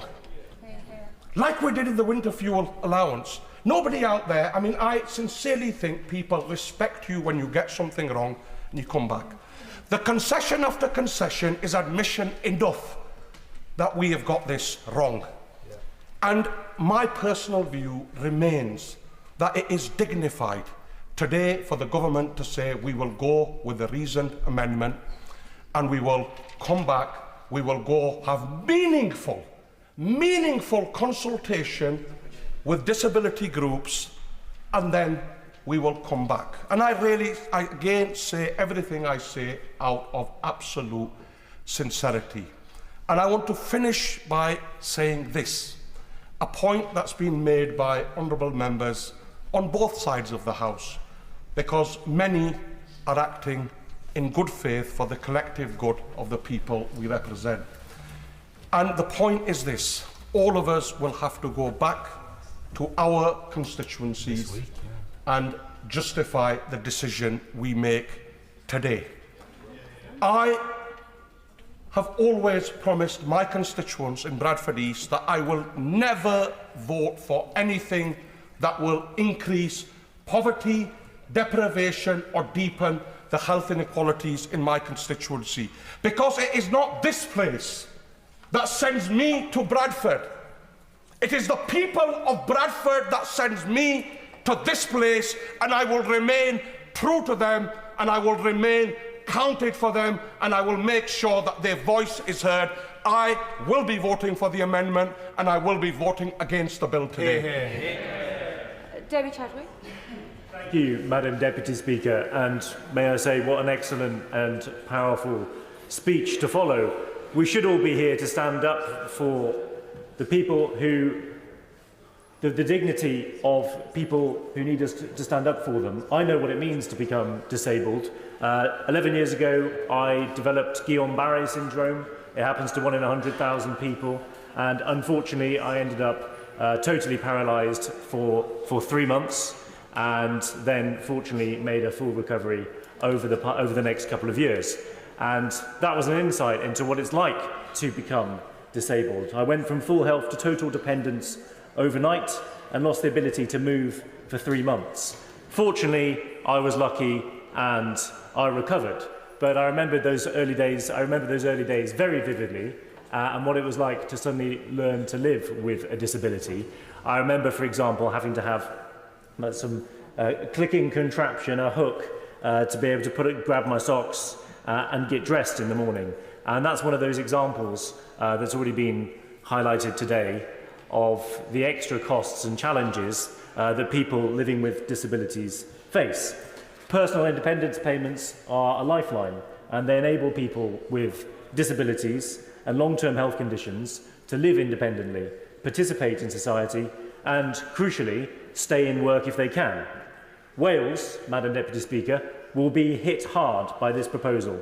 In Wales, we have higher rates of long-term illness and disability. In rural areas, the cost of living with a condition is even higher. And these changes will hit hardest where communities and people are struggling to cope as it is. The government's so-called climb-down does not fix this.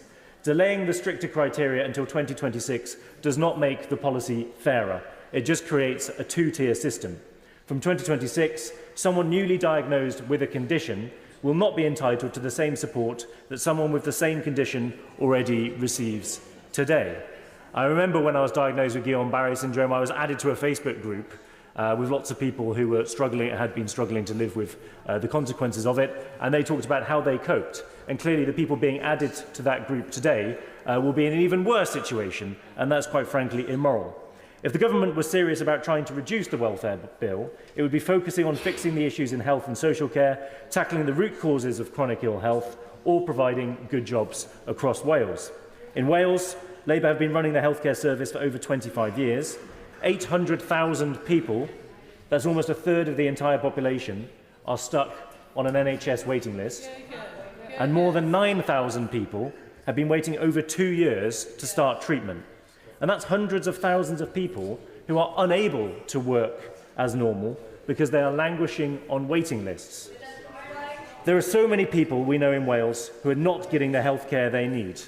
And our welfare system as a whole was built by Welsh politicians, by Nye Bevan, David Lloyd George. In Wales, we know how to fight for each other, and we don't forget our roots, right? But they have.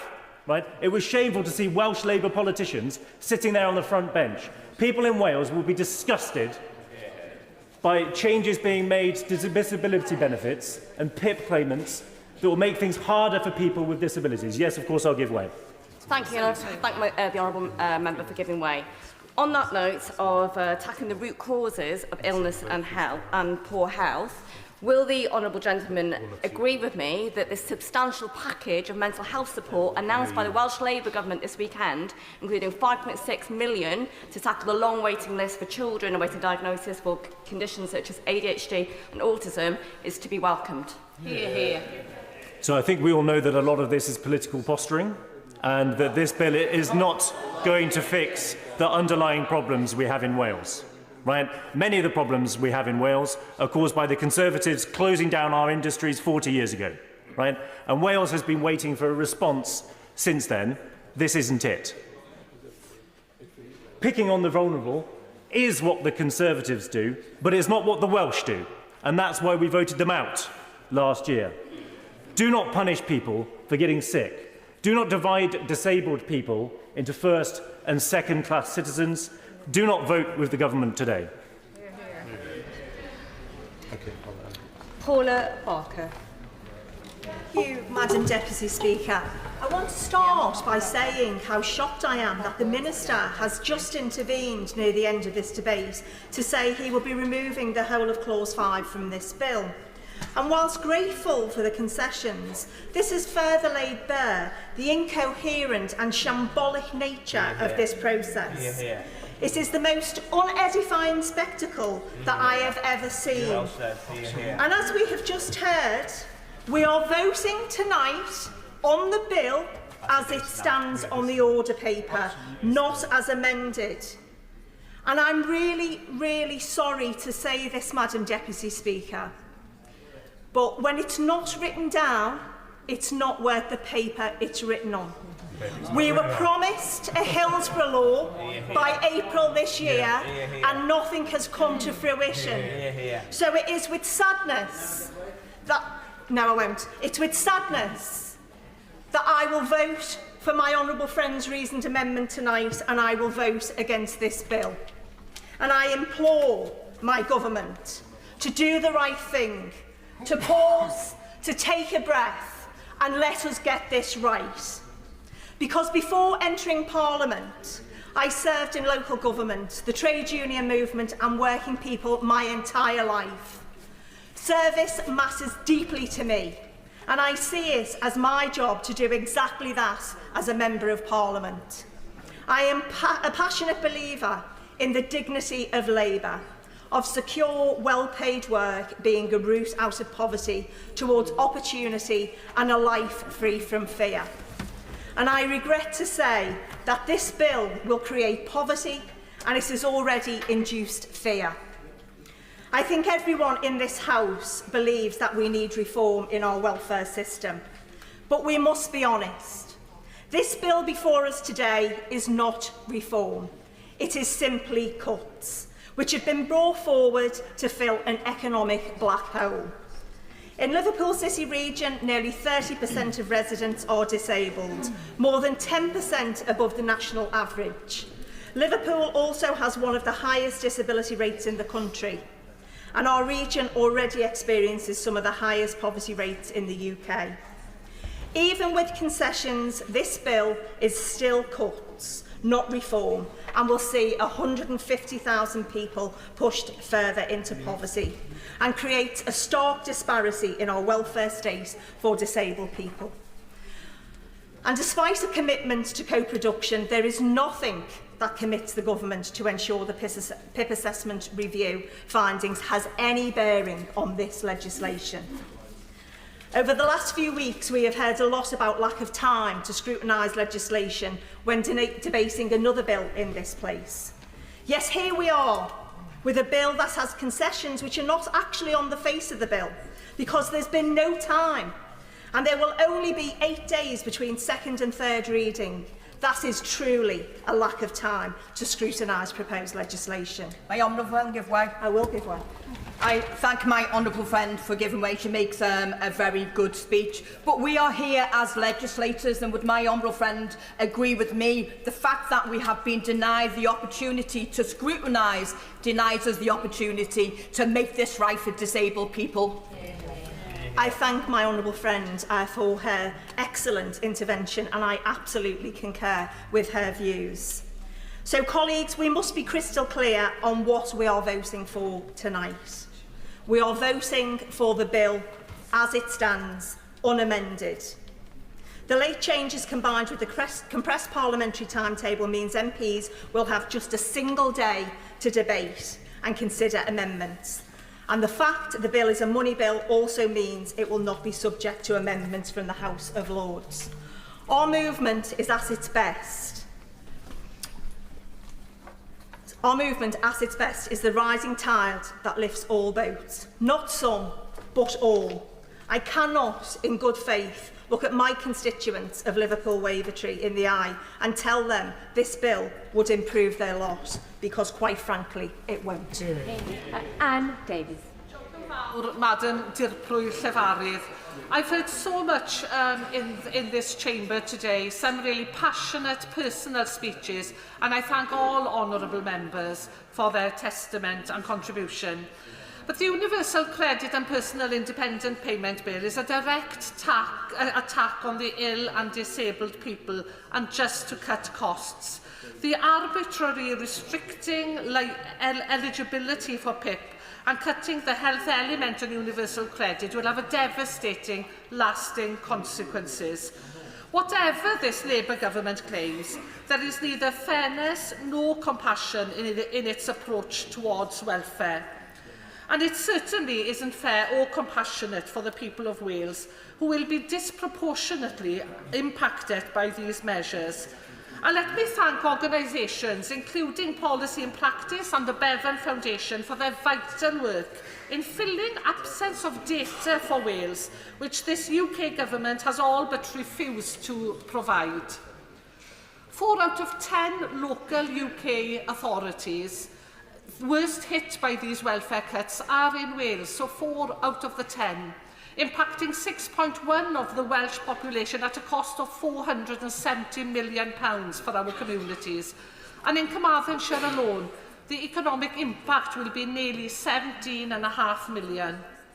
And too many people will suffer. My constituents will suffer. People like... By all means, yes. And I thank the member giving way. And there's just a point of clarification. She mentions her constituents suffering.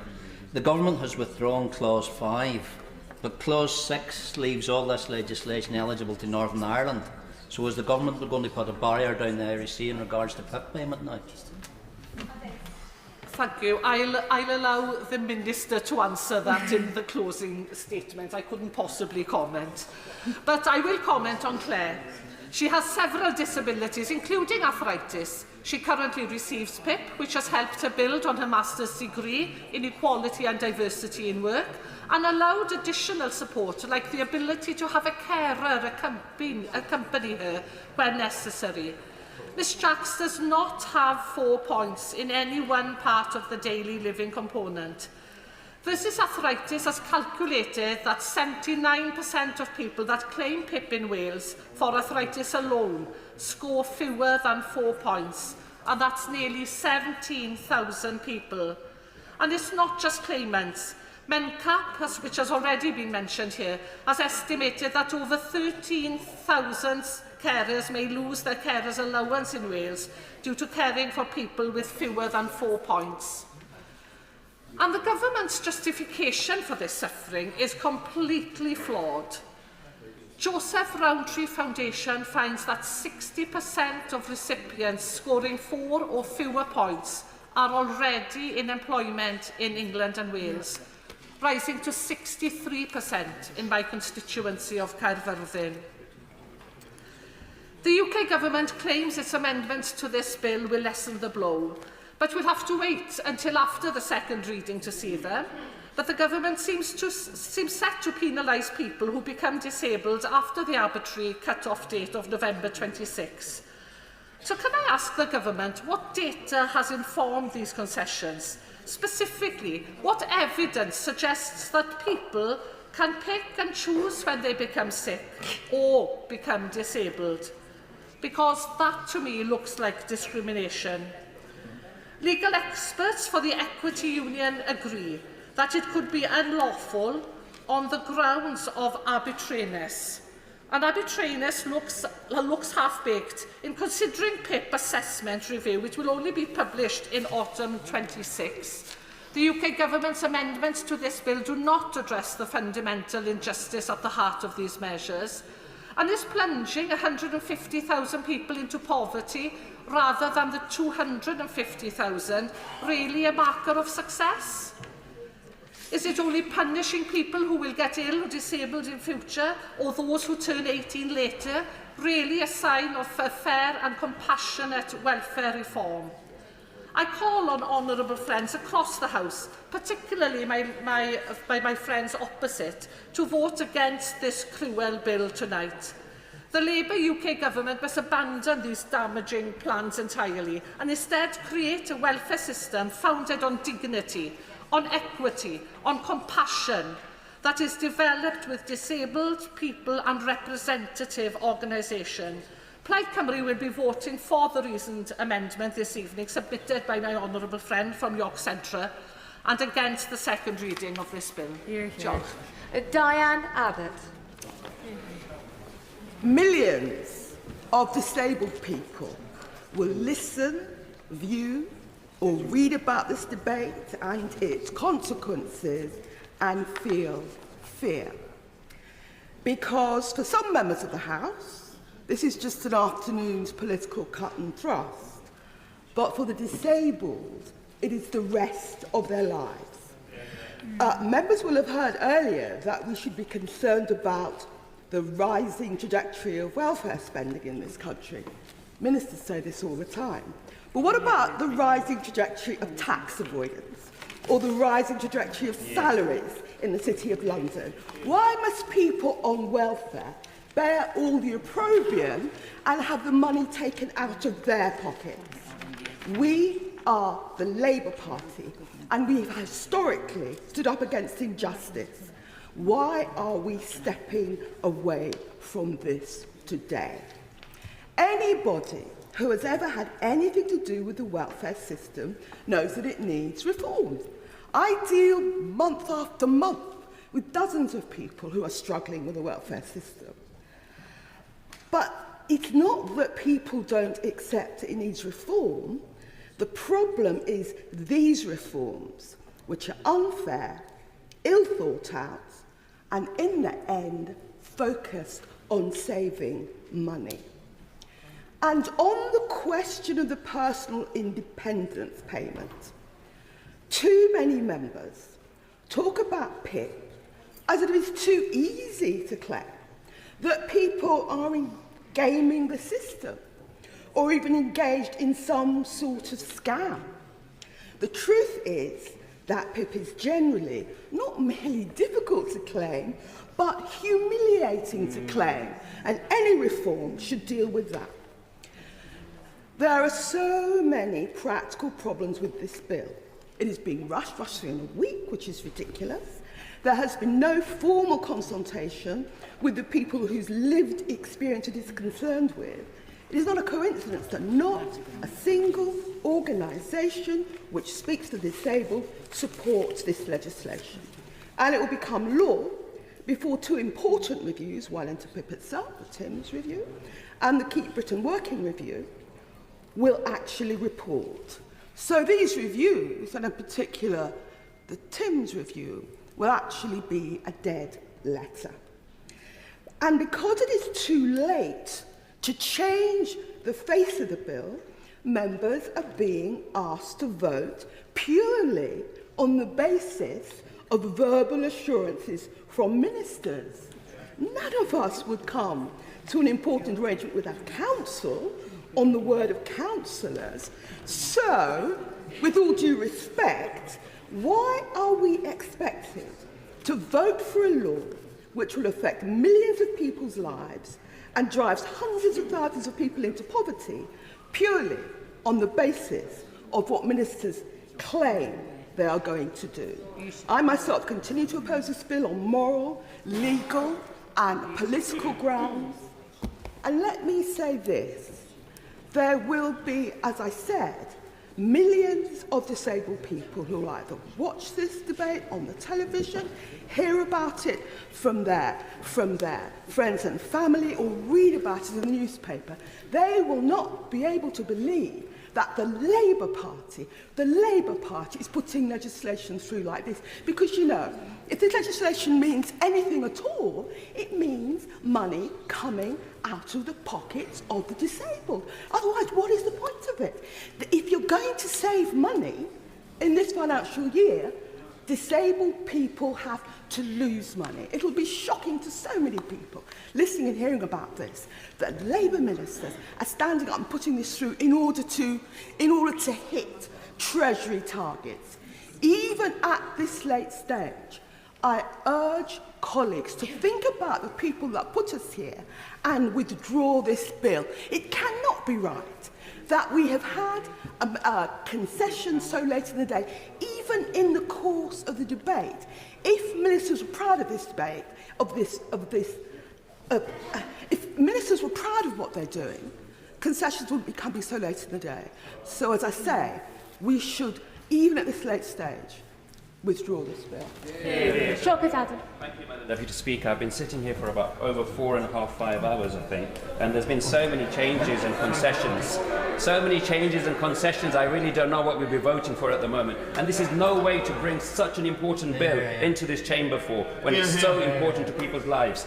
The Independent Alliance stand firmly against this bill because both it is unfair and unworkable, and no member of this House should, in any good conscience, vote for it. Of course, abuse of the welfare system is unacceptable, but we all agree on that, but this bill does not target fraud. What it does target is the most vulnerable and the most needy in our communities. Well said. There's been some excellent contributions today, and very powerful contributions, and like everybody else here, I have constituents who have shared their story. Mine is of Joe, a constituent of mine in Leicester South. Joe is actively suicidal. All sharp objects and medications have been removed from his home. The only reason Joe is not in hospital is that there are no beds available. Yet Joe has been told she is not ill enough to qualify for personal independence payment under this system. Is this the kind of society we want to build? This bill is not just unfair, it is also unworkable. The government is asking members to vote for cuts now based on the promises that they will help people back into work in the future. Yet the supporting evidence from the Office for Budget Responsibility won't even be available until October. The process has been rushed, the consultation has been inadequate, and the system being proposed is truly simplistic. Scoring 4 points on a single activity will become the deciding factor whether somebody receives life-changing support. According to the Joseph Rowntree Foundation, Cutting disabled people's benefit won't magically create suitable jobs, especially in those areas of the country that have long had weaker jobs market. A disability that's close to my heart, which is visual impairment. Madam Deputy Speaker, there are 2 million people in this country living with a visual impairment. That is about to double by the year 2050. Yet 25% of employers would not be willing to make workplace changes, and 48% did not even have accessibility recruitment processes. And there's nothing addressing this issue. The government figures estimate that these changes will push approximately 150,000 people, including thousands of children, into poverty. There is no credible employment support plan for them. There is no guarantee that those whose conditions fluctuate will be treated fairly, and these changes will disproportionately punish people with mental health like Joe. Politics is not a game. We cannot balance the national budget on the backs of disabled people, and the public know this. I will be supporting the reason amendment by the Honourable Member for York Central, because this bill is simply unfair. Even I'm not quite sure what it stands for at the moment. It is unworkable and it's unworthy of this House's support, and I urge all members to do the same. Thank you. Chairman. Madam Deputy Speaker. Madam Deputy Speaker, it's safe to say that the topic of today's debate has been my overriding focus in recent months. And I want to thank my constituents and all organisations for their input, as well as the Secretary of State and the wider DWP team for listening to concerns and indeed acting on them with recent amendments. This bill will raise the Universal Credit Standard Allowance by the largest increase since the 1970s.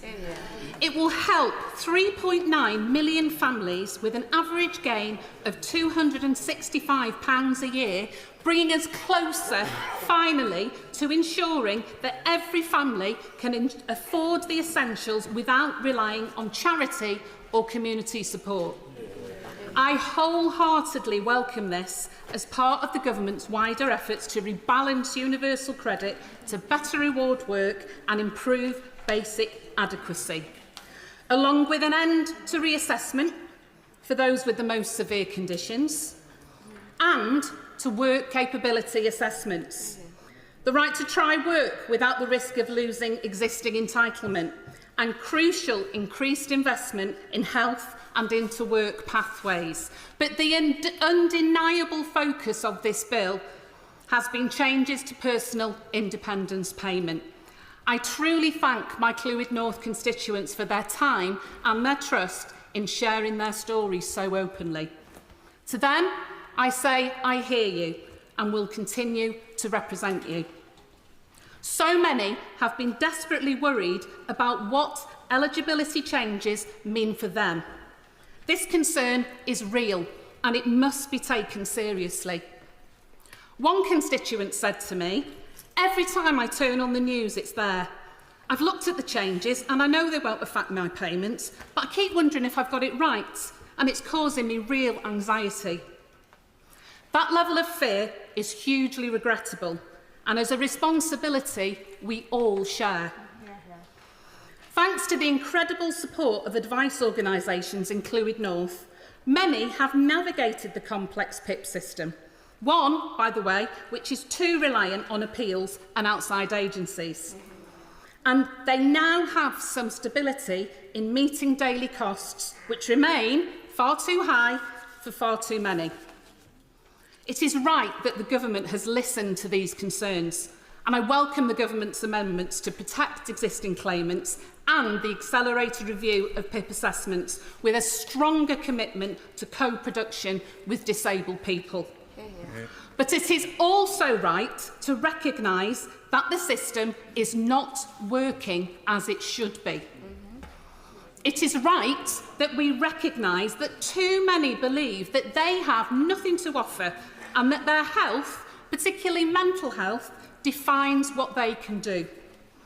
And it is right that we end this belief being passed to the next generation, something I have seen far too often as a teacher, and stop too many young people from feeling that they don't belong in the social networks and financial independence that good work provides.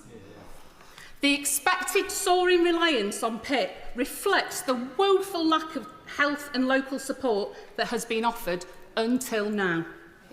Areas like mine have sought to fill this gap with services that create bespoke pathways to work. Like the pathway trod by my constituent, whose life changed forever when he was helped out of his bedroom that he'd stayed in for years while struggling with his mental health and into stable work in our local hospitality sector. And there are many more like him. We've got to turbocharge this support, working closely with health services to provide the wraparound care that people need. As an inactivity trailblazer, Clwyd North is determined to lead this effort. Reform is endlessly challenging, but it's necessary.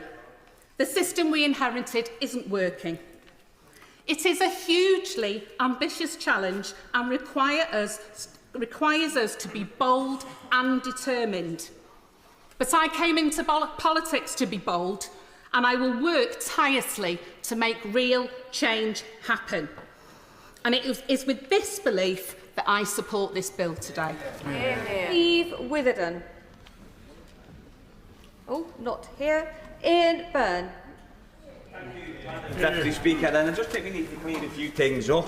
This bill tonight is a vote on the bill we have in front of us, including restricting eligibility for PIP. Even with what the Minister just said, 750,000 low-paid, sick and disabled people will lose universal credit health payment, cost them £3,000 on average. That's £2 billion worth of cuts, even after what the Minister just said. If the government wants to change it, pull it and start again. Because I know how frightened disabled people must be watching this tonight about the bill we have in front of us and the shambles which we're seeing roll out in front of us. Last night, I stood outside the building with disabled people against the cuts. I listened to disabled people, many of whom had travelled despite the heat and the real hardship. They told me not just of their anger, but of their fear and sense of betrayal. And I don't use this word lightly, Madam Deputy Speaker. Terror is what they described. They're far from alone. At a recent citizens' assembly in my constituency, disabled constituents and families came together to discuss this bill. No one supported it, not one person. Yesterday, I asked the Secretary of State if she could name a single disabled people's organisation that supports this bill. She couldn't name one, not one. Disabled people in my constituency tell me are feeling abandoned, are feeling punished, and perhaps most heartbreakingly, are believing that a Labour government, their Labour government, after 14 years of Tory austerity and attacks, COVID and the cost of living crisis, will protect them. That belief is now being shattered. Madam Deputy Speaker, I ask myself, how can I look them in the eye and tell them they're wrong? Because the truth is, this bill is an absolute shambles. It's immoral. It's being rewritten on the fly. Policies affecting millions and millions of disabled lives are being made up as we go within this chamber in the last couple of hours. We are being asked to vote on a bill as legislators without full impact assessments, without proper scrutiny, without even knowing what the final version will be. How can we vote for something so absolutely consequential for so many people in our constituencies across the country without the data, without the analysis, without everything we need as legislators to make informed decisions? But what we do know is devastating. The government's own figures say this bill will push at least 150,000 more people into poverty, 100,000 more people into absolute poverty. It will create a cruel two-tier welfare system where support depends not on need, but on when someone was assessed. That is just not unworkable. Not just unworkable, it's absolutely morally indefensible. Deputy Madam Speaker, some votes define us in here. They reveal who we are and who and what we stand for. This tonight is one of those votes. And I say especially to colleagues on my own benches, do not ignore the voices of the people who need us most.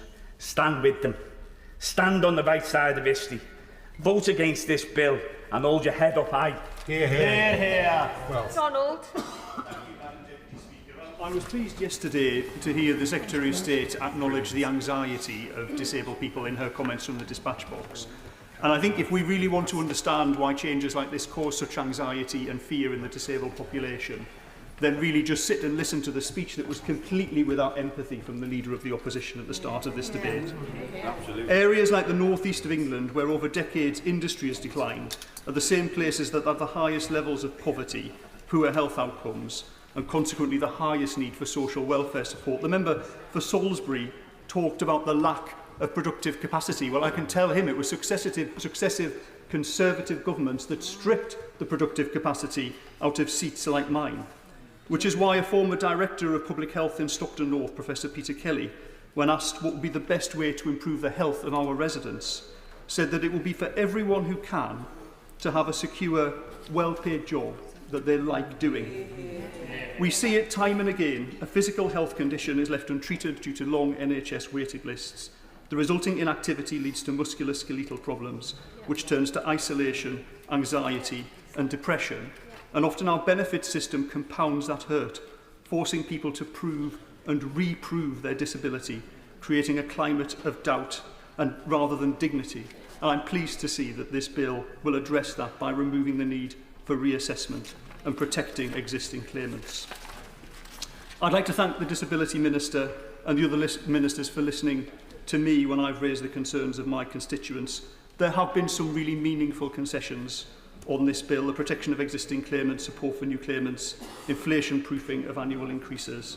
But actually the withdrawal of Clause 5, and particularly the TIMS review of the PIP assessments, the Disability Minister knows has been a major concern for me, and I was pleased to hear that this evening. But I am also concerned about mental health, made worse by debt and unemployment, and I welcome the government's investment in expanding access to occupational health and the almost 7,000 new mental health workers since last July. These aren't just policies, they're the foundations for a healthier and, I think, a more hopeful society. Now, we've heard a lot this evening about work, about this party's commitment to work, about the purpose and dignity it offers and the improvement in mental resilience. But I want to be clear, there is a value judgment behind this, but it's not a value judgment that chooses to separate those people in work versus those who aren't. People's lives have equal value regardless of whether they work, but work does in and of itself improve the quality of people's lives.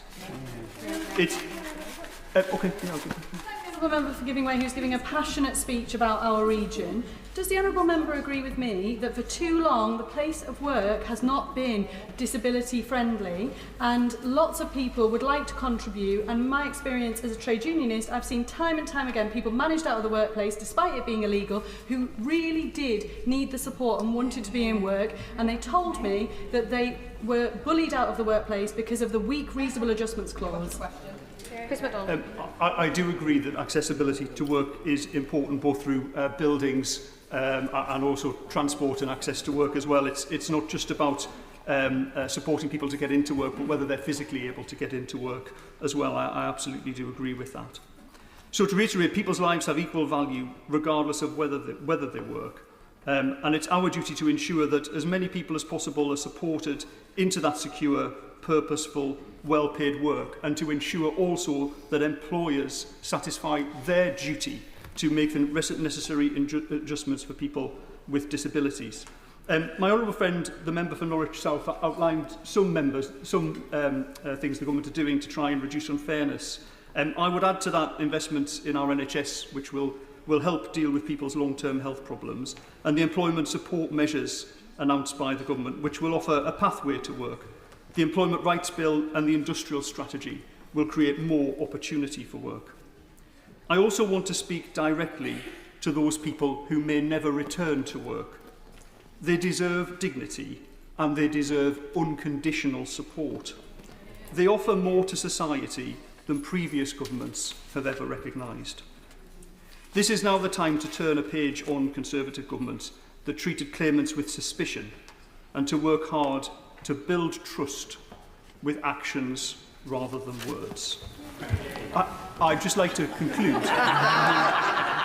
by quoting a few words I heard on the Today programme last week from the former Welfare Minister, Lord Blunkett, when he said that Labour is the party of supporting people into work, not the party of keeping people on benefits. I've got faith in the intrinsic value of everyone in our society and their ability to contribute. And I think so long as the voices of disabled people continue to be held and that they're heard and that they remain at the table, then I do think that the government's plan for changing the country will enable everyone to thrive regardless of their ability. Thank you. Ian Lavery. Thank you, Madam Deputy Speaker. I've got to say I'm absolutely amazed at what's happened just even this afternoon. I'm, like many people in this place, being absolutely ignored at anything I've ever had to say with regard to this bill. This bill was published a few months ago, and very little consultation, if any, has taken place. Tell you what, Madam Deputy Speaker, I've been here nearly 15 years. I've never once seen a massive commitment given in a bill like my honourable friend, right honourable friend, the Minister gave in an intervention in a contribution. This is crazy, man. This is outrageous, man. This bill isn't fit for purpose. If you have a look at 16 pages, I can ask you, right honourable gentlemen, to rip the ones out now. That's changed. There would only be 2 pages left. Withdraw the bill.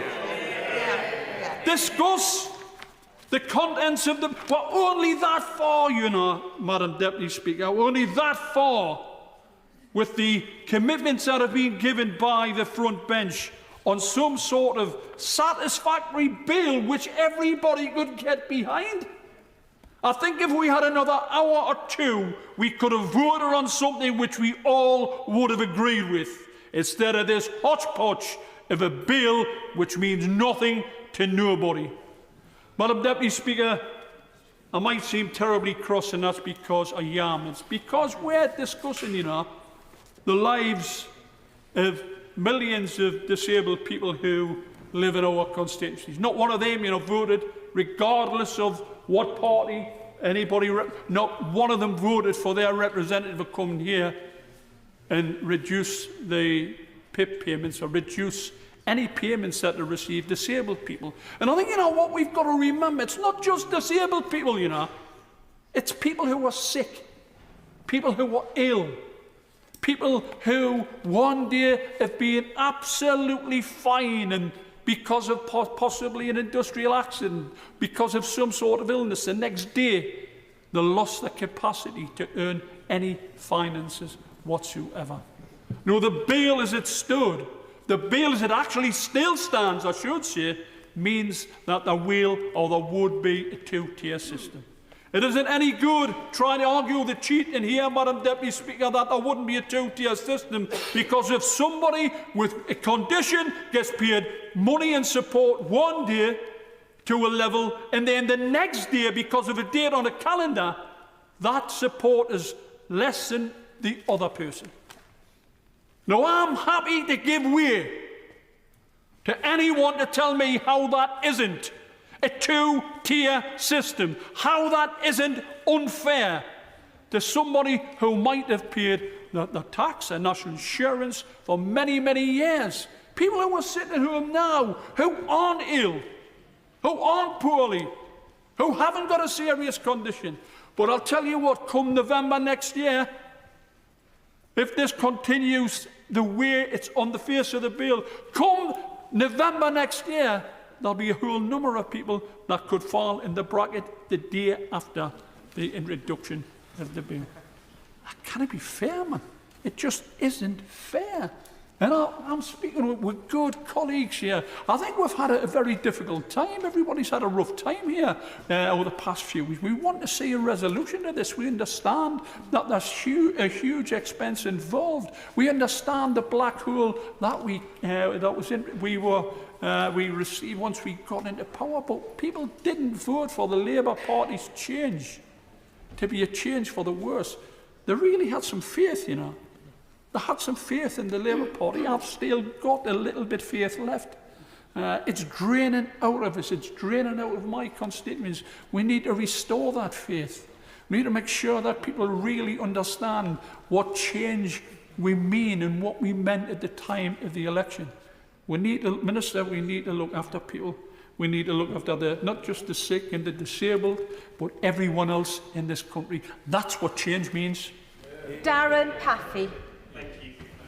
Speaker, and I speak as a signatory of the first reasoned amendment tabled by my honourable friend for Hackney South and Shoreditch, because I recognised, as many did across this House, that there were serious problems with the original version of this bill. Welfare reform that we all believe in has to be fair, it has to be compassionate, it has to be grounded in evidence. And that bill, as first published, I'm afraid failed on all three counts. So I do want to acknowledge that there have been significant and welcome changes, and I genuinely thank ministers for meeting with me and for listening. We all know that scrapping or reducing PIP for people who are already in work was always the wrong target. It's one that risked making employment harder, not easier, and it's for many disabled people. And it's right that current recipients of PIP, it's over 7,000 in my Southampton Itching constituency, will now be protected. If we're to avoid repeating the mistakes of this recent period, we do need a proper process for consultation and co-production. Ministers have said that they will now do this through the Timms review, and that's the right vehicle. I welcome another concession around the £300 million of employment support that is being brought forward. In my view, that should have always been front and centre to this. But intentions alone are not enough. And while I welcome the removal of Clause 5, introducing no changes before Tim's reports, I am concerned that it remains open-ended. So I'm happy to give way. Yeah. I thank the honourable gentleman for giving way, and I too welcome the commitment that was given from the dispatch box to the removal of Clause 5. But I wonder if the honourable gentleman will share my hope that when the Minister sums up this evening, he can categorically state that those people grandfathered in today, which is to help get past that Clause 5 moment in the bill, will still be grandfathered in without Clause 5 and despite whatever comes out of the Timms review, so that they're not put back into the pool of potentially being reassessed in the future. Thank you, Madam Deputy Speaker. And my honourable friend makes an important point that I do hope the Minister will confirm. There are other assurances that many of us would like to hear from the dispatch box today, and that includes a defined timetable for the report. So I wonder if the Minister would, in wrapping up, confirm that November 2026 is now no longer a relevant date at all. I'm glad that we will now avoid the absurd situation of having potentially 3 different assessment regimes running in parallel. What has been announced will, I hope, give clarity to claimants and will, I hope, in good faith, demonstrate that the government is serious about doing reform properly. I will happily give way. If November 2026 is not a hard deadline anymore, why are the government needing to push this bill through today? Why is it got to get through before the summer recess in order that it can go to the Lords, in order that it can be in place before November 2026, when that date no longer matters? I mean, most of the answer to that question is obviously a matter for the Minister, but actually I don't want to delay the uplift in universal credit, so I am willing to vote that through today. We do understand the catastrophic financial mess that we inherited, but we have to underscore that abstract OBR dogma means nothing to our constituents who have been worried these last few weeks. There must be a willingness from government, from the dispatch box today, to rebuild that trust.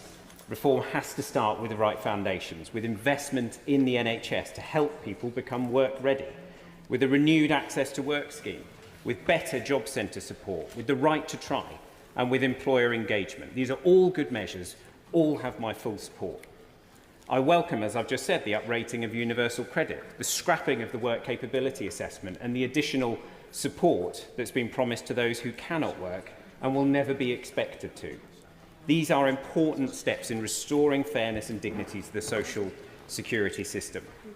But, Madam Deputy Speaker, in supporting this bill today, and it was, work out how we got to this situation, but it was a last-minute decision, it does not mean I give the government a blank cheque. I, like many across this House, will be watching very closely as the next stage unfolds. I still believe that the next stage is rushed, but we are where we are. I will still consider, if necessary, opposing the bill at third reading if the commitments today are not delivered in the coming week. That is not a position I enjoy being in, and anyone who thinks it's easy to be in that position doesn't know what they're talking about. In constituencies like mine, in Southampton Itchen, we know the difference that a fair and functioning welfare system can make, and the damage that's done when it fails. That's why we have to avoid the same makes that the last Conservative government did. We all remember, indeed casting our minds further back, the Conservative and Liberal Democrat coalition's litany of failure on welfare reform, the bedroom tax, ATOS doing reassessments. I accompanied my mum to her reassessment. She was a nervous wreck because that was an absolute disaster of a scheme. We'll remember the great sanctioning machine known as the work programme. This Labour government has different values to that, and we must demonstrate them. So there is a great opportunity here today. Commit to a clear timetable for the review so that people can rebuild that trust in what's about to happen. Convince us as a House that the review will be meaningful co-production. Set out what employment support will come with that £300 million that's being brought forward. Because if the bill passes today by the government's own rushed agenda, in my view, it has 1 week to get this bill into shape. If we get the system right, we will have a reformed welfare system that delivers on the government's objectives to support people who can work into work, with dignity and prosperity for them, and yes, it will ensure the sustainability of the welfare system. So let's build, I'm coming to a conclusion, let us build a system, Madam Deputy Speaker, that is sustainable, but above all, one that is just and fair. Kelly Foy. Thank you, Madam Deputy Speaker, and I speak today on behalf of the hundreds of desperate people in Durham and beyond, as well as the dozens of organisations who contacted me with concerns about this bill. And I'm sure many members across the House will agree that there is a need to reform the social security system and support people to stay in and back into work, not least those of us in areas that have been decimated over the last 3 decades.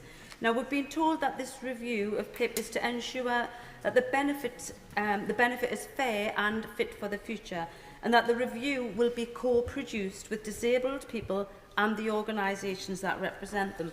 But what's fair about us being asked to vote on changes when the terms of reference of this review were only announced yesterday? And Madam Deputy Speaker, I popped out for a banana earlier on, and when I came back in, things had changed again. So I'm even more unclear on what I'm voting on. Now, as we've heard, these proposals are so unfair. They'll create a two-tier system of social security. If you fell ill earlier this year, you've got the support you've always had. But woe betide those people who will fall ill later this year or next year. How can we be asked to vote for a system that, rather than penalising everyone for being ill, has now been tweaked to only penalise people based on when they got ill? Or in fact, when they get more ill, as anyone reporting a change in the circumstances will be caught up in these changes.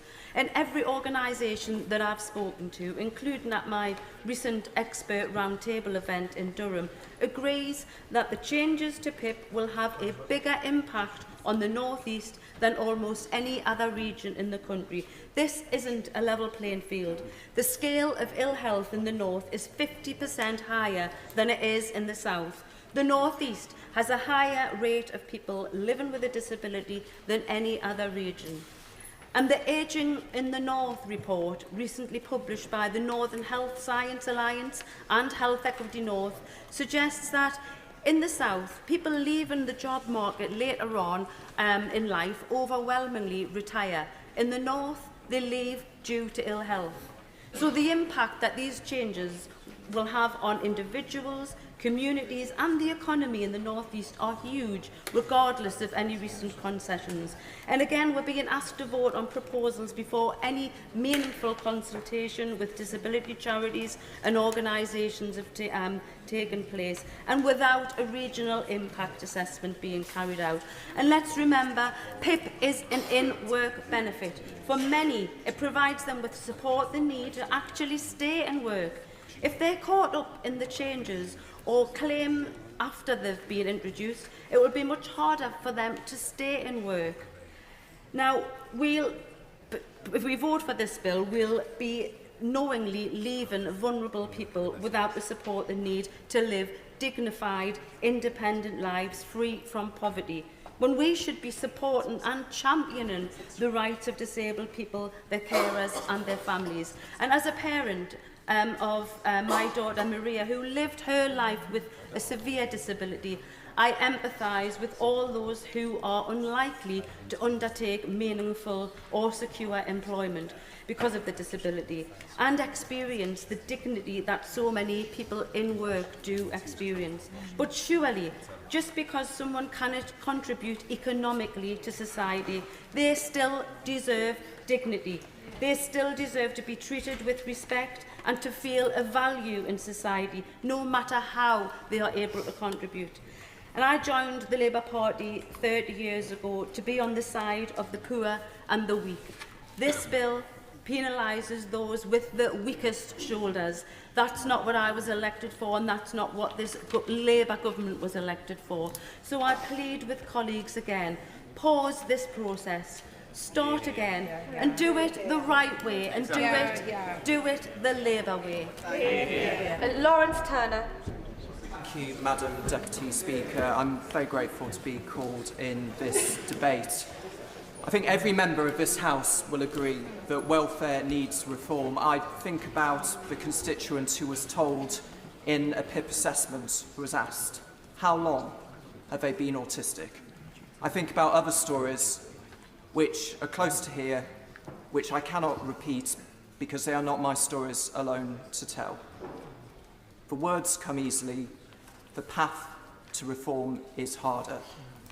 And I think a lot of us have walked that hard path in recent weeks. We've all heard many points made in this debate, and I would just like, in the short time available, to respond to some of them. A number of members have said, and I think sincerely suggested, that there is something inherently wrong about creating a system where people's treatment depends on the date of application. But I'd ask, how many people in this chamber who have been a negotiator or a trade union member have voted for an agreement that involved red banding a particular rate of pay? I think every representative of every party that has served in government has passed into legislation cut-off points. I remember leaving school around the time that the statement system in special educational needs started to be phased out in favour of EHCPs. And those consequences are with us to this day. I wanted to respond as well to a point made, I think, by honourable friend and member for Bradford East, when he said that we are being asked to place trust in ministers, and in particular the right honourable member for East Ham, the Disability Minister. And over the course of many discussions in recent weeks, I have to say that I do have that trust.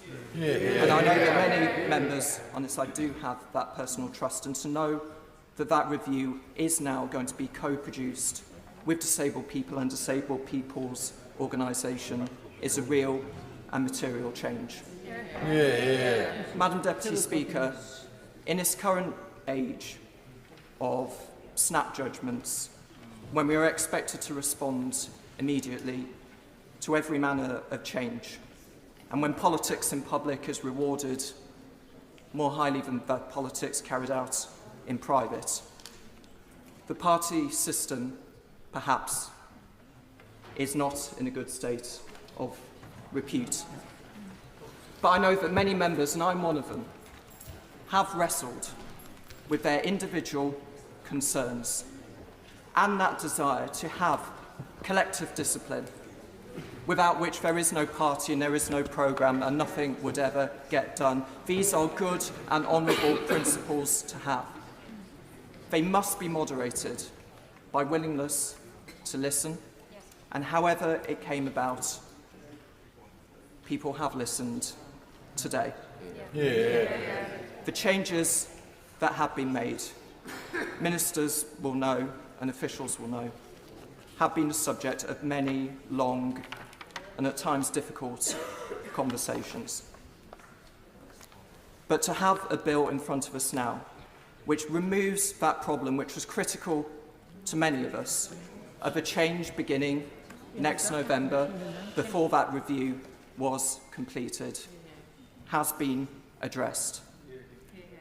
We are in the business of making material change for the people we represent, and I think about the 10,037 PIP recipients in my constituency, the perhaps 1,000 DLA recipients more, and the many more family members who will have the ease of mind of knowing that the changes that we have made in this place means that their income and their security in life is being protected. Now, this bill has still some way to go over the course of the next week, but we must recognise progress when it has happened.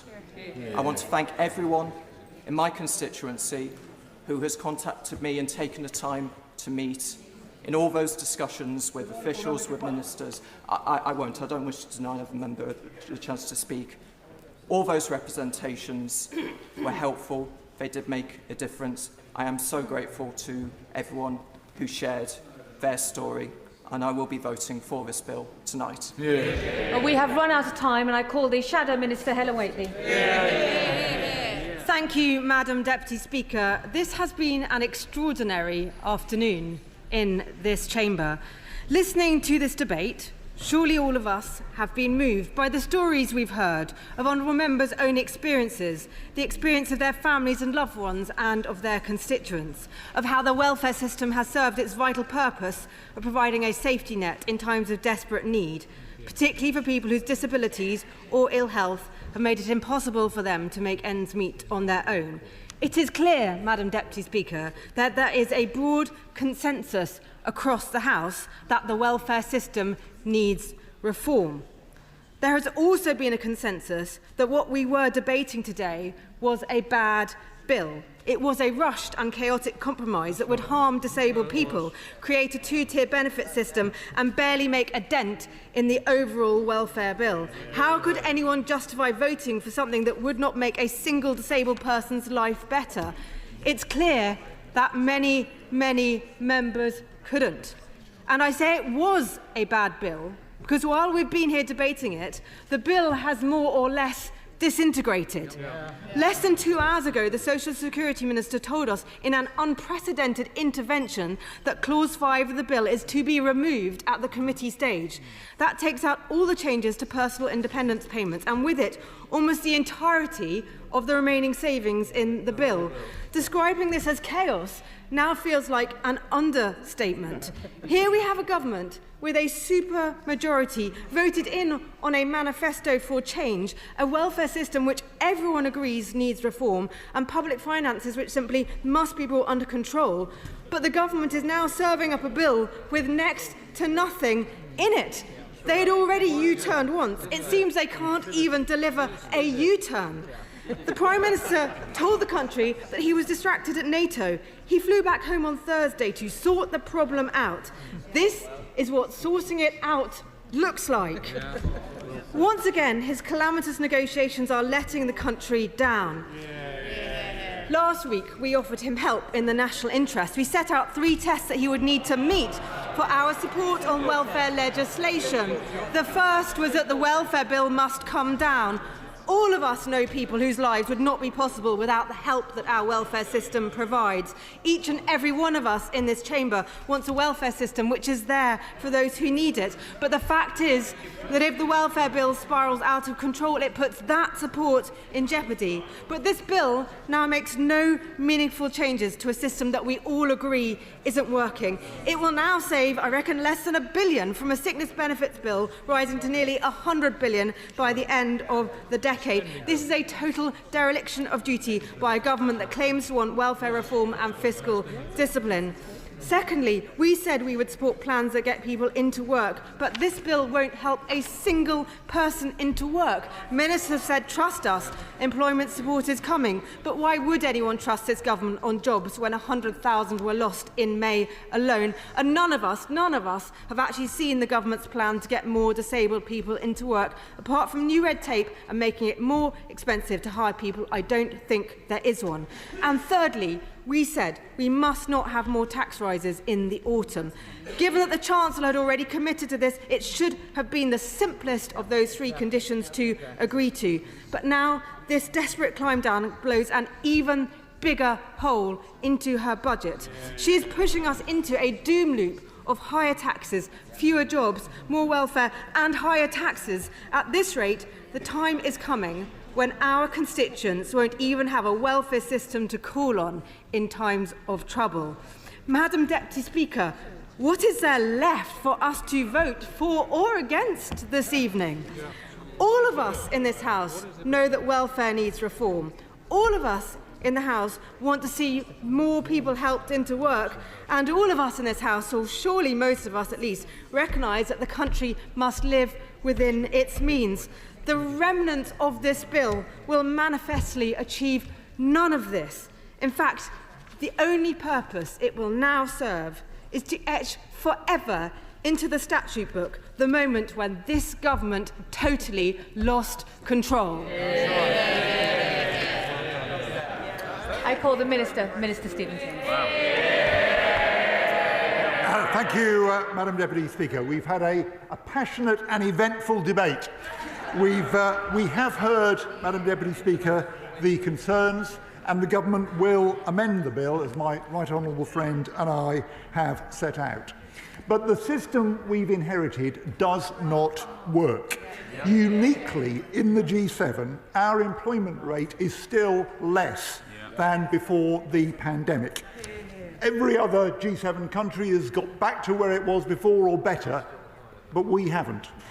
And the system is trapping hundreds of thousands of people needlessly in low income and inactivity. The system tells people they cannot work, for many of whom it is simply untrue. We have to change it. I'll gladly give way to Michael. I'm sorry to come in so early in this peroration, but we have limited time. Could we have the assurance that the concession that's been given this evening with regard to the Timms review, that the outcome and recommendations of the Timms review will be in primary legislation and not delegated legislation? Well, I'm grateful to my right honourable friend. And let me just say a little bit about the announcement I made in my intervention on my honourable friend, the member for Peterborough, earlier on. So we've listened to the concerns that have been expressed in the debate, specifically about the new 4-point threshold being implemented before the outcome of my review. So, as I've said, we will, in fact, now move straight to my review, only make changes to PIP eligibility activities and descriptors following that review. We will table... I will give way, yeah. I thank my right honourable friend for giving way. Can I ask the Minister to confirm at the dispatch box that clause 5, specifically referencing the need for claimants to score 4 points in order to receive the daily living allowance, will be removed from the bill? Yes, I can confirm to my honourable friend that that is the case. And we will table the amendment to do that. And let me also say, and answer the honourable member from South Antrim, who raised this point perfectly properly in the debate, that we will also remove the parallel provisions for Northern Ireland. Now, he suggested that would mean removing clause 6. It doesn't mean that, because there's a lot of other things in Schedule 2, which is referenced in Clause 6. It's Section 4 of Schedule 2, which addresses the points that we're dealing with. Let me just make a little further progress, Madam Deputy Speaker. And actually, I still haven't quite answered the intervention that my right honourable friend, the question that he put to me in the first place. And his question about whether the review, the outcome of the review, will be implemented in primary or secondary legislation does depend on the outcome of the review and the form of the assessment that we take forward.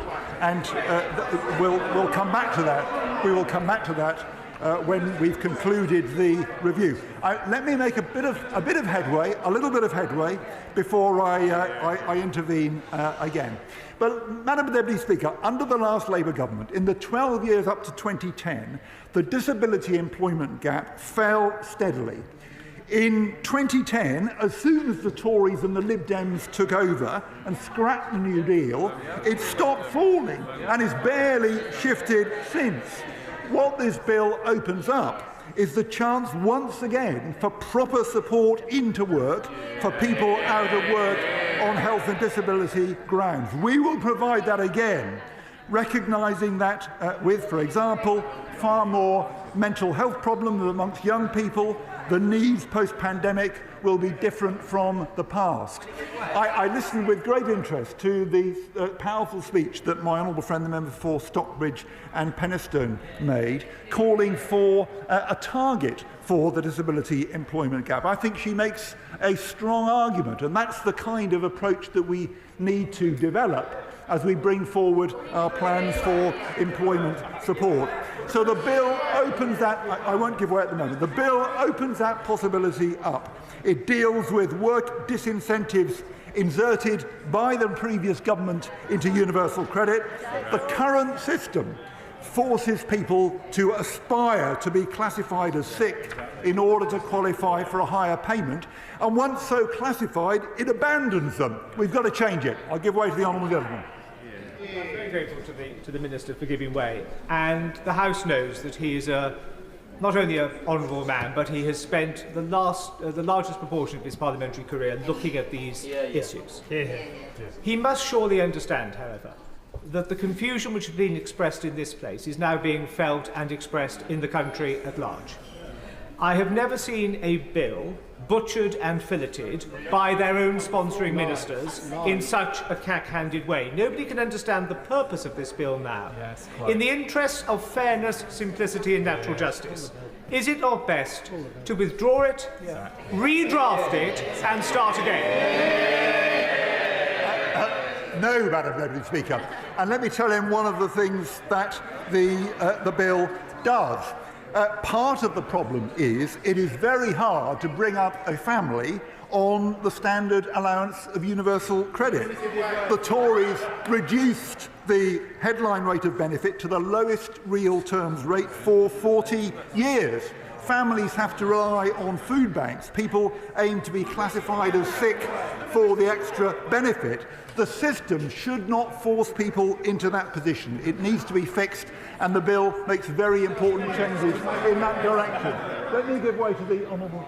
Thank the Minister. I had to come here today with the intention of voting against the government on this bill. I have to say that when it comes down to the removal of Clause 4, which everyone at home I'm sure will be delighted to know, so Clause 5, which I'm sure everyone at home will be delighted to know completely withdraws PIP from the scope of this bill and consequently there's nothing to vote on. But could the Minister give me some comfort by confirming whether or not the Timms review is going to be taking place within a spending envelope? Minister. What I can assure him is that the review is not intended to save money. That is not the purpose of the review. The review is to get the assessment right and to make sure we've got an assessment which will, for the future.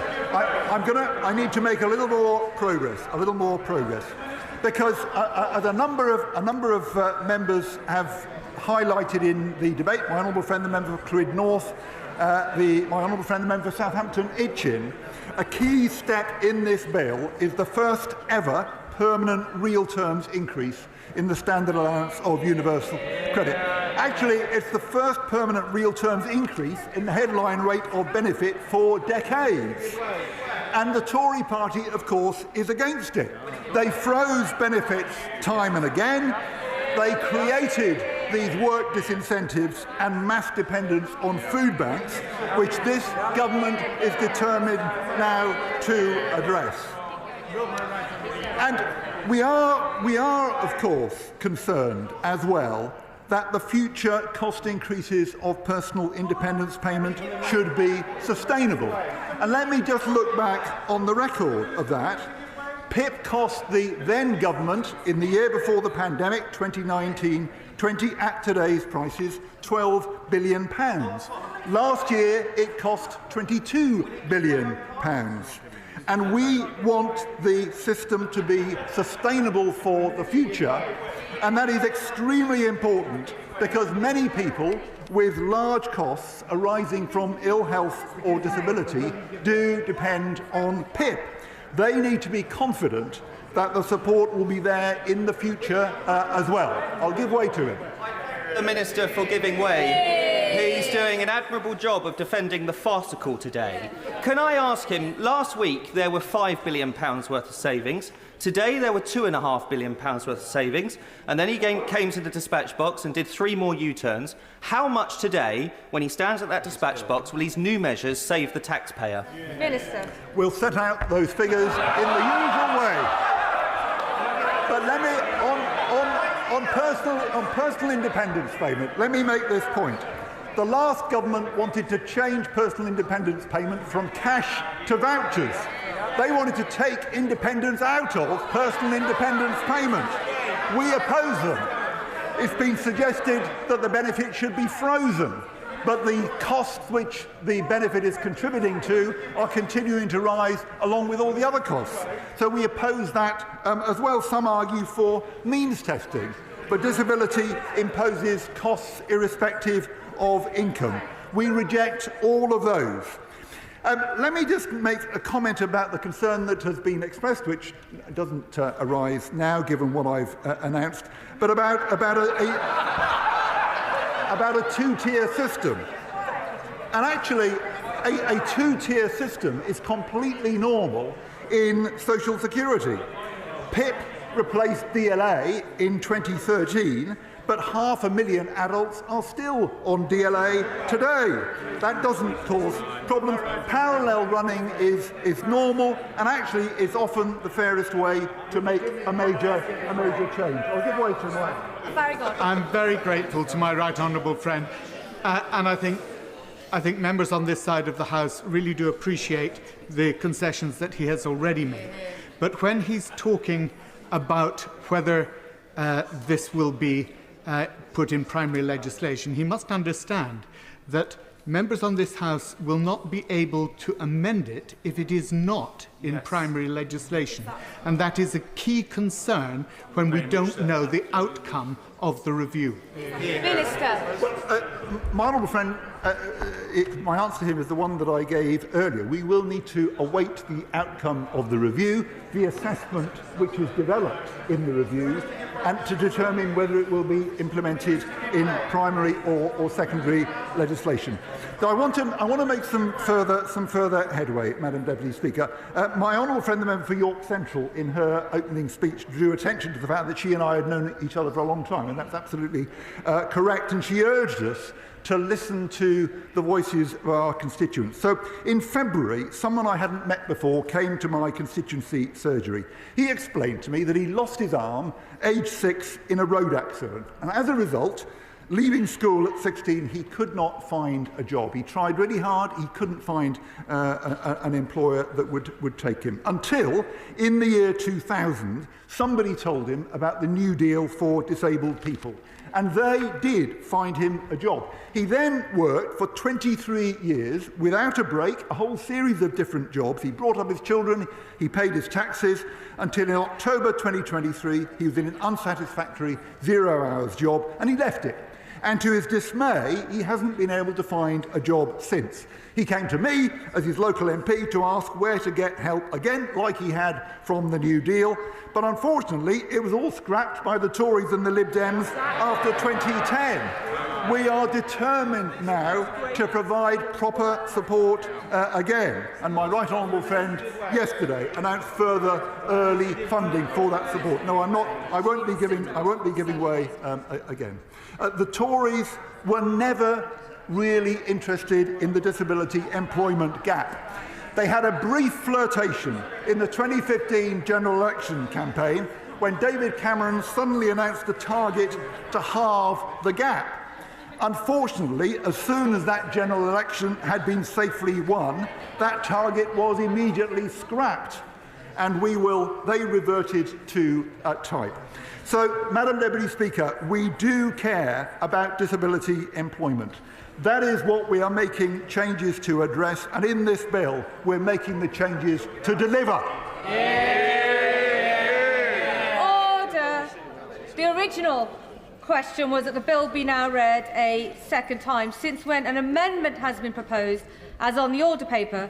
The question is that the amendment be made. As many of their opinions say aye. Aye. Of the contrary, no. No. Petition. Mayor of the lobby.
Colleagues should be seated and silent.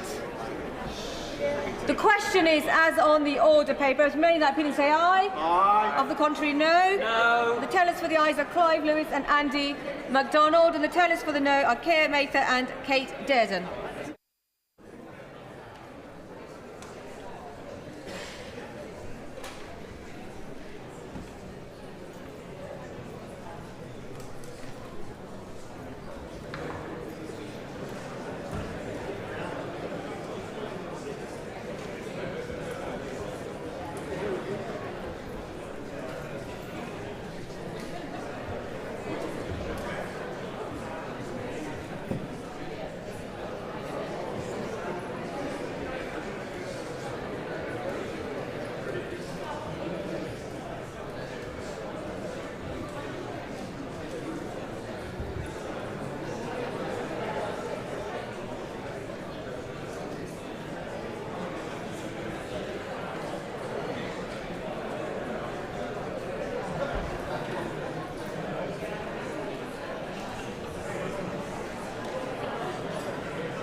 Order. The ayes to the right, 149. The noes to the left, 328.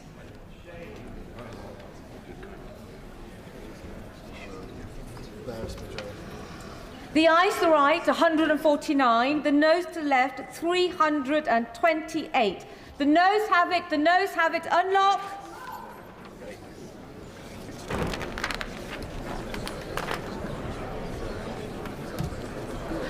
The question is that the bill be now read a second time. As many of that opinion say aye? Aye. Of the contrary, no? No!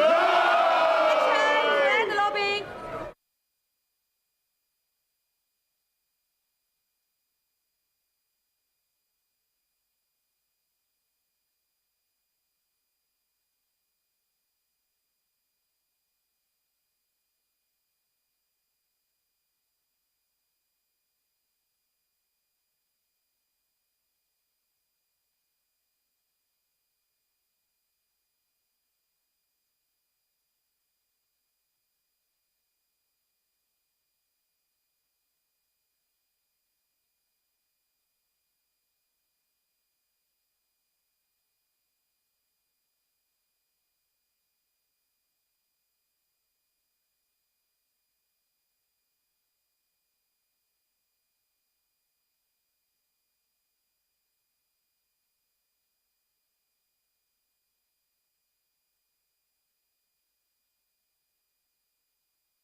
Colleagues should be seated and quiet. Seated and quiet. The question is as on the order paper. As many in that opinion say aye. Aye. Of the contrary, no. No. The tellers for the ayes are Keir Mather and Kate Dearden. The tellers for the noes are Gregory Stafford and Harriet Cross.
Order, order.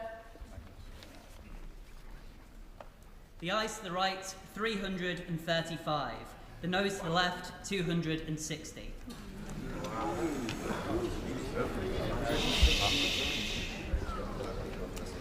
The ayes to the right, 335. The noes to the left, 260. So the ayes have it, the ayes have it. Unlock.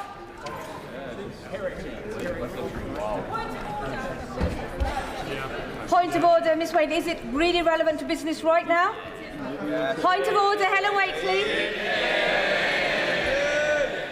Madam Deputy Speaker, please could you advise, in the light of the shambles of this afternoon, the fact that this bill has been ripped apart literally in front of our eyes in this chamber, and that the Government Minister cannot even tell us how much it is now going to save, can you please advise whether this should still be rushed through to be debated next week here at committee stage, or whether the Government should in fact withdraw this bill?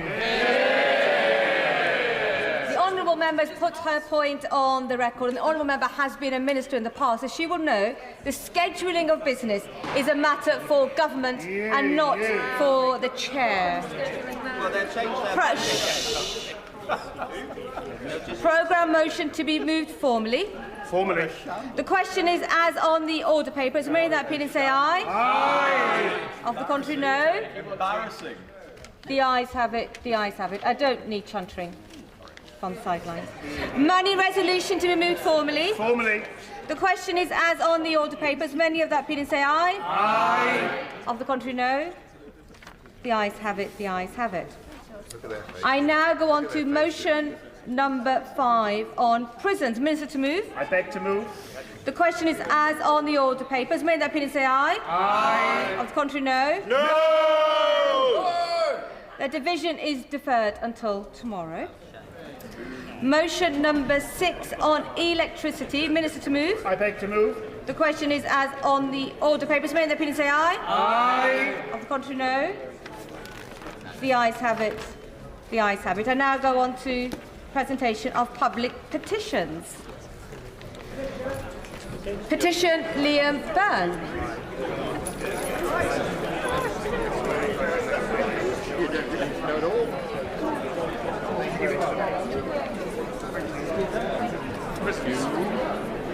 Thank you all. See you in 10 minutes.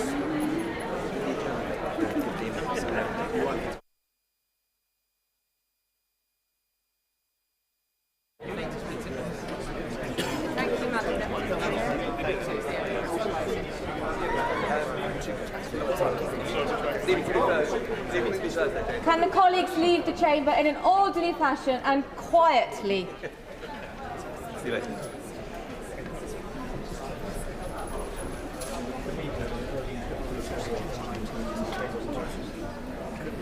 Presentation of public petitions. Petition Liam Byrne. Very much indeed, Madam Deputy Speaker. I rise to present this petition on behalf of the residents of Waterorton Road in Castle Bromwich in my constituency. And this petition calls on Solihull Council to finally take action to tackle the out-of-control speeding on the slip road off the Waterorton Road. Because while Solihull Council's intentions to tackle speeding on the main Waterorton Road was admirable, I'm afraid it's unfortunately diverted the problem to the slip road. And this has made life for many of my constituents a misery, with resident Helen Rogers telling me that inconsiderate, selfish drivers are leaving locals intimidated and frightened for their safety. So let us not wait until there is a fatality. We must take action immediately. Madam Deputy Speaker, the petitions therefore request that the House of Commons urge the Government to work with Solihull Council to implement traffic calming measures on the slip road off Waterorton Road following a spate of road traffic incidents, and the petitioners remain, etc.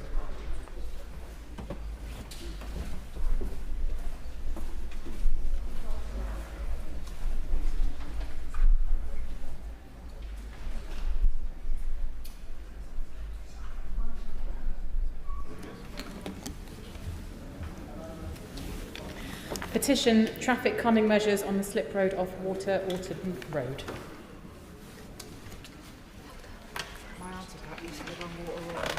She's grateful for your service. I beg to move that this House do now adjourn. The question is that this House do now adjourn. And I call Jess Brown-Fuller on infant feeding. Jess Brown-Fuller. Thank you, Madam Deputy Speaker. And it is a pleasure to bring this adjournment debate to the Chamber on a topic that is close to my heart, and I refer members to my register of interests as the chair of the APPG on infant feeding. And I am pleased, as always, to see the Minister in her place, and I look forward to her response on behalf of this government just days before the long-awaited 10-year plan for the NHS. When the Secretary of State for Health promised to create the healthiest generation ever, it was a bold and admirable ambition, and certainly one that I share with him. Every child deserves the opportunity to thrive, regardless of their wealth or their postcode. When this government talks of building a better future for children, their policies and schemes often start with school, with free school meals and breakfast clubs, or providing government support for nurseries and early years settings. But there is very little substance in the critical years from birth to 3, and even less when it comes to policy around infant feeding, whether that is breastfeeding, formula feeding, or a combination of the two. Now, I had my son nearly 11 years ago, and I remember with fondness the lactation consultant coming onto the ward in the maternity unit and showing me how best to hold my son to feed him and what to expect in the first few weeks after taking him home. And I did not have an easy journey with breastfeeding, suffering with pain when he latched. I had multiple bouts of mastitis, swelling, and the list went on. My husband and I ran our own restaurant at the time, so he took approximately 3 hours of paternity leave before returning to work. I'll happily give way to my honourable friend. Thank you. I thank my honourable friend, and I'm grateful to her for the work that we're doing together on the APPG for infant feeding and all her passion in this space. Madam Deputy Speaker, breastfeeding is a full-time job. Only last week, Carrie Johnson, the wife of one of our former Prime Ministers, highlighted how easy it is to neglect your own needs as a mother while breastfeeding. Does my honourable friend agree with me that it's essential that this government establish 6 weeks of paid paternity leave so that breastfeeding mothers can focus on feeding their baby and partners can focus on looking after mum? Yeah. I thank my honourable friend for her intervention, and I was so pleased to see the statement in the House earlier today, and I know that she's been a tireless advocate for making sure that parental leave for all parents is improved dramatically, and I thank her for her advocacy in that area. Happily give way to my honourable friend. Madam Deputy Speaker, first of all, can I commend the Honourable Lady for Chichester? I spoke to her beforehand. In the last term of Parliament, one of the Scots Nats MP was chair of this organisation, this APPG. I was supportive of that as a man. I thought it was important, and my wife was an example of where breastfeeding is so important. But is the Honourable Lady aware that Northern Ireland scored the highest 69.5 out of 100 between UK nation comparisons? And this may be because Northern Ireland has already put policies in place and is the only nation to have completed updated resources on infant feeding and HIV, giving Northern Ireland the top score. So would the Honourable Lady not urge with me the Northern Ireland Health Trust to share best practice with the other devolved nations, with the Minister here, to help encouragement of breastfeeding for those mothers who are able to do so? I thank my honourable friend for his intervention, and he's absolutely right that Northern Ireland scored the highest on the report card format on the World Breastfeeding Trends Initiative, which I will come on to. England scored a paltry less than 50 in comparison to Northern Ireland's score, and that was very much due to the fact that England scored 0 when it comes to infant feeding and HIV. Happily give way on that point. Thank you, and thank you to the honourable member for bringing this adjournment debate on such an important topic. She spoke of some of the difficulties that she had at the start of her breastfeeding journey, which is something that my partner Catherine also experienced. And when having those difficulties, she accessed a breastfeeding support clinic in my constituency at Meadway Health Centre, which was a huge source of support and benefit to her as she navigated that journey. Does the honourable member agree with me that protecting access to those kind of services and ensuring they're there for every woman who wishes to breastfeed is extremely important and something we should support? I thank the honourable member for his intervention, and it's as if he's lifted my words directly off the page in a very timely manner, because the reason that I managed to carry on was because I attended a peer support group in my local church hall every Monday morning, aptly called Milk. And actually, it wasn't about the professional support that I got while I was there, although that was great, and shout out to the wonderful Julie, who supported all of the mums there. It was actually the other mums who were going through the same things, who could ask each other questions, offer advice, as well as the amazing trained peer supporters, the volunteers, and a quick shout out to Holly, who showed us that we could and would survive those difficult first few months and come out the other side just like she had. Happy to give way. The honourable member for securing this really important adjournment debate this evening. In South Derbyshire, I hear stories of services being cut to support breastfeeding women. As a mum who breastfed to 8 months, but I had that moment where I almost didn't, and it was my community midwife that saved the day for me. I wonder if the honourable member agrees that, as well as having services to support breastfeeding women, whether they're successful in doing it or decide not to do it or can't do it, that actually we should be creating safe spaces for them for that, which is exactly what I've done in my constituency surgery, but I would like to see that in other venues, and I wonder whether she would agree with me on that. I thank the honourable member for her intervention and for sharing her personal story, and also for advocating for other breastfeeding and formula feeding parents in her constituency. And she highlights that there is a postcode lottery when it comes to that support, and so we need to see across the board those safe spaces for all parents that are feeding. And in the group that I attended, it wasn't just breastfeeding mums, it was mums who were combination feeding or in the process of introducing solids or planning their feeding journey as they navigated returning to work. Some of those women became my closest friends, and I still have them in my life all these years later.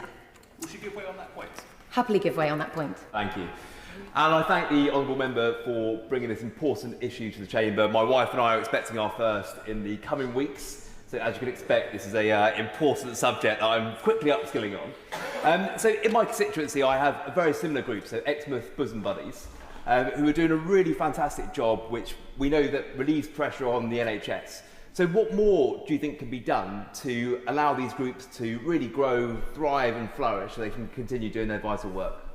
Before the honourable member gets to her feet, I'm just reminded of the Crowborough birthing unit in my constituency, midwifery-led, helping lovely mums in my constituency. Jess Brown-Fuller. I thank the honourable member for his intervention, and he highlights how important having that community-based support in an area is, but unfortunately not every mother across the UK can say the same for that. There are areas where they have to travel up to an hour by car to attend that sort of group, and I will come on to that.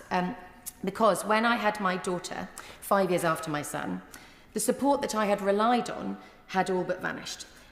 Milk that I had relied on was now being run out of, in effect, a broom cupboard in my local leisure centre, with no opportunity to socialise with other mums. It was only 6 months later that the pandemic hit, and my daughter's health visitor reviews were done via Zoom, often without my daughter even on the screen. The local children and family centre in my constituency never reopened in the same way after the pandemic. Now, I was one of the lucky ones because I'd already built my village around me 5 years earlier. I had a network of friends and family that I could call on. But for those new mothers in the last decade, that support has been all but vaporised, with community support groups being patchy, often delivered by volunteers or those wonderful midwives in their time off. And it's also essential, Madam Deputy Speaker, to acknowledge and support those parents who cannot or choose not to breastfeed, ensuring that they feel empowered and confident in the decisions they make for their children's nutrition and well-being. So I'm a proud advocate of every parent having choice, but that choice should be an informed one, and currently it's not a level playing field, with formula companies preying on the vulnerability of parents. The Competition and Markets Authority launched a market study into the formula industry in February 2024, and they published their results earlier this year. Now, this provided a comprehensive, in-depth and up-to-date exploration of the infant formula market in the UK through a consultative process that has offered really unique insights into the industry. And I'd just like to read a short extract from the CMA's executive summary on their findings. Parents are often in vulnerable circumstances when they first make choices about whether and which infant formula to use. Their brand choice is often based on incomplete or unclear information, and they are typically then reluctant to switch brands. Against this backdrop, manufacturers place significant emphasis on building their brands, including through their willingness to supply the NHS at below cost, and differentiating their products to attract parents rather than competing strongly on price. And price competition between retailers has typically been weak. Our analysis indicates that these features in combination are leading to poor outcomes for parents in terms of the choices they make and prices they pay for infant formula. In short, Madam Deputy Speaker, a vulnerable, extremely tired new parent is making choices on which formula to buy, but often the claims on boxes of commercial infant formula are unfounded, and they're causing parents to choose between a £7 tin of formula or a £14 tin of formula, even though they are nutritionally equivalent. At a recent event, we heard testimonies of parents who had purchased the more expensive brand with bold claims on its packaging, believing that they were doing the best for their child, only to then use less scoops when making a bottle to make the tin last longer. And you only have to look at our supermarket shelves to see formula milk locked behind glass cabinets to show that we have a crisis in families being able to feed their babies. The cost of living challenges have spiralled into a food insecurity crisis, yet formula manufacturers increased prices by 24% in 1 year in 2023, and they continue to rise well beyond inflation. And research shows that parents rarely switch brands once they've introduced a formula milk. This gives formula companies a clear incentive to offer their products to maternity wards at reduced prices, knowing parents are likely to continue using the same brand when they go home. So to address this, the CMA recommends standardised infant formula labelling in healthcare settings, which would eliminate this form of exploitative marketing. Formula companies are also restricted from advertising newborn formula, but they get round this by advertising their follow-on or stage 2 milk and then making the packaging look exactly the same. The CMA recommendations ask for the government to assess whether infant formula and follow-on milks are clearly distinct and then communicate that assessment to the manufacturers and enforcers. A Mintel report from 2016 reported that in 2015, for every baby born in the UK, companies spent a staggering £21 just on marketing follow-on formula. So the CMA has made 11 recommendations to government, all of which aim to improve outcomes for parents. I'm calling on the government today to implement all of the 11 recommendations and finally level the playing field for those parents that rely on formula to feed their babies. Now, Madam Deputy Speaker, this debate is very timely, as last week I was delighted to host the World Breastfeeding Trends Initiative launch of their 2024 report here in Parliament. I would be delighted to give the Minister a copy if she doesn't already have one. The key takeaway from the report is that the UK has one of the lowest breastfeeding rates in the world.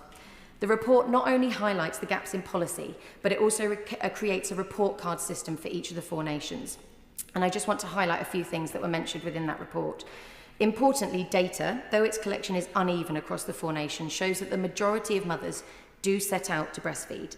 Despite this, by 6 to 8 weeks, around 70% of babies in the UK receive some formula, and by 6 months, only 1% of babies are exclusively breastfed. Will my honourable friend give way? Happily give way. I'd like to commend her for the great work she's doing to improve the relationship, the most important relationship in the world between a mother and her infant. Will she join me in paying tribute to the Midwives of Paris Teaching Health Board, who have the largest county in Wales to cover? And we should also join me in paying tribute to Susan Grounds, who after being a midwife for over 20 years, retired in March and was elected as a Lib Dem councillor in April. I thank the honourable friend for his intervention, and he's absolutely right that quite often these women have been so embedded in their communities for so many years, helping these women raise their babies, that they go on to do marvellous things in the community. And the majority of those who stopped breastfeeding early wanted to breastfeed for longer, but didn't receive the help they needed to resolve problems, all of which could be addressed with support from trained health workers, skilled peer supporters, or specialist help in hospital, at home, or in the community. The World Breastfeeding Trend Initiative report highlighted the absence of national policy and governance in England. Now, the devolved nations have pulled ahead on this front, with Scotland publishing a strategic framework, Wales having had an action plan since 2019, and Northern Ireland currently finalising their very own strategy. Support needs to be baked into policy and legislation because communities cannot do this alone. The government has all the opportunity to act by being so early into the parliamentary term. I was delighted to see the announcement today into a review of the parental leave and pay system, and I hope infant feeding will play into the considerations of better support for parents on maternity and paternity leave. Health visitor teams have also dwindled over recent years, and an estimated 54,000 GP appointments could be saved every year if there was a professional feeding service available in every community. And any strategy must be properly funded and integrated with current programmes across communities and healthcare settings such as family hubs and Start for Life, which should themselves be expanded. Particularly Start for Life, which is currently only funded in half of England's local authorities. Some councils are choosing to make this an area they improve on, and I'm pleased to see my local authority, West Sussex County Council, including the early years as part of their health strategy for the next 5 years, even without the Start for Life funding, which they currently do not receive. I'd like to just very quickly use an example of a mother that got in touch just last week to share her story. She had a traumatic birth with unexpected interventions. Her baby was fed formula by hospital staff very quickly. The pump kit didn't work in hospital, and there was no available or meaningful help. She really wants to feed her baby herself. She looked online when she got home to find help nearby, but there was nothing less than an hour away by car. She is struggling with which formula to use and doesn't really understand what is the difference between them. She doesn't know other women with babies. She's feeling very lost and isolated. Social media is full of conflicting advice, so she has reached out of area for paid support she really cannot afford on maternity pay to help her try and regain a sense of reality. I'm sure this lady's reality is the same for parents across the country. And if the reasons I've highlighted in this debate are not compelling enough, then maybe the economic impact is. UK research on the costs of 4 diseases back in 2012 showed that even reaching moderate breastfeeding levels could save the NHS millions, and that the implementation of proven breastfeeding support systems would pay for itself within a year. For babies, breastfeeding strengthens the immune system and significantly reduces the risk of infections, obesity, asthma, and long-term conditions such as type 2 diabetes. And for the mother, breastfeeding lowers the risk of breast and ovarian cancers, cardiovascular disease, and supports postnatal mental health. There is so much more I could say, Madam Deputy Speaker, but instead I will move to my asks of this government. When will the government make its decision on whether they will accept the 11 recommendations from the Competition and Markets Authority? Will the Minister consider following the devolved nations and introduce a comprehensive national infant feeding strategy to end the postcode lottery and provide support to all parents in their feeding journeys? Will we expect to see something about infant feeding in the upcoming NHS 10-year plan?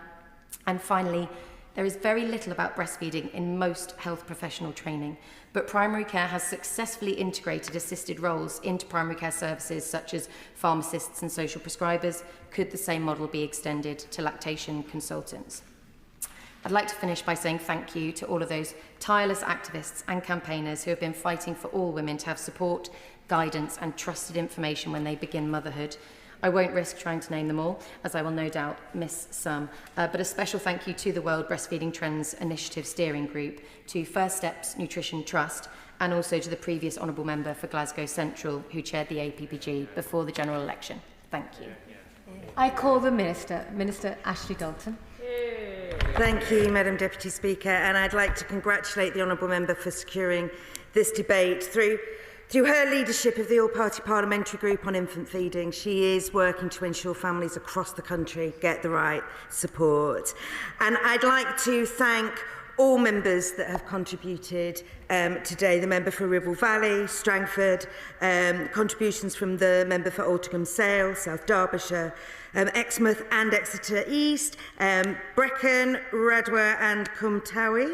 Yeah. And of course from yourself, Madam Deputy Speaker. Thank you. Thank you. I think the number of interventions and contributions in this debate today has just shown how important this issue is and how deeply felt it is across the House. The Honourable Member asked about the 10-year plan. I will not be going into details of what the 10-year plan has got in it, but TikTok, she does not have to wait very long, as this will be launched on Thursday morning. And I look forward to taking forward and working with colleagues from across the House and the wider health landscape on how we deliver in the plan. But within that plan, you will see that children's early years are crucial to the development and their health and their life chances, and that is reflected in the government's mission. And it's why the government's taking a mission-based approach to raising the healthiest generation of children ever, and to ensuring that every child has a healthy, happy start to life. I will. I thank the Minister for giving way. Just to reiterate my honourable friend's comments and the comments made just now at the dispatch box about all children needing to have a healthy start. We can't emphasise how important gestation and the first 6 months of life is. The factors that affect gestation and the first 6 months of life have a bigger impact on long-term health than anything you can do after that period of time. Any conscious decisions you make about your own health are less impactful than what's happened to you during gestation in the first 6 months of life. Minister. I thank the Honourable Member for his intervention and agree, and he will see as the 10-year plan comes forward, and also looking at some of the investments that we're making around, for instance, reducing the numbers of women smoking in pregnancy, etc. That is something that the government recognises. And we recognise that infant feeding is critical to a baby's healthy growth and development, and recognise the significant benefits of breastfeeding for both mothers and babies, and are fully committed to supporting families to breastfeed should they choose to do so. We know that most mothers want to breastfeed, but many stop before they would ideally like to. Whilst it's been positive to see many more mothers continuing to breastfeed in recent years, we know that they can face complex barriers to achieving their infant feeding goals. And I recognise the concerns raised through the World Breastfeeding Trend Initiative report on the UK infant feeding policy landscape. Whilst health is devolved, and I would like to recognise the performance in Northern Ireland that was raised by the Honourable Member for Strangford, and commend them on that. But we know through this report that England in particular in the UK scores poorly, and that is something that we want to change, Madam Deputy Speaker. And families need quality services, trustworthy information, affordable options and systems that support, not hinder them. Midwives and maternity services play a crucial role through the perinatal period in preparing and supporting families around infant feeding. We've committed to training thousands more midwives to better support women throughout their pregnancy and beyond. And there has been an increase of over 1,300 full-time equivalent midwives in the workforce since April 2024. We will publish a refreshed workforce plan to deliver the transformed health service that we build over the next decade. And to drive forward improvement on maternity and neonatal services, we announced the launch of a national independent investigation into maternity and neonatal care. The investigation will recommend one set of national actions by December. A national maternity and neonatal task force, chaired by the Secretary of State, will then bring forward independent experts to co-produce a national plan to drive forward. As families transition from maternity services to the community, it's important that they continue to receive the support they need, and health visitors are key to this. But we know health visitor numbers have decreased, and whilst there is variation in level of services across the country, it remains a universal service, and we are committed to that. In the plan to change, we commit to strengthening health visiting services so all families can access their support. We're building on Family Hubs and Start for Life programme, and investing in this programme with 18.5 million this year to improve infant feeding support across 75 local authorities in England.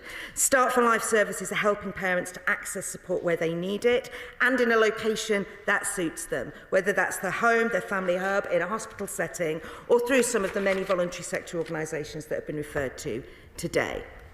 And local authorities are working with partners to embed local infant feeding strategies, joining up services for seamless support and tailoring them to their community with both universal and targeted support. We're building up the workforce, investing in infant feeding specialists and delivering high quality training and expanding networks of peer supporters. Funding is also helping to train staff to identify complex needs early, such as tongue tie, and to offer timely support. And while long-term evaluation is needed to understand the full impact of the programme, some promising findings are emerging. For example, Coventry suggests that their ambitious multi-layered integrated infant feeding plans have led to increased breastfeeding rates. And local health visitor data shows an increase in breastfeeding at 6 to 8 weeks from 51% to 57% in just 18 months. And we're also helping families across the UK to access breastfeeding support 24 hours a day through the National Breastfeeding Helpline. Well, thank the Minister for giving way, and she highlights some brilliant examples that are gold standard in care, but does she recognise that the process that the government is currently undertaking with only half local authorities being funded means that we still end up with a patchwork level of cover for support for new mothers, and they don't know where they're meant to go because it's different when they cross a county border? I thank her for her intervention.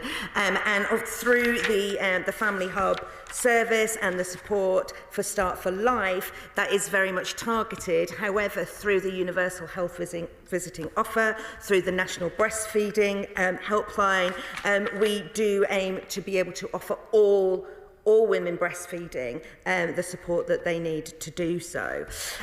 In terms of parental leave, which has been touched upon, we know that supporting parents goes beyond services. Returning to work can influence how families choose to feed their babies. And in the plan to make work pay, we've committed to a review of the parental leave system, which, as the Honourable Member mentioned, was launched. The DBT, the Department for Business and Trade, launched that review into parental leave in the Chamber today, and we're delighted to see that come forward.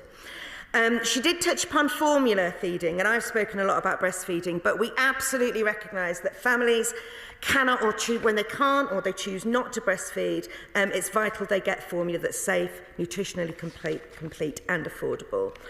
Infant formula regulations and CMA recommendations are important.